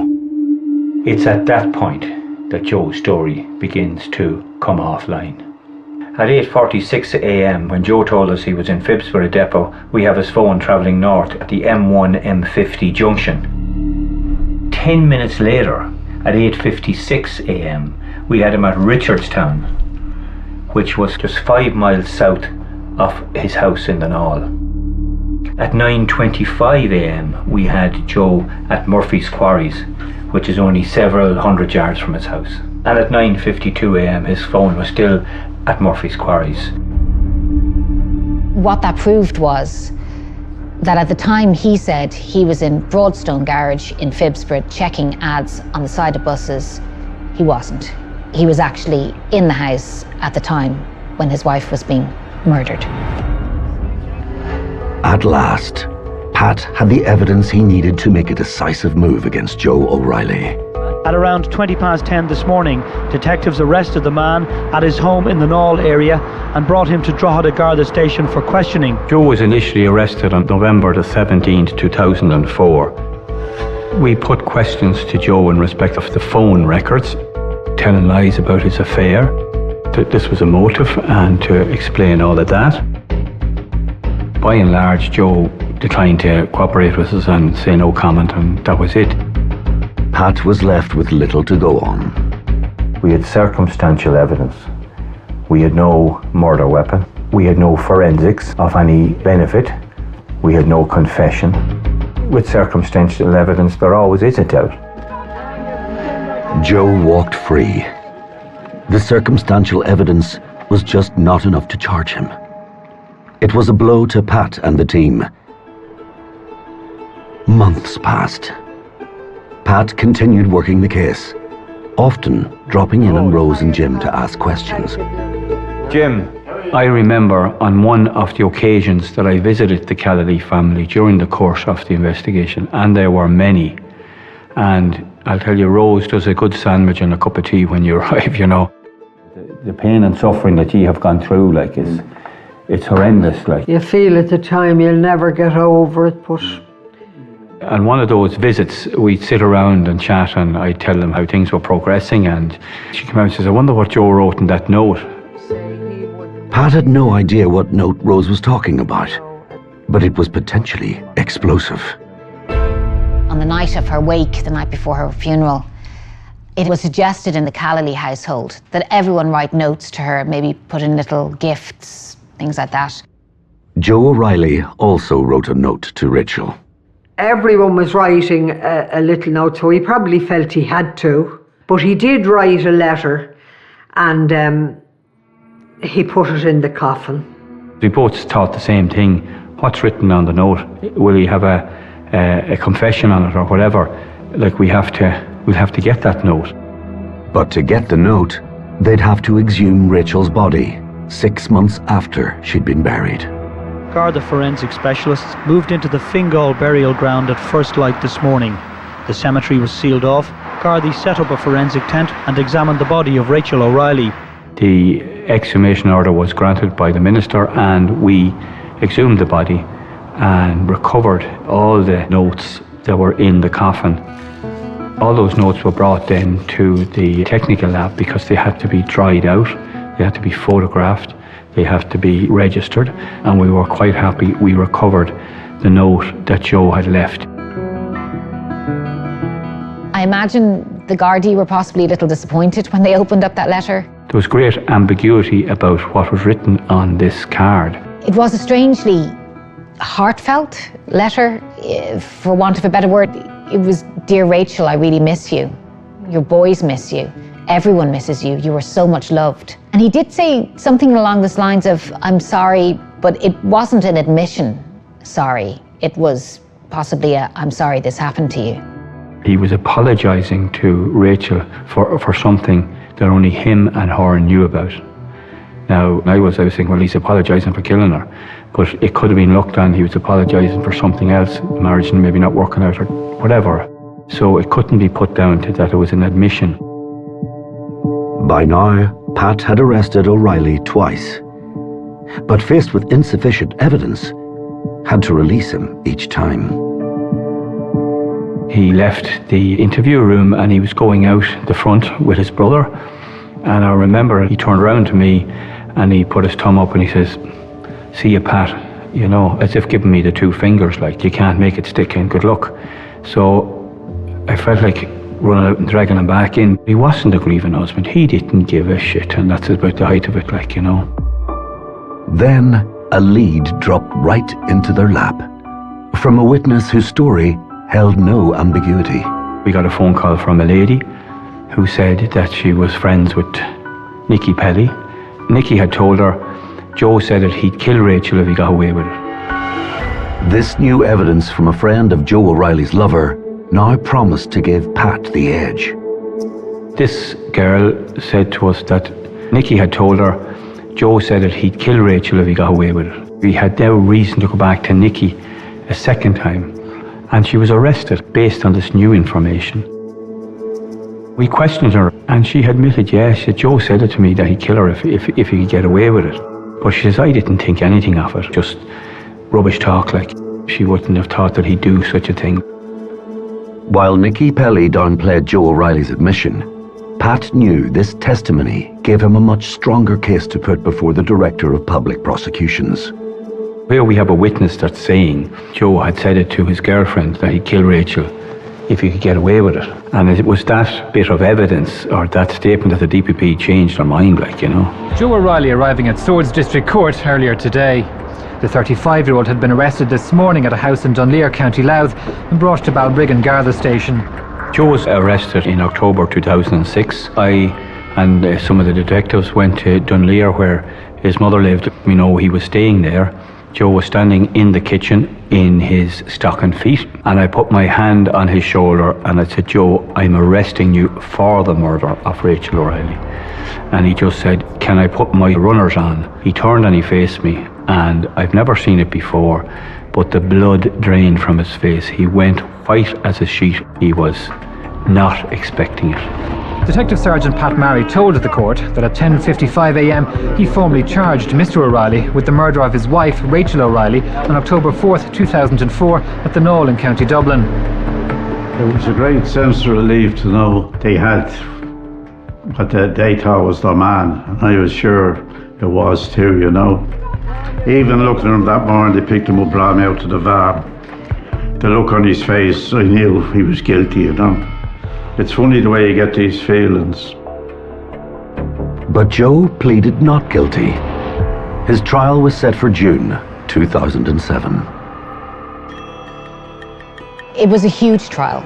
I think every media organisation had 2 or 3 journalists down. And yeah, you were fighting for seats every morning. The public galleries were absolutely packed. The court ushers were saying that they hadn't seen anything like it. It was June, and it just seemed that there was nothing else going on except for this court case. Today at the Central Criminal Court, Joe O'Reilly pleaded not guilty to his wife's murder. A jury was then sworn in to hear this trial, which is expected to last 6 weeks. This was the old courtroom, like space was at a premium. Remember, there were days when I'd end up sitting kind of beside Joe with just a prison guard sitting in between us. Like, that's how squished into the place you were. And he was a big guy, so he's really imposing on these really small, kind of narrow benches. And everyone's staring at him. I hated looking at him. And he was always, he used to be writing things. Like, he was like one of the people defending him. And I used to feel like I was drowning, because I used to look at him and how blasé he was, and how that got to me an awful lot. He had a grandioso type of personality, like, and most psychopathic people do. They have a confidence about them that they'll beat the system, that they'll be seen to be innocent at the end of the day, that we have made a mess of it, or we have it wrong, or whatever. Key to the prosecution's case was a string of emails recovered from Joe O'Reilly's computer. They revealed a deeply manipulative plan. The jury was given details of an exchange of emails between Joe O'Reilly and his sister Anne on the 9th of June 2004, 4 months before Rachel was killed. I suppose one of the most distressing days for the Callaleys would have been the emails between Joe and his sister Anne that kind of revealed how he had been undermining Rachel for a long time, poisoning certainly his own family against her about her capabilities as a mother. He was saying, oh, she was getting them dressed last night and she nearly pulled the ear off one of the children putting on the pajamas, and she dragged the other one down to bed, and painting the picture that she was a monster, like, you know, which she was far from. To the point where, and we learned this through the emails, that his own mother had reported Rachel to the social services. So how stressful must that have been to be called in to a social services officer to try and prove to someone that you've never met before that you're fit and able, and then to wonder, you know, who could have reported you? It must have been unbearable for her. Joe O'Reilly's behaviour was typical of an abusive partner attempting to exert control.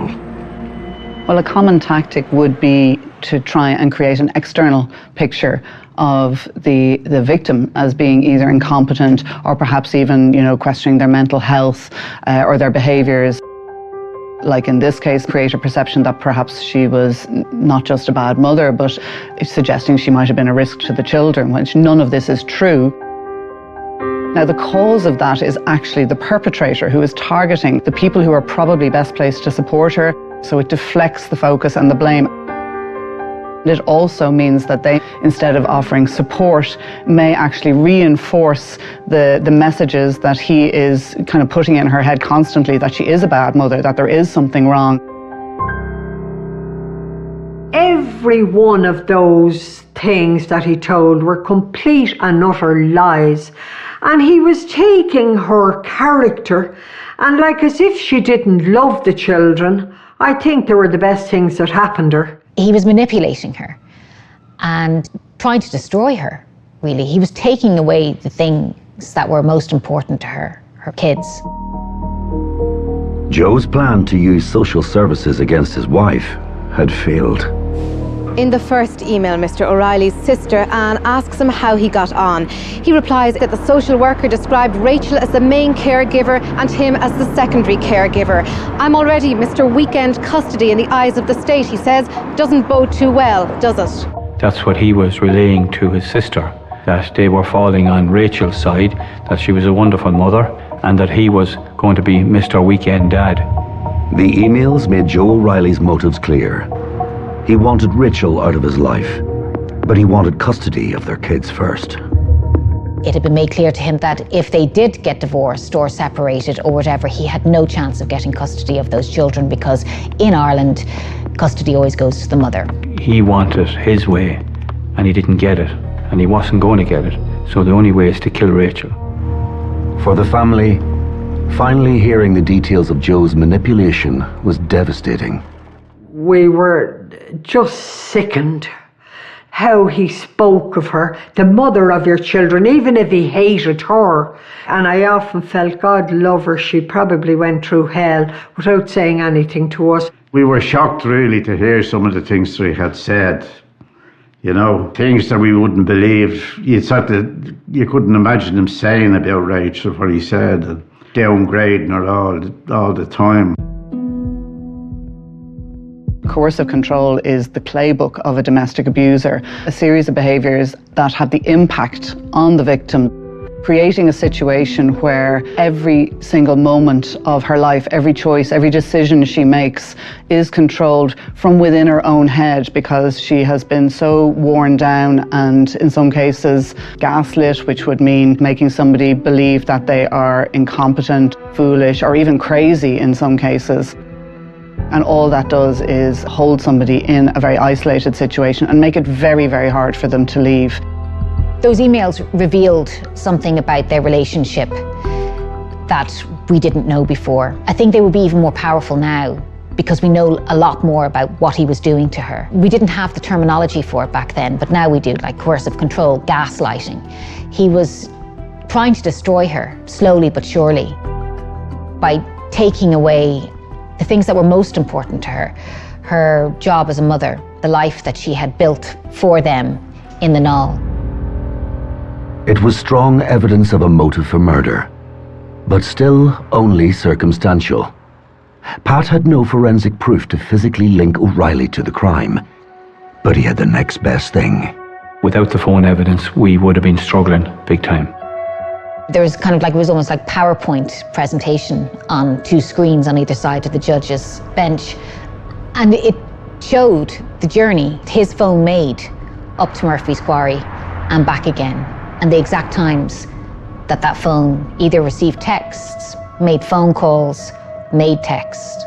It was very comprehensive, and it was damning, and it was groundbreaking at the time. The technical analysis that we were able to produce to the court, that was the breaking of the alibi, the cell site analysis.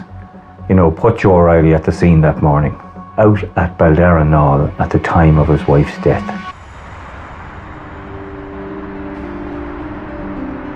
The jury had been sent away to deliberate on a Friday, and we didn't expect them to get it done in a day. There was just so much they had to go through. I think ours was the first case, or maybe to go into a Saturday. The court's to be shut on Saturday apparently, but they held that court open for that.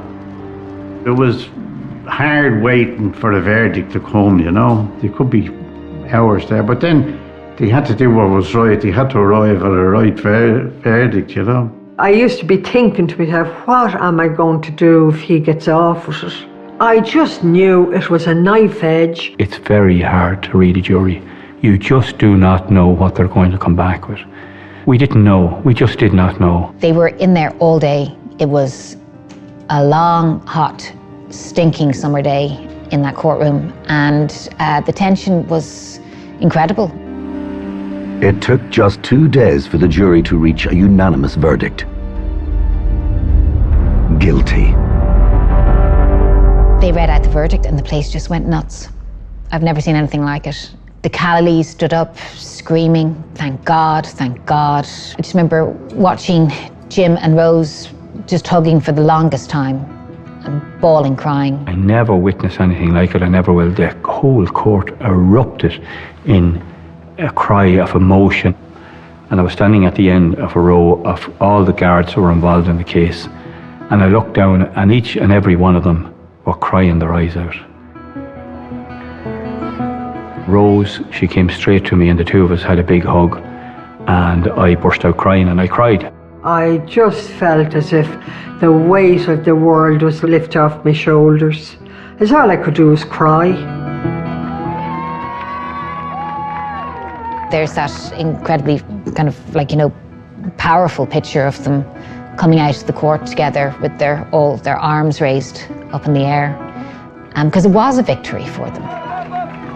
Is there anything you'd like to say about Rachel? It's just she's with us now, and she knows we love her, and I wish she was with us in person, and we'll never forget you, Rachel, but you got justice today. People were so supportive in those days, you know. You just felt the whole country was on our side. For Joe O'Reilly, the verdict meant life in prison. Joe got a few minutes to say goodbye to his mum and family. I remember Anne just holding his 2 arms and kind of talking quite urgently to him, and him just kind of like nodding and going, okay, okay, okay. And then he was led away by the prison officers. Well, you think killers are going to be, you think that you're going to spot something about them, don't you? And he was very ordinary, very normal. I've met him a million times before. I've worked with loads of people like him. Yeah, you don't want to think someone that ordinary is capable of something so awful. I remember talking to Joe once. I sat down beside him and I said, "Just Joe, I think it'd be best to tell the truth about this now." And he just turned to me and he looked at me and he put his head right up to mine. He says, "Do you know, Pat, I didn't do it." And that was it. He got up and walked off. So that was what you were dealing with, like, you know.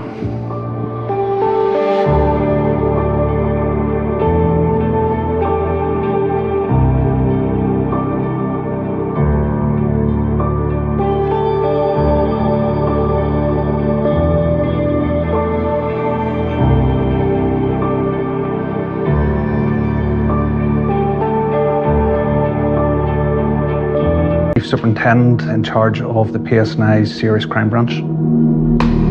I remember getting the call in the middle of the night. One of those calls you always dread receiving, and that somebody had been stabbed fatally in Belfast. Tributes have been paid to boxer Eamon McGee Jr., who was murdered on the outskirts of West Belfast this morning. Heartbreaking. Absolutely heartbreaking. Who wants to hear that their brother's been stabbed? People from right across the community came out in force just to show their support that I suppose boxing had lost one of their own. He was absolutely going to go to the top. Somebody had knifed him. How did this happen? I just couldn't understand. Because Eamon was such a good child, he was never angry in his life. It's so important that we put our hands on the suspect early. We knew the murder had just happened. We have 24 hours to conduct the investigation. One of the phrases you hear a lot is the dogs in the street know who did it. Have we arrested the wrong person? And our hearts sank.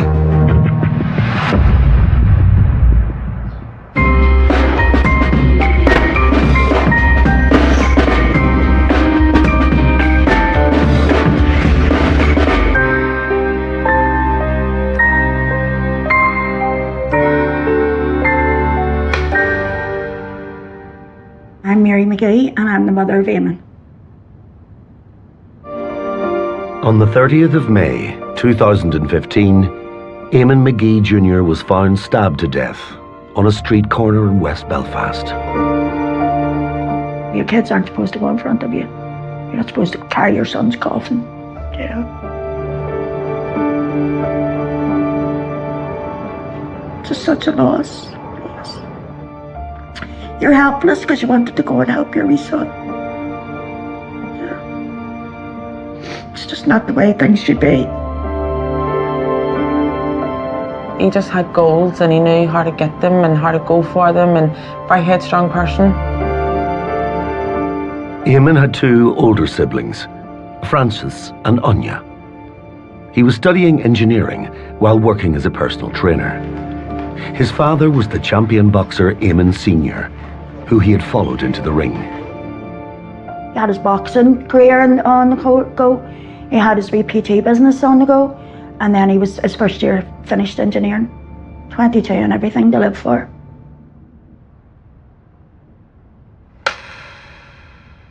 I was lying in bed with my oldest wee boy, Cormac, but I heard a knock at the door and I was like, I got Eamon just messing about. But then I didn't see no car and I heard no doors. Something in my head just says, ring Eamon's phone. The partner he was with at the time, Courtney Ward, answered and was like, he's dead, he's dead. And I was shouting and screaming, what do you mean he's dead, he's dead? She was just crying and sobbing, and by that stage then I had to run upstairs. And I told my mummy, get to the hospital, quick, get down to the hospital.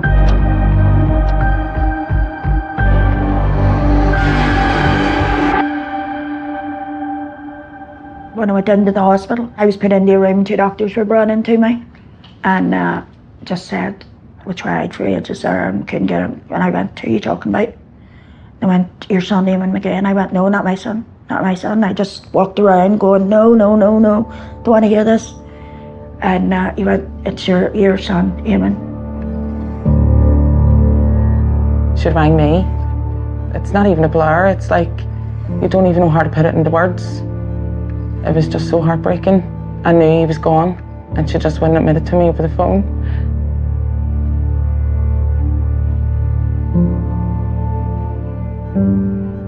Eamon's friend and his friend's father came and got me. Got to the hospital, and when I went in, the police were standing behind my mummy and they just looked at me and went like this. And I just dropped him and collapsed to the floor.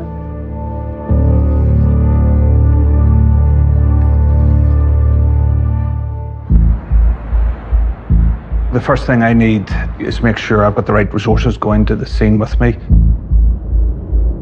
So whilst I ring the Major Crime Forensic Advisor, they in turn ring photography, mappers, the crime scene investigators who are going to take samples and start to get everybody heading.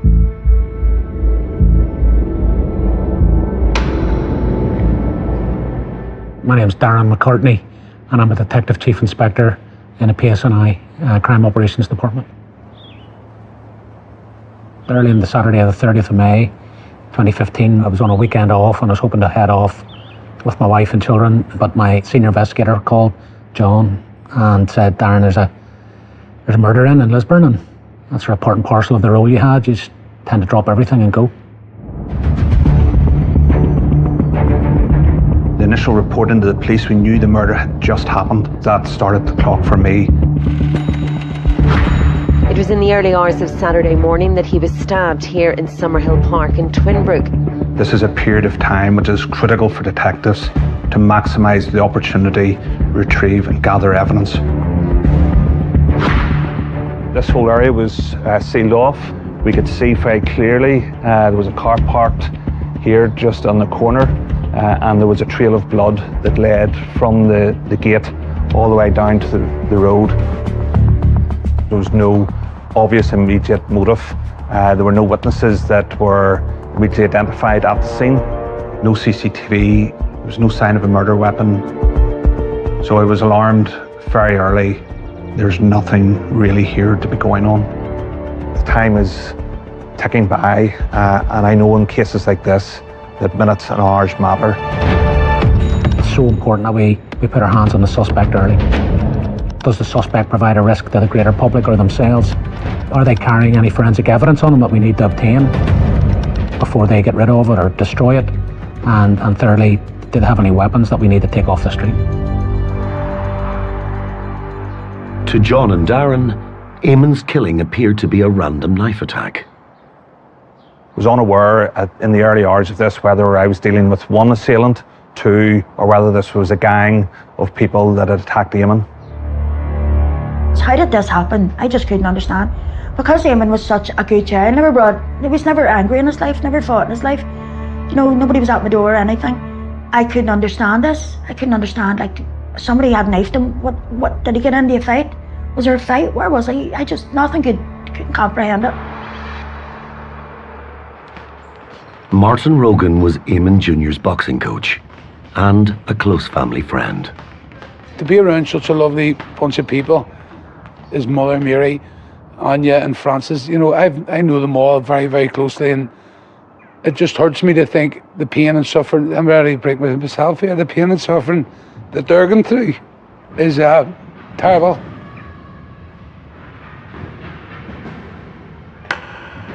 I got a text message, so at about 6 in the morning. Ian McKee's, he's been killed. What? In my head, I wasn't thinking of young Eamon. I was thinking of senior. It was only until I think it was 8 o'clock next morning, it was Eamon Jr. I went, what? I couldn't take it in that it was young Eamon, because it was this young, gentle soul, this humble young man gone. I'm wanting to lift the phone and ring, and then I didn't want to do it, to have to retell the story of why their amazing son was gone. I was trying my best not to see this, the visions in my head, seeing young Eamon.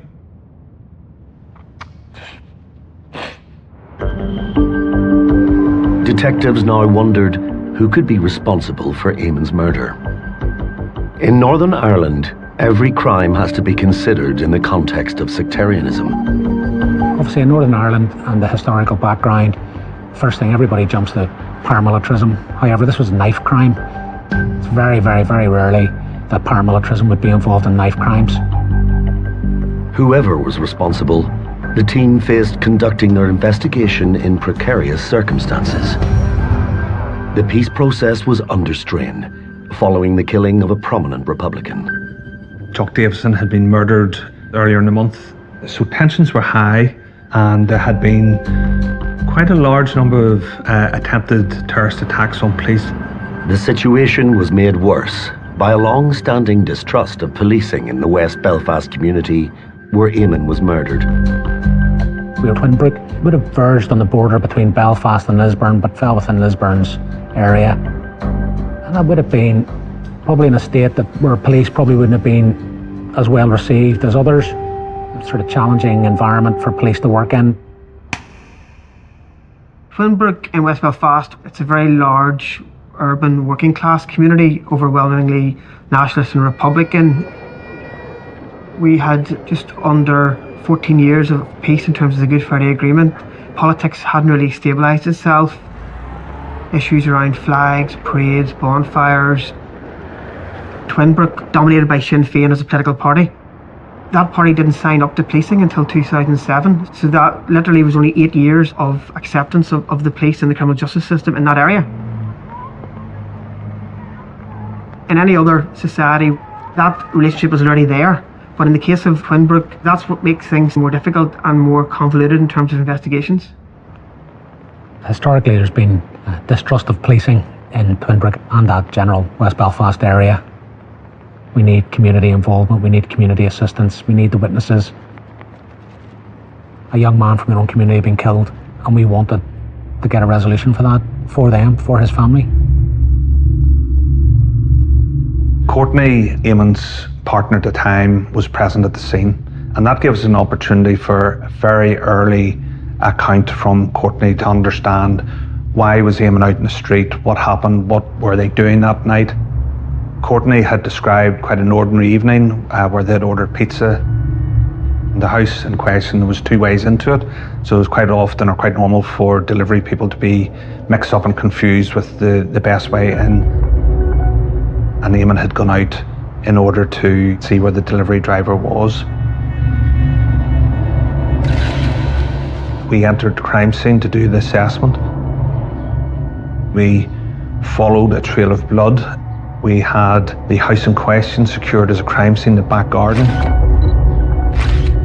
And it was upon entering the back garden that we noticed some areas of blood on the gate and also just on the grass area. So that absolutely changed things for me, because this attack seemed to have occurred in the back garden. So the early hypothesis that had been formed was maybe no longer fitting, that we weren't looking at a stranger attack, an altercation that had taken place out on the street. This was maybe something much more sinister, much more premeditated. We were looking at somebody that had deliberately sought out Eamon McGee.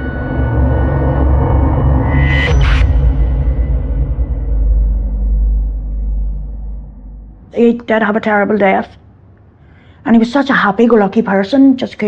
We couldn't put the story together that night, what had happened or why it had happened.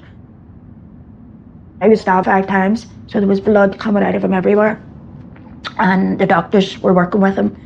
The blood was in his ears, and his hair was soaked with blood. His hair was all hard, and me and Anya were going, by God, he would hate to be lying there like that, you know. Everybody looking at him. In Twinbrook, police sealed off the crime scene and began a murder investigation. Their presence immediately drew the attention of local community leaders. I was asked to go down to the outer cordon because a Sinn Féin councillor had asked to speak to the senior investigating officer to understand what had taken place. I was very courteous, professional, gave them a loose briefing that there had been a stabbing. After that exchange, I walked back up to the crime scene to continue the work there. And when I got back there, I spoke to my detective inspector. We're nowhere here with this. The community have the answer here. I can't rely on the traditional media appeal. We need something faster. We need this now. One of the phrases you hear a lot is the dogs in the street know who did it. And the reality is the public look to their political representatives for guidance and for support and for confidence to engage with the police. So I walked back down again and asked to see the councillor, and I said, look, I'll just be honest with you, and I'm going to ask for help. It was difficult because detectives, we keep our investigation tight, secure, don't talk about it. And this was probably one of the first times I had taken somebody into, I suppose, the confidence. If John was right, the community would quickly reveal vital evidence. If he was wrong, the entire investigation could be undermined. He hoped to rely on the respect in which Eamon was held by the community. Young Eamon was very dedicated. Sport, eating, fitness. If he wasn't training in the ring, he was away doing something else, you know. So I would say maybe about 11, the interest started to grow. It was like a family sport. I think it put a bit of a regime into him. We bit of independence to start to look after himself as well. He was just a real wee man, you know, loved his style, and he was very charismatic. Word about Eamon's death spread quickly around Belfast's closely knit boxing community, uniting the group in grief. Boxing in Belfast especially, it's in the DNA of the city. We all say there's nearly a boxing club at the corner of every street, especially in the west and north of the city. It draws people in from the four corners of a city. It's nearly easier to divide than unite. Politics has always been kept out of boxing. You would have clubs from different sections of the community would work very well together. It's nearly a community within itself. It's produced so many great champions over the years. It helps take kids maybe away from different antisocial activities. It teaches them kind of discipline and respect and help our communities kind of grow.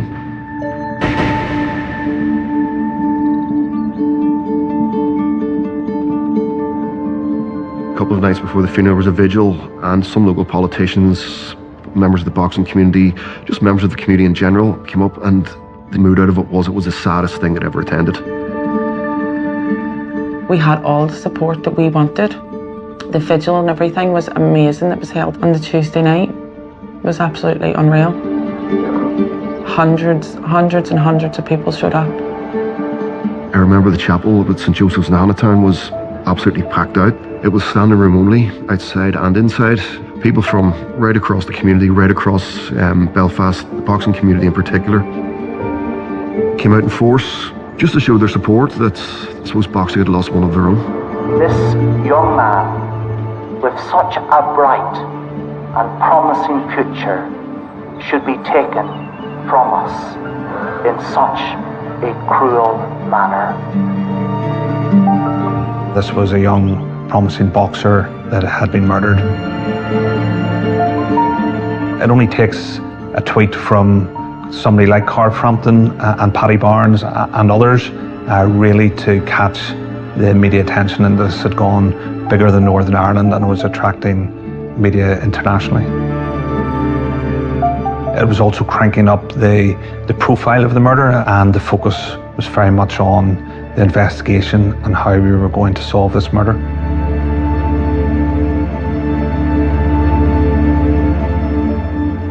There was no obvious reason for Eamon's murder. He had no criminal background and was unknown to the police. But his partner Courtney revealed a potential lead. Courtney told us about her husband, who she was estranged with and had been estranged from for many months now. On the basis of some of the things she said, that caused me concern. She had told her ex-husband that she was now with somebody else and that she no longer loved him. And that was on the day before the murder, so this was on the Friday, and the murder took place in the early hours of Saturday morning. So we had the start of something that I would describe as a motive. It wasn't much to go on, I have to say. If you have a motive, then you need to look at, is there an opportunity? The relationship started when Courtney and her family went to Turkey on a family holiday. She met Oren. He worked in a hotel. That then developed into a relationship. They spent some years in Turkey. They eventually got married, and he came to Northern Ireland around 2012. They had 3 children. Their relationship had broken down, although he did have daily contact with the children. But beyond that, we knew very little about him. We don't know where he is. We don't know where he works. If he works, we know absolutely nothing. Detective McVeigh needed to track down Orhan Koka, and quickly.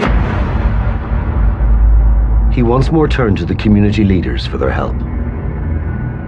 I named him to the counsellor. Police sometimes can be very reluctant to share information. So the fact that information is being shared is the start of a relationship. You build a relationship, you build a partnership. You build a partnership, you build good outcomes. Within 2 hours, I was told where Owen Coca slept and where he worked. We discovered that he'd been living in a local bar. He was working there, and the owner had allowed him to reside on the premises at night time. We also knew that the suspect worked during the day in a local barber's. Just 8 hours after Eamon was murdered, the local community had led detectives to their chief suspect. But uncovering forensic evidence to link him to the murder would be a challenge. I had absolutely no evidence and was concerned that the scene was highly unlikely to produce anything.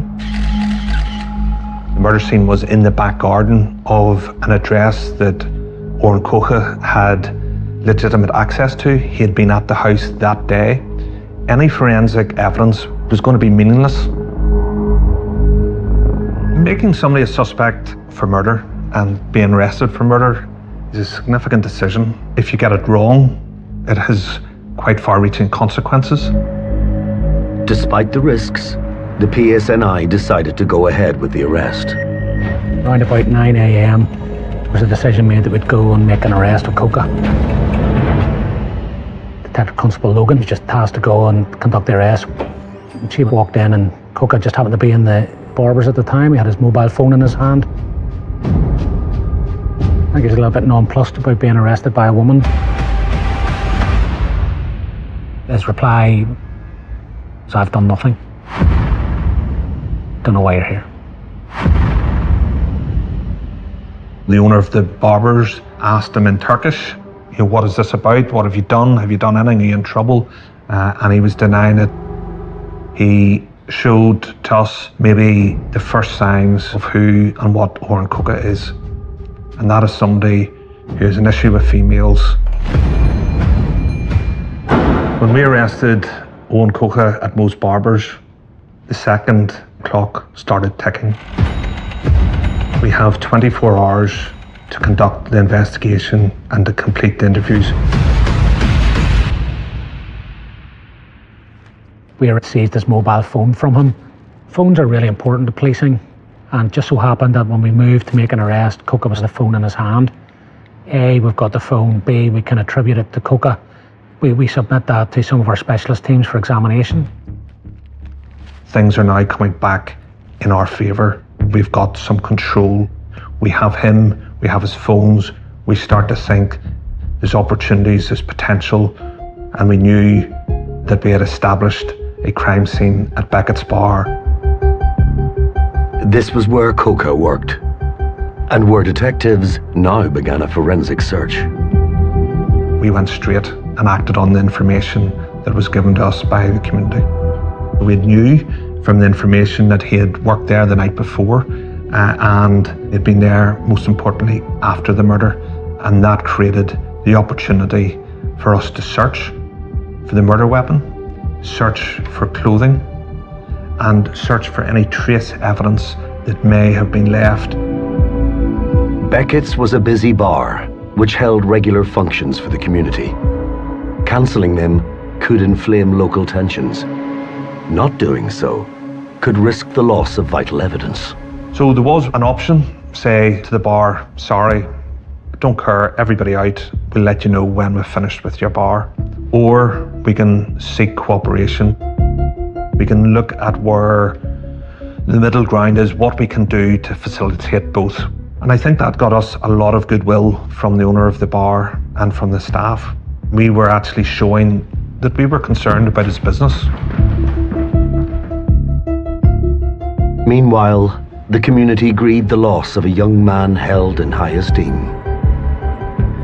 Young Eamon Jr., the main man, if everybody had the frame of mind that that young man had, what he was doing feeds into other kids that they can box and they can also get degrees. It's about believing in yourself. I thought he was absolutely fantastic. He really was. He was a proper fighter in his own right. Of course, there's going to be whispers that there's McGee's son, is he going to go all the way? But talking to people in boxing about him, they were convinced that, yeah, he absolutely would. His professional debut took place in 2014. I think everybody at ringside that night looked at each other going, whoa, we've something special here. He was absolutely going to go to the top. I think he just wanted the Excel to be something that he wanted to be. It was sport. Education. How do you beat that? Me and him had many a conversation, and I think that's where our bond really came from, because I was able to understand him. Eamon and young Eamon weren't even speaking. Young Eamon didn't like the way big Eamon carried on with drink, and there was a row, and he said, I don't want you coming to train me smelling of alcohol every day. And I think it's hard now on him, because you just meet Eamon, he just cries all day long. I can understand he doesn't want to be trained as that. I can understand that. I knew the situation in his relationship with his father, and I felt for him because I didn't have the greatest relationship with my father. So I was able to sort of communicate with him, and many a time me and him had a good personal, private conversations about life and, you know, forgiveness and trying to help him out. Pardon me. I was able to relate to young Eamon because I knew how he was feeling, and I just knew that I could help young Eamon not feel the way that I felt growing up. So, yeah.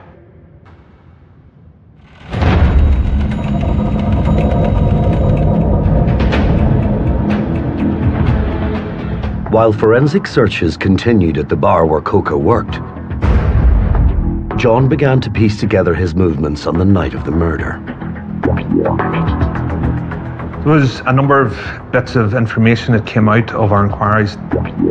So we knew that we could anchor the time of the murder almost to the very minute. It was confirmed that there was a period during the night that Owen Coca had left the premises. He had told the night watchman that he was going out to purchase some food, and that was at around 1:30, 1:45 in the morning. The night watchman wanted to make sure that he could lock up properly for the night to fulfill his duties. He had rang Owen Coca's mobile number within 2 minutes of when we believe the murder took place, and the purpose of that call was, where are you and when are you coming back? When he didn't get an answer from Owen Coca, the phone rang out. Importantly, maybe 15-20 minutes later, he heard the shutters of the doors coming down. Owen Coca returned to the bar. That time, that 20 minutes, is the length of time it would take you to make your way back from the murder scene to Beckett's bar. That got me really excited as an investigator. We had Owen Coca's mobile phone, we had his telephone number, and here we are, somebody has put a call into his phone right at the time of the murder. Experts now began to analyse Orhan Coca's mobile phone. And at Beckett's bar, forensic investigators made their first breakthrough. Our hypothesis was that he'd been involved in a frenzied knife attack. The likelihood of blood transfer from the victim to the suspect was high. He could have taken that back to the bar, to the area where he was living. So we were hoping to be able to recover something that could connect the victim and the bar, and thus Coca in the middle. Fortunately, once our search teams started conducting their searches, they very quickly found a pair of bloodstained jeans behind one of the bars. But did they belong to Orhan? Unless John could answer that, he would have to release Coca from custody within a matter of hours. We made a decision to fast track that, to make that the #1 forensic priority. We needed to know who owned the jeans. Whilst we may suspect they were Owen Coca's, we did not know. We commissioned the forensic laboratory to do habitual, which is identify the wearer of the jeans through DNA. Areas such as the waistband, the pockets, areas that would have common contact with skin. They worked overnight. It roughly takes 24 hours for the DNA cycle to run. We were against the clock.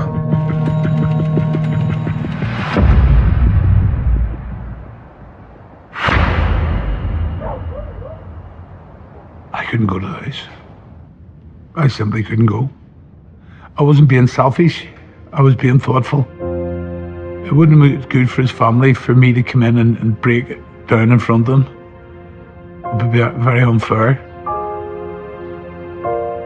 In the morning of his funeral, I went down and I just walked in and put my hand on Eamon's shoulder. And he looked around, he seen me and he went, just grabbed my arm. Eamon Jr. had this lovely aura around him. It didn't fizz him. He knew his capabilities, he knew his strengths, and he knew where he wanted to go.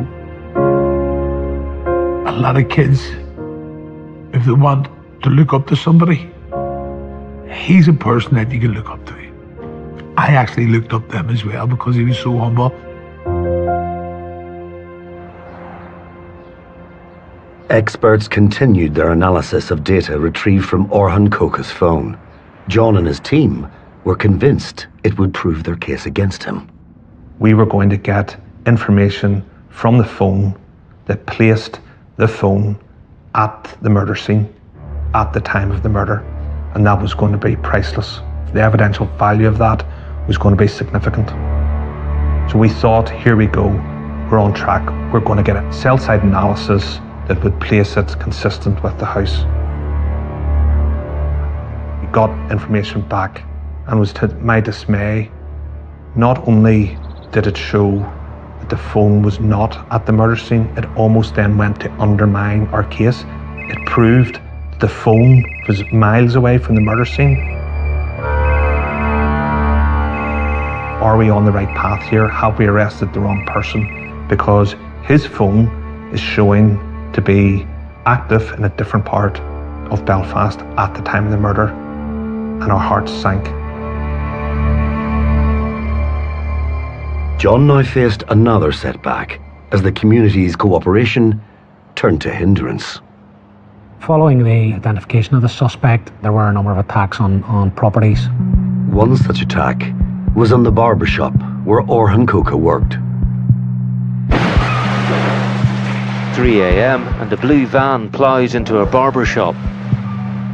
We have retaliation taking place in the community, attacks taking place on Mo's barber shop.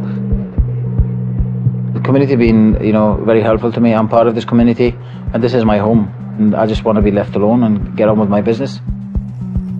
People had taken this out on the Turkish community.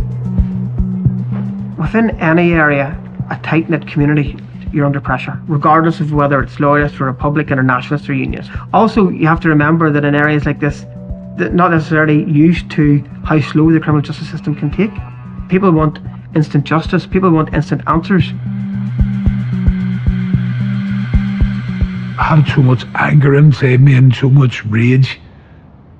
I'm glad that I had my wife sitting beside me, because I think I would have went in search for what they'd done to him. That two wrongs don't make it right. Those actions were harming our case. We relied on Mo's barber to help our case, trying to manage community tensions. There's that balance between allowing due process to take place, gathering the information, providing the evidence, building the case, but also trying to keep the community on side and making them aware of what you're doing.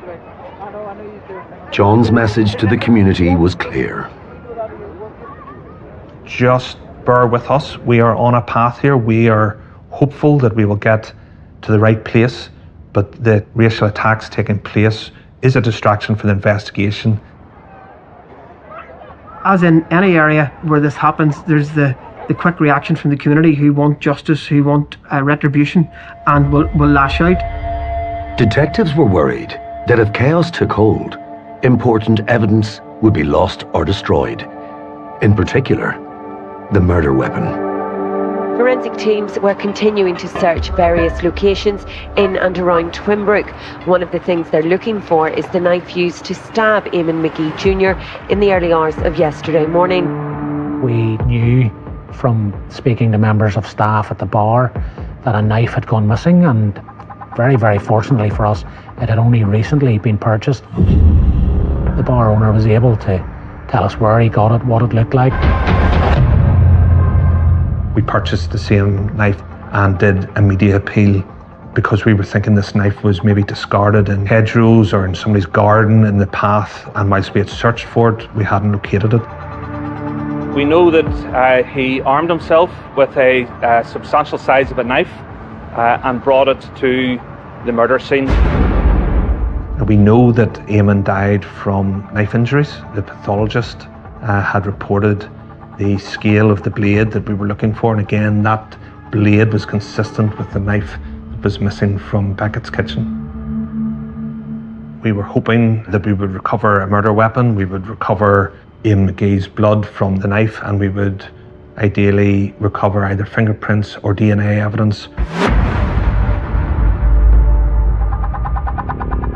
As the team continued their search for the murder weapon, analysis of CCTV revealed why Coca's phone had not been present at the crime scene. The day before, when Owen Coca had worked and finished work at 5 o'clock, we could see that he left his phone in Moe's Barber. We had it on CCTV that that phone was left overnight in Moe's Barber, and that took away my worry. That put us back on track.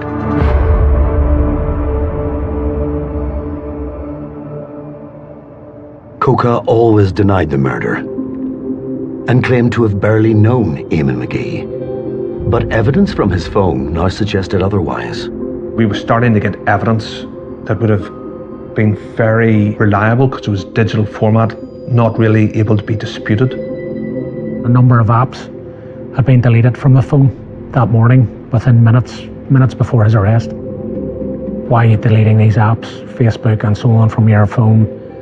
Well, it's probably because you think there's something to hide there. Deeper examination of that was able to indicate that where Coca said he had occasionally seen Eamon McGee on Facebook, well, we were able to establish it was a little bit more than occasionally. Did he know who Eamon McGee was?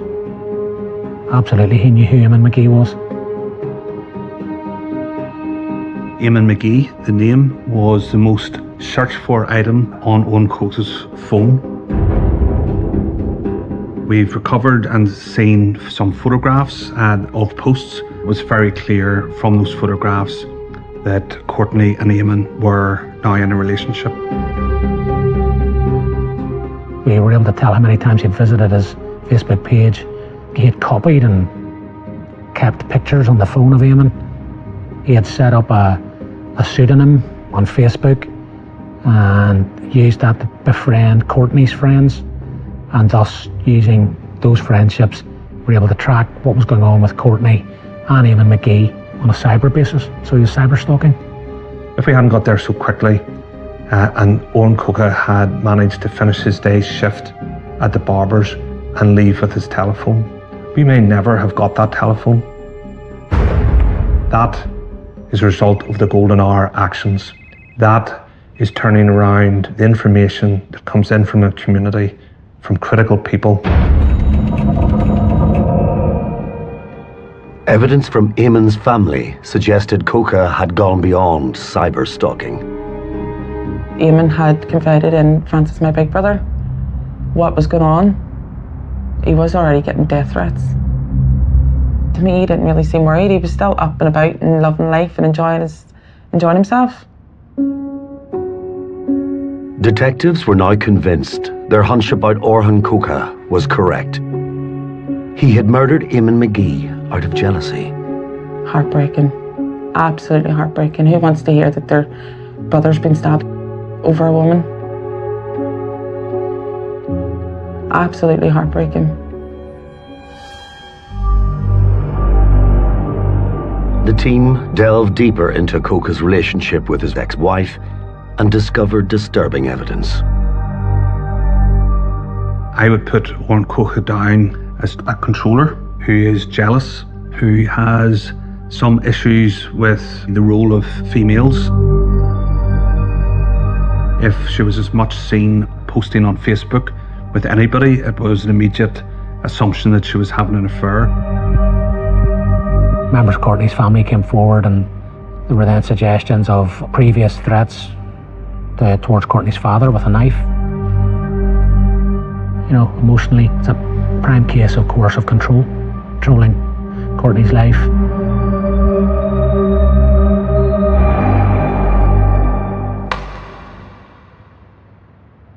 My name is Dr. Susan Lighton. I am a psychologist within the School of Psychology at Ulster University.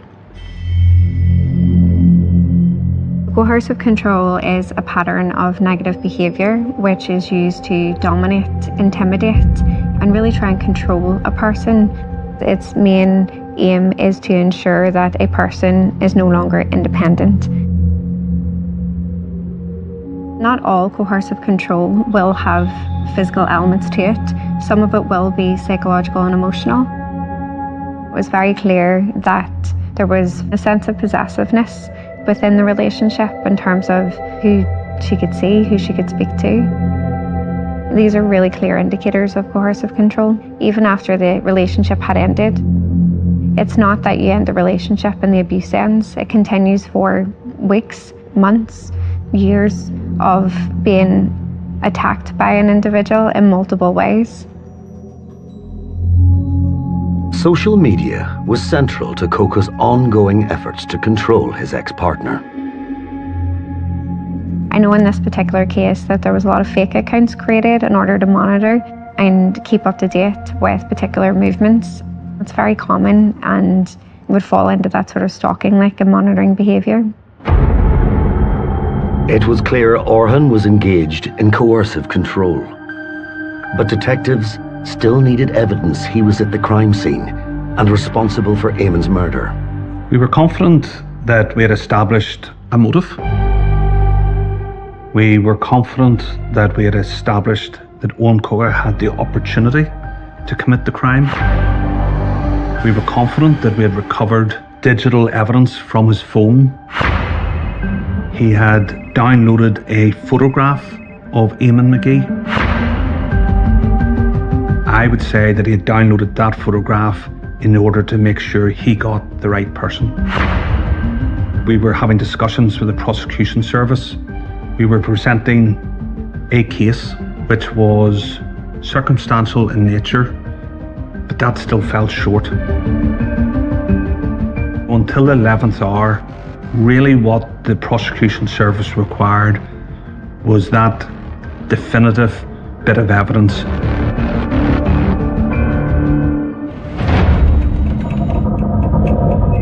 It is the phone call that you always want to have, and when you get that call to say that you have got not only the victim's blood on the jeans, but Oran Coca's DNA on the jeans,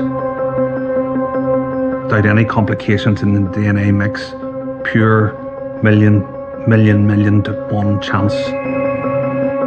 Having received the conclusive forensic results on the genes, the team finally felt they had enough evidence to present their case to the PPS. Having had the results come back, I remember speaking to the prosecution service who gave the final green light, and it was the greatest conversation to say to Darren, charge that man with murder. I charged Oran Coca. He is, again, nonplussed, made no reply after caution. Could have been charging him with anything, not the taking of a young man's life.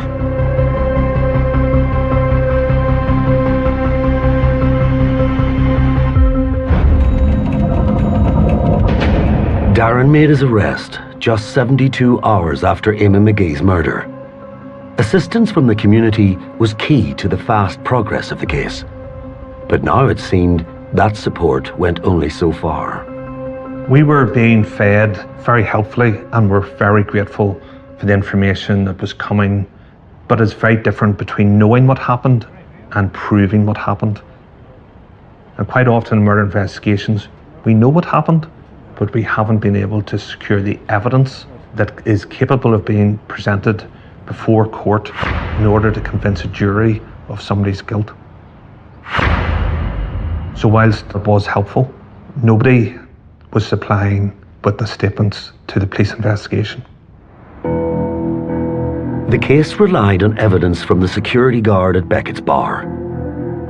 It helped establish Orhan's movements on the night of the murder, evidence detectives badly needed on the record. That's one of the people that we felt needed to get a bit of permission to talk to us. He was happy to chat to us, but not formally, not give us written statements. Without this evidence, the detectives' entire case against Orhan was seriously undermined. Again, detectives turned to community leaders for help. In the immediate years after Sinn Féin's endorsement of policing, it became apparent that the community didn't make relationships with institutions. It made relationships with people. And that's really important to understand. They wanted to see neighbourhood policing, they wanted to engage with the police on the ground, and they wanted to develop a relationship. And that's how you start to develop the rapport between the public and the police itself. You have to be open and engage with the right people to give the community confidence. Investigation is going well, but if we do not have statements signed by the witnesses, this person is not going to be charged. We had been respectful of the significance of the events that were taking place, how we had interacted with the witnesses, and the legitimate desire by everybody to bring justice to the McGee family. When you add that all together, people felt confident to come forward. But following John's intervention with the community, he came forward, we had a statement, and he was prepared to go to court and give evidence in relation to that. The case took 2 years to come to court. During that time, Orhan maintained his innocence, but sacked several of his legal teams. He had last faced trial in March 2017. My name is Ashley MacDonald and I'm a court reporter primarily covering Belfast Crown Court. The name Eamon McGee, everybody in Belfast and beyond knows that name because of his dad, the boxer, so I automatically knew that this was going to be a very high profile case because of who his father was. And then really as the story unfolded, it was just horrendous.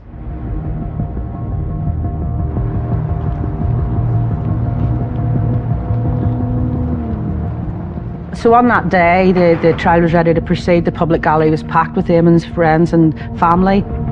I was certainly ready to report on a 2 or 3 week trial. The Crown was ready to present its case. The judge was ready to go. There had been 2 or 3 weeks set aside for this very important trial to be heard. And it was quite strange because we were waiting for the jury to be sworn, and then his defence barrister asked the judge if he could have a brief adjournment. Sometimes in a situation like this, a defendant pleads at the last minute. But with this defendant, he hadn't admitted anything in these 2 years. He'd barely spoken about it. And in that brief adjournment for 25-30 minutes, there was a strange atmosphere in the court. I kept looking at him and he just kept his head down, so I really didn't have a gut instinct at that point, but there was a certain tension whenever the barristers came back into the court and the judge came back into the court. There was a bit of a tension in the air, and I did think, oh, is he going to be rearranged here? Is he finally going to admit to what he did? And he did.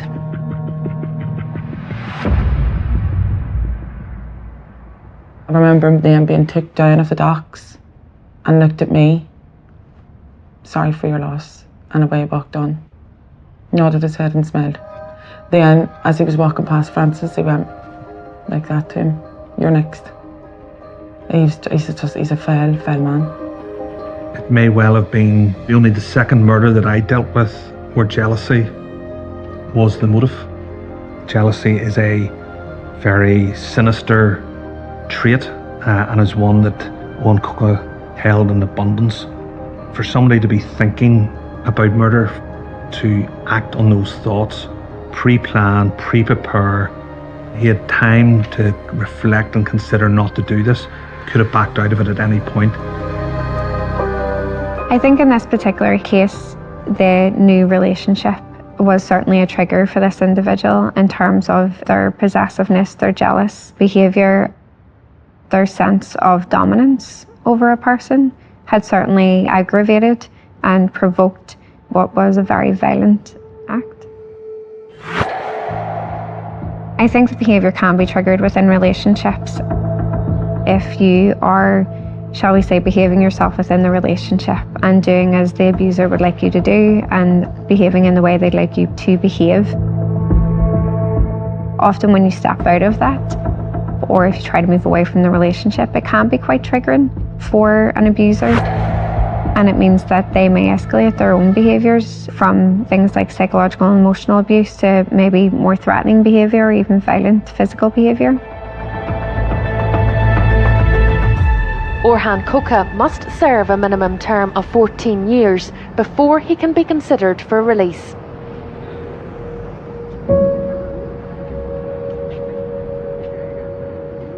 They were probably glad that they got the guilty plea, because this was finally a recognition of what he did.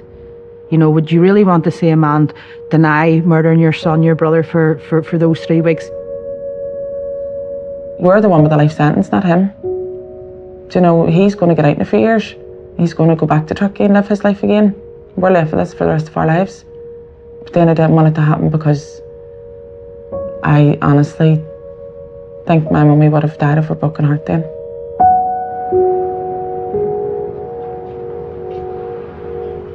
Although they probably would like to have seen him explain his actions more if he ever would have gone under cross-examination in the dock, what they did was get a confession which ultimately led to conviction. The fact that he'd adjourned proceedings and delayed proceedings because of his continual sacking of legal teams. So he did play the system, and the 14-year minimum sentence was imposed.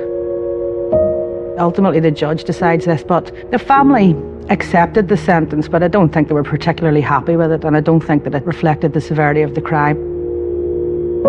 The judge, he couldn't look at us for some reason, the judge, because he wanted to give him a heavier sentence, but he couldn't, he just had to go by law.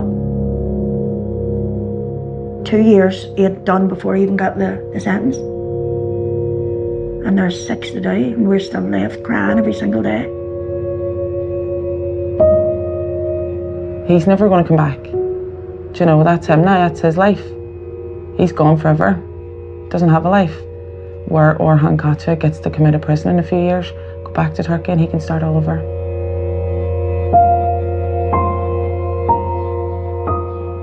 "14 years seems like nothing compared to the life sentence that Courtney and the McGee family face. Do I feel it's enough? No, I do not. If it had been doubled, would I feel it's enough? Probably not. That young man's not coming back. That family will be grieving until they go and meet again. All they can do is kiss a photograph and say happy birthday. That's not 14 years. That's a life sentence.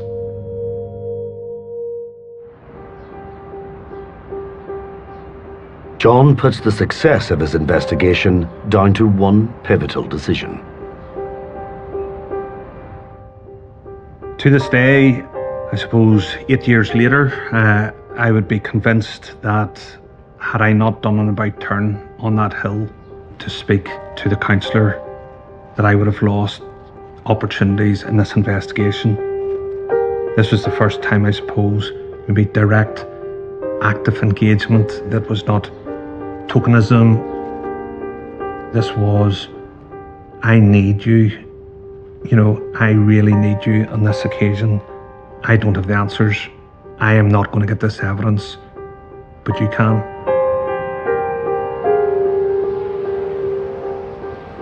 Sometimes people think that when you live in Northern Ireland, you become desensitised to violence because of the conflict and living through the conflict and what that meant to people and families.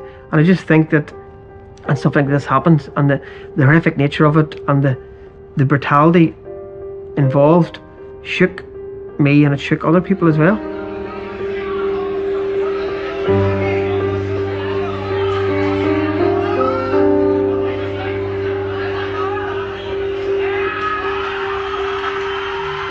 What done my head in the most, it was like everyone kept saying to me, you gotta be strong, you gotta be strong, you have to, you have to, you have to. I made sure I kept it up here for everyone.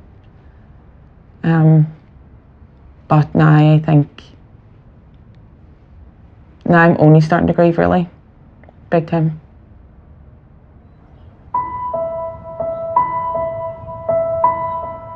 Like any mother would be, she's heartbroken. She's a ghost. Still is to this day. She's just a frame. She's not the Mary, the mother, the loving, kind person. She's loving, kind, but she's just not the full person that I used to know. Mary McGee will never forget the last time she saw her son. Yeah. Just that evening that he had left the house, me and his sister Anya were leaning over the banister talking to him. Me and him had a wee thing from he was no age. You know, that used to be the Barney song, I love you, you love me. And so me and him used to say, me you son, me you mummy, and all that. So and he said upstairs, me you mummy. And then he just went on out to his class. Beautiful smile, and the shyness of a smile where he tipped his head a wee bit. You couldn't help but like him. I want to remember him as a champion. A champion.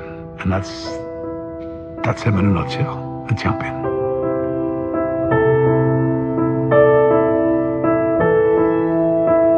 We never stopped talking about him, ever. Cormac, my oldest wee boy, was Eamon's godson. He talks about him every single day. Eamon, my middle wee boy, I constantly just tell him who he's named after, and it's just stories, wee things pop in your head every single day and you talk to them. And then Kate, obviously my youngest, he's just a baby, so, but I will drill it into his head.